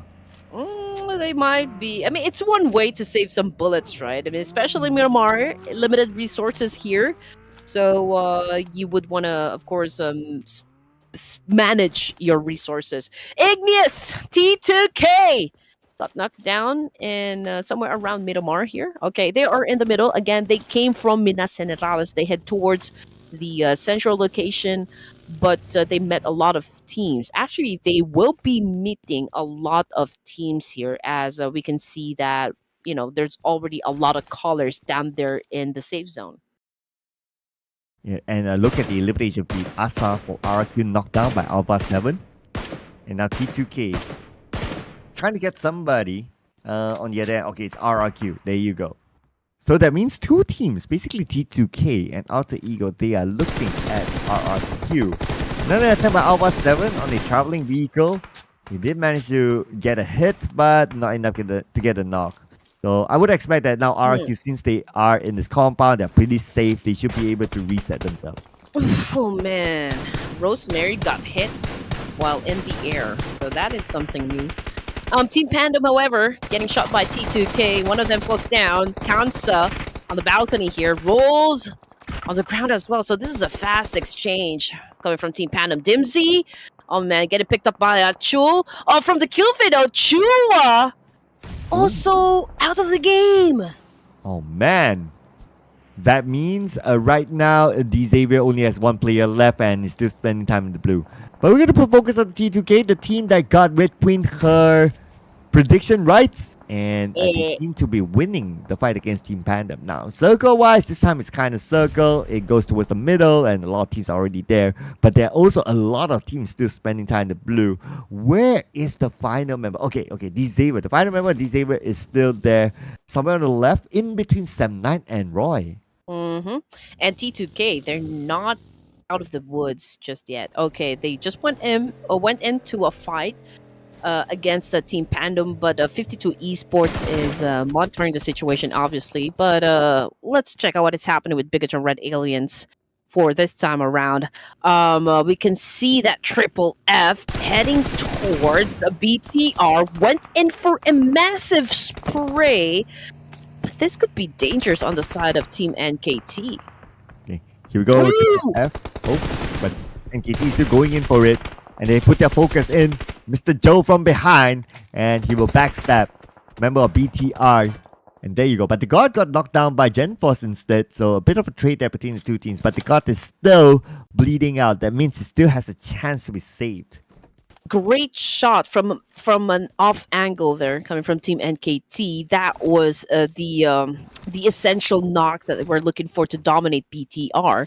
And now we are going to see BTR tomorrow again, ladies and gents. Or not yet, they're still live. We still have two more players. Okay. Roy, however, okay, so this is the team that got knocked out. 0 elimination points, empty-handed. So we'll see you guys tomorrow. In a much better form, I might add. Yep. So hopefully we'll be tomorrow's another day, whatever it is. But the top teams though, they're still in the game. Team Flash, 52 Esports, Team Secret. BTR 2 players left though, so not sure how many points they can add to their tally with playing as a duo. But as of now, I would say that probably put our focus onto the top 3. For now, that is. For now. The Saver. Okay, here we go. Natty. Oh, half an HP. Alian will definitely capitalize on this one. He went on prone, and he was not even aware of the fact that Alian is out to get him. Surprise, surprise, but Alian 52 Esports opens up their account with a 1 point, and now they are officially 6 points behind a Team Flash. And if they score this, well, we need to look at the tiebreaker. But anyway, for Team Flash, or Team Secret that is, up against Sam9, and both of them up on this hill, this will be an interesting fight because how rough this terrain is. Oh man, alright, here we go. Sam9 making it rain nades. But it's such a tall order considering the fact that they are coming down below. Depp is already on the ground. There will be no time for a pickup here, so Sam9 needs to finish the job if they would want to save their teammate here. But okay, looks like Bobo who opted to pick up his teammate before dealing with Team Secret, which puts them in a world of trouble. Kenny will try to keep them at bay, but Brick is getting too close for comfort. Brick will definitely go in for the charge here. He is making it rain bullets, and Kenny now goes down hard. Oh, even his even his weapon is flying around. Okay, what sorcery is this? Oh, for Team Secret now. Okay, they're trying to wipe out the other members of Sem9, but Sem9 fires back. It's going to be that picking out GK, but the jump shot coming in from Break. And Break will eliminate Sem9, number 12 with 4 elimination points. Sem9, what an eventful round they had. Yeah, so I guess we'll see you guys tomorrow as well. I mean, you have a chance to go through 2 broadcasts for the grand finals, so you can adjust your gameplay. There is a need for some sort of recalibration, when it comes to your strategies. But let's see if Vampire can win the fight up against Potato here, coming from Void Donkey. Is he the last remaining player coming from VD? Nope, he is not. There's still a complete squad, ladies and gents. Vampire, however, is one of the teams that are not doing particularly well for the grand finals, so they do need those points. But can they go through alive up against Void Donkey? And they are still on the outside of the circle though. Now the gatekeeping is happening. But Vampire Esports, they're on the lower ground, so Void Donkeys, they still have that geographical advantage. But look at the elimination feed. Team Flash and Team Secret duking it out. The number 1, number 2 team basically. And the Team Secret only has 1 active player left. And Soas went out to Kwang. And it's going to be Trangsin, the last man standing. And he moves away from the fight. Yeah, Trang needs a big bang just to make sure that he survives and get to the latter stages of the game for the last round. I mean, stage 5 down to 11 teams. I can still say that this is quite a fast one. Okay. Tudak! All right, going up against C2K now. Potato goes down in the hands of Tony K. Okay, Tony K showing some or a little thanks here. Tudor Love about to get shot coming from Iftar. I'm not sure if he was knocked down. Okay, he's still alive. 9 from Todak, however, is on the ground as well, coming off the kill feed. But we're looking at Cleo right now, going up against T2K, and what a shot on the UMP, however. Nice follow-through coming from T2K. Iftar was able to save the team. Whoa, Iftar. Oh, the it's hero of Todak. Todak. It's Todak, yeah. Yeah, they won it against T2K, and Iftar became the hero. But the Team Flash, any more points to the tally? 2 points right now. And at the same time, Vampire Esports dominating 5 elimination points. So now Team Flash with the 2 points, they are starting to pull away from the competition. And Team Secret, only Trangsin left. All he can do right now is to pray and hope for the circle to favor him so that he can survive. Yeah, and Void Donkey again with an early elimination. It seems to me like they've dropped the ball, at least for day number 2. But anyway, let's look at what is happening with RQ. They're a complete squad going up against Todak here. And Todak, they're vulnerable, obviously, but there's another team perhaps that's joining into the fight. I think that. Okay, not sure. Okay, back and forth situation, ladies and gents. Todak, again, obvious outcome since they were vulnerable and they were licking their wounds. RQ capitalized on that one and actually won the fight. Team Secret goes out as well with 5 elimination points, which brings us down to just 7 teams remaining. From that exchange, RQ lost Crispy as well. But they still got 1 apiece, so at least that's a bit of a silver lining to them. But I'm sure they would have preferred to kept everyone inside. But it is what it is. But it's okay. They still got 3 players, so anything can happen. 4 points in the bag, so they're at 71 points right now. Doing not too bad, keeping up the pace with the competition. But Team Flash still wants to pull away, speaking about the competition, by taking out Satar, but the nade into the face. Whoa! Where did that come from? Oh, he actually came from Octa. Wow, that was brutal. That was brutal. But anyway, Vampire now versus Team Flash. And you know what? Fire to vampires is also deadly. Okay, let's see if Team Flash here could come out guns blazing up against Vampire. Gosu going off angle. Batman taking in some shots though, coming from afar. Not exactly which team is getting or giving a little help to the Vampires. Oh! It would be perhaps Alter Ego Error, is it? But we'll find it out in a bit more, maybe. But what we're sure is that Gosu is pretty focused on the Schweppes. Okay, there are a couple of players from Vampire Esports still moving around, and one of them on the outside circle. Yeah, that's going to be Tony K. So We don't know if Team Flash knows the presence of Tony K. He is repositioning himself inside of the circle. Team Flash by the borderline as well. But looking at the elimination feed, looks like Alter Ego is tussling with NKT somewhere else. And the God gets knocked down by Alpha 7. NKT probably only has one active player left. Oh, There you go. man. Alter Ego errors every day we hustling. Okay, there's still a complete squad, Sir Cloud, which is amazing. Great advantage there. But you know what? 52 Esports, they also have the numbers, so you don't want to take them out of the equation just yet. Batman, however, got eliminated, I guess, by Tony K there. But we'll check it out in just a while because RQ is going up against 52 Esports. But okay, coming from the kill feed, it's Rosemary, the one that shuts down Batman. Well. Rosemary wants to step up his own game to try to reclaim back the MVP spot that was stolen away from him. But on screen right now, 52 Esports, Snape is there. Okay, I wonder if they know that Snape is there though. I mean, if they don't, Snape can backstab a Leon. Crypto's on the other side. And it seems like 52 Esports, they don't know that he's there.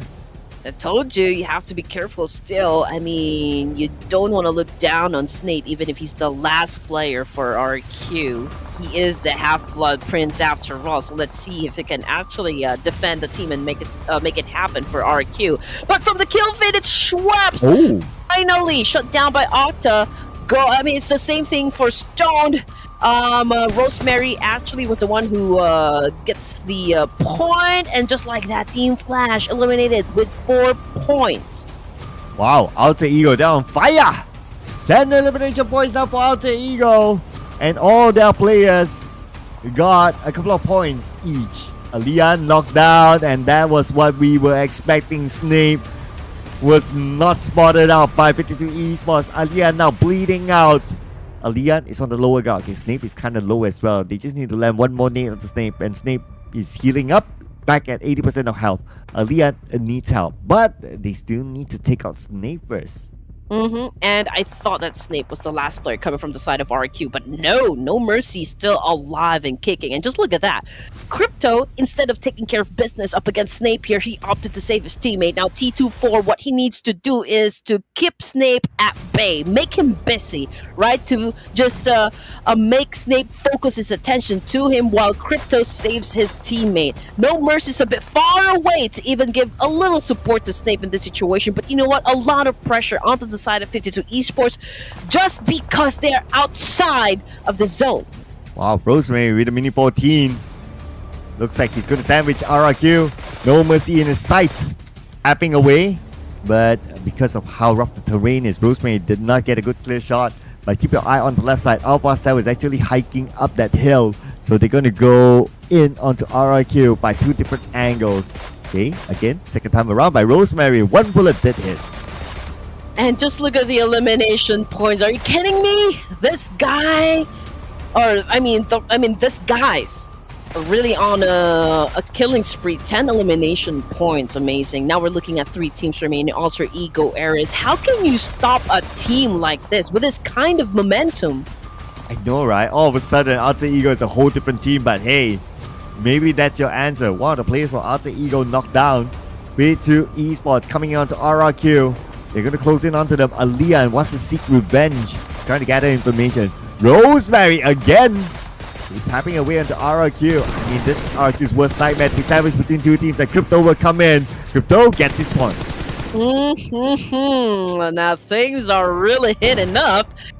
52 Esports now going after 1 player remaining for the side of RQ. Leon taking in some damage coming from that nade. No Mercy is still standing up, but not for long because Crypto is here to save the day. And now 52 Esports has the chance to bag a winner chicken dinner. And another point coming from the South Asian team. But you know what? Rosemary denies that one because he was able to shut down a Leon from this range.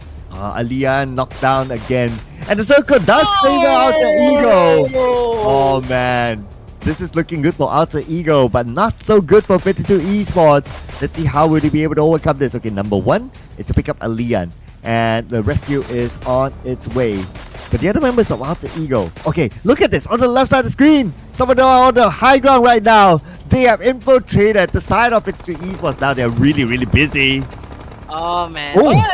Okay, Voltrix goes down, Crypto goes down, Boystel is down.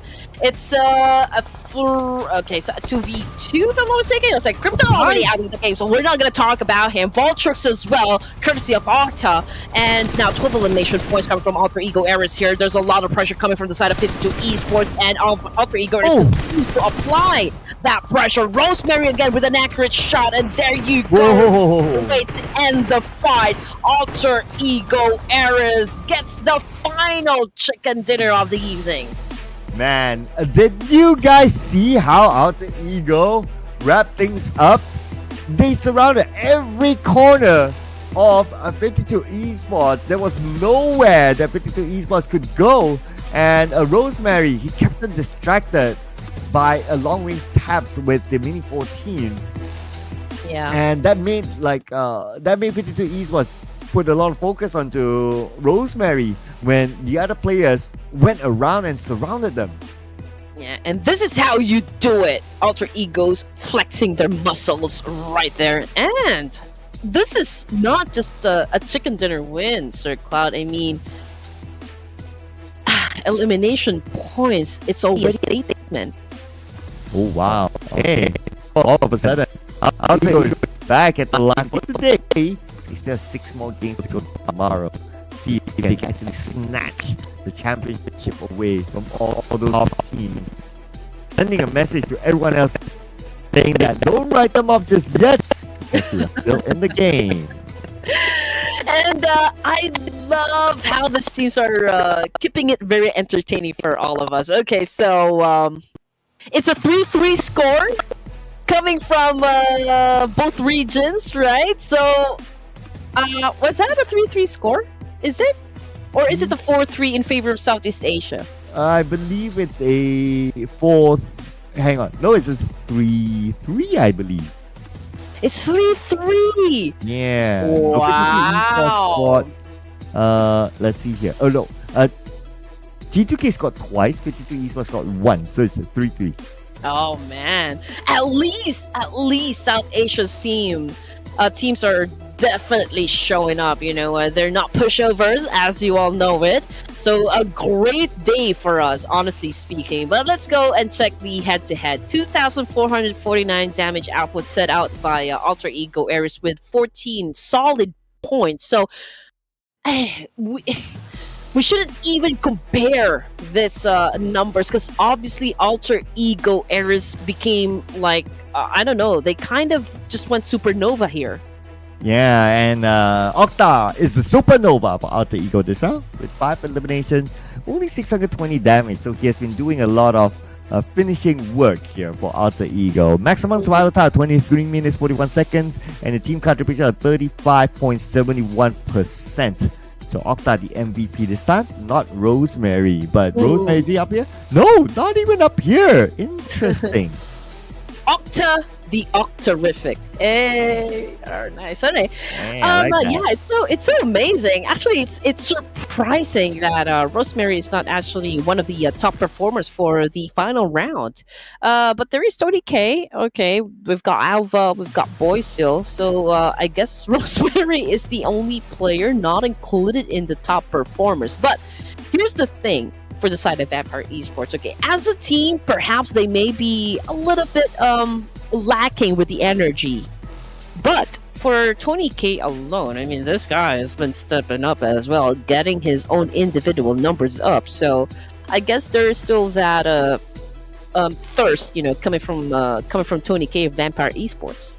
Yeah, it's a sign that all the other team is.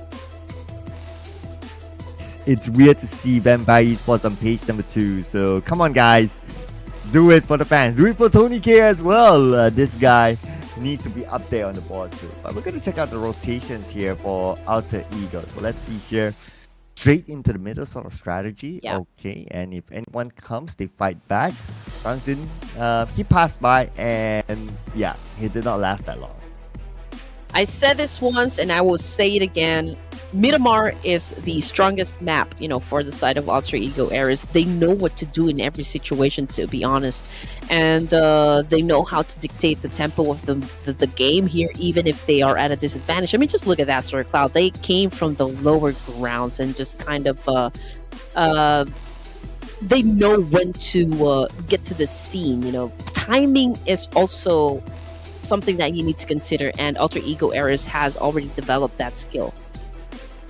Yeah, and they're so adaptable, right? If you kind of think about it, like they tried something, they probably tried something else and it didn't work, and this one they tried something different by playing in the middle of the circle, and it works for them. So great work by Alter Ego. Okay, let's check out the points here.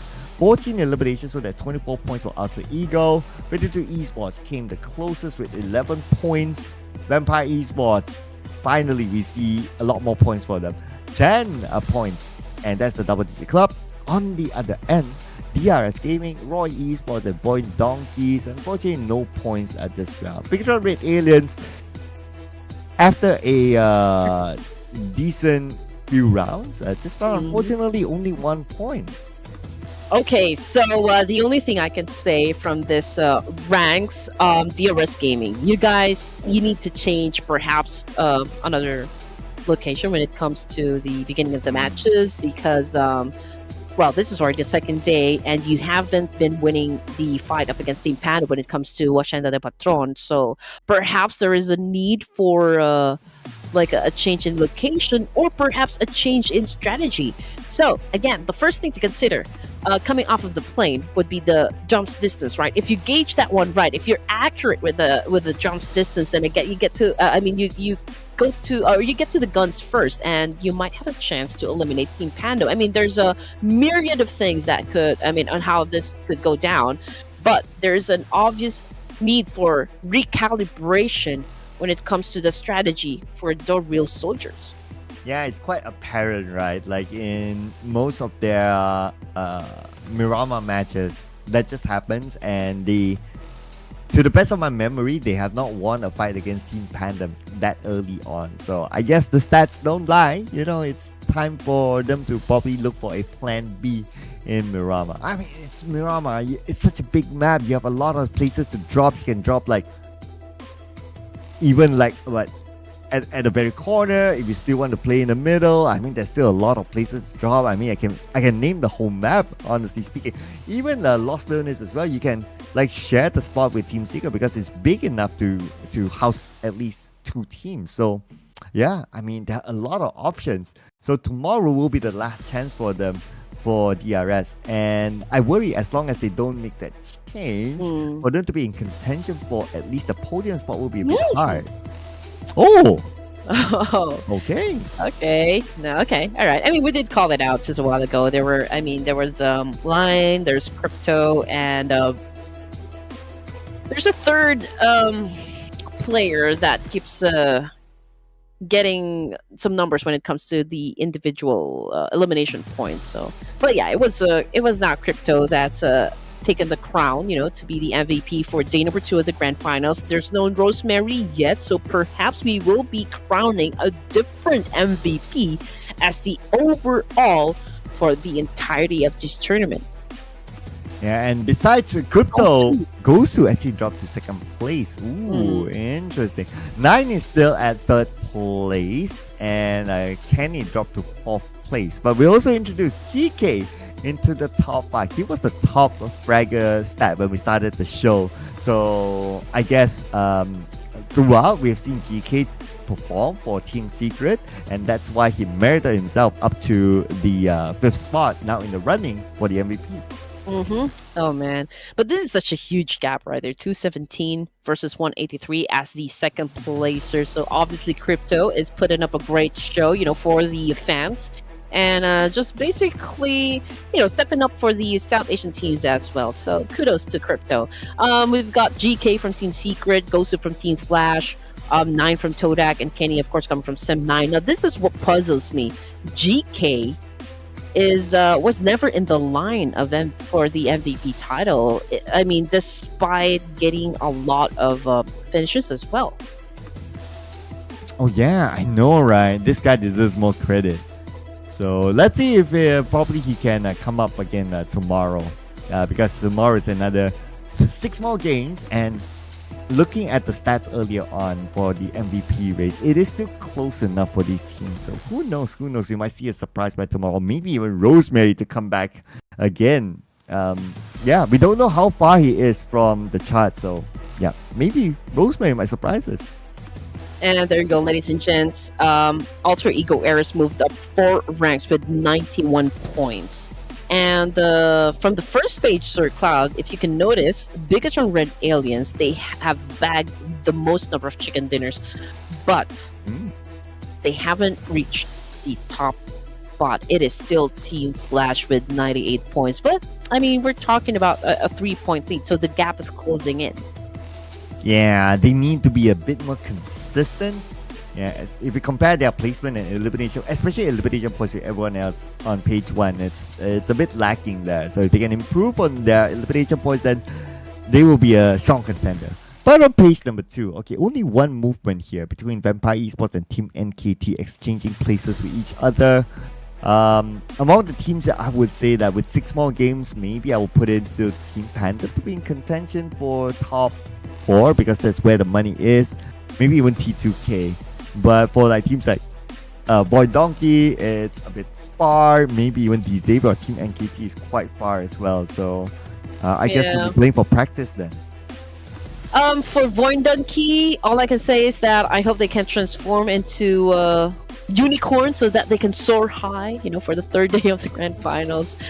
But who knows? I mean, there's a lot of ways, again, that this could go down, and we might see like a different team that will win the fight. But getting a closer look to the head-to-head, it's 12,619 damage output for Team Flash with 57 elimination points after 12 matches.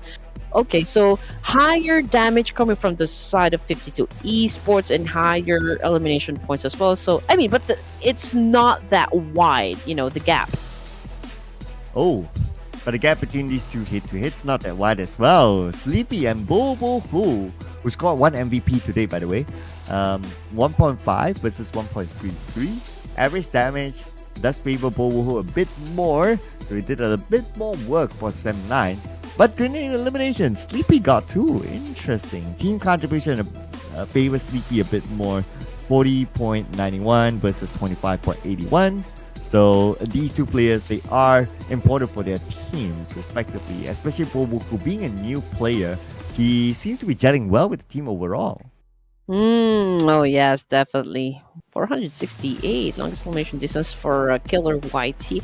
I guess when it comes to throwables used, Sir Cloud, this is I can say above average. I mean, we've seen it go high and go down, but this is a huge number of points when it comes to throwables used. But we can't exactly say if like the nades remains to be a meta. We can see like a huge decline sometimes, for I mean in some of the matches, in the tournament. So I do wonder if this will continue to be, it will continue to be that case, or perhaps tomorrow, since that's the last day of the grand finals, will we see this number go as high as 300, over 300, perhaps? Well, tomorrow's the last day, right? So might as well teams just go all in for it. We'd like to see them fireworks, basically, inside the game. So that wraps up day number 2. Tomorrow, 6 more games to decide who will be the champion for this season's Ruthless Invitational Showdown Season 7. We're already at Season 7. And also don't forget, we did announce earlier today that the Clash of Giants new season will be coming really, really soon. But we have not revealed to you the exact dates yet. So if you want to know exactly when it will happen, do follow the social medias of Ruthless Esports. Yeah.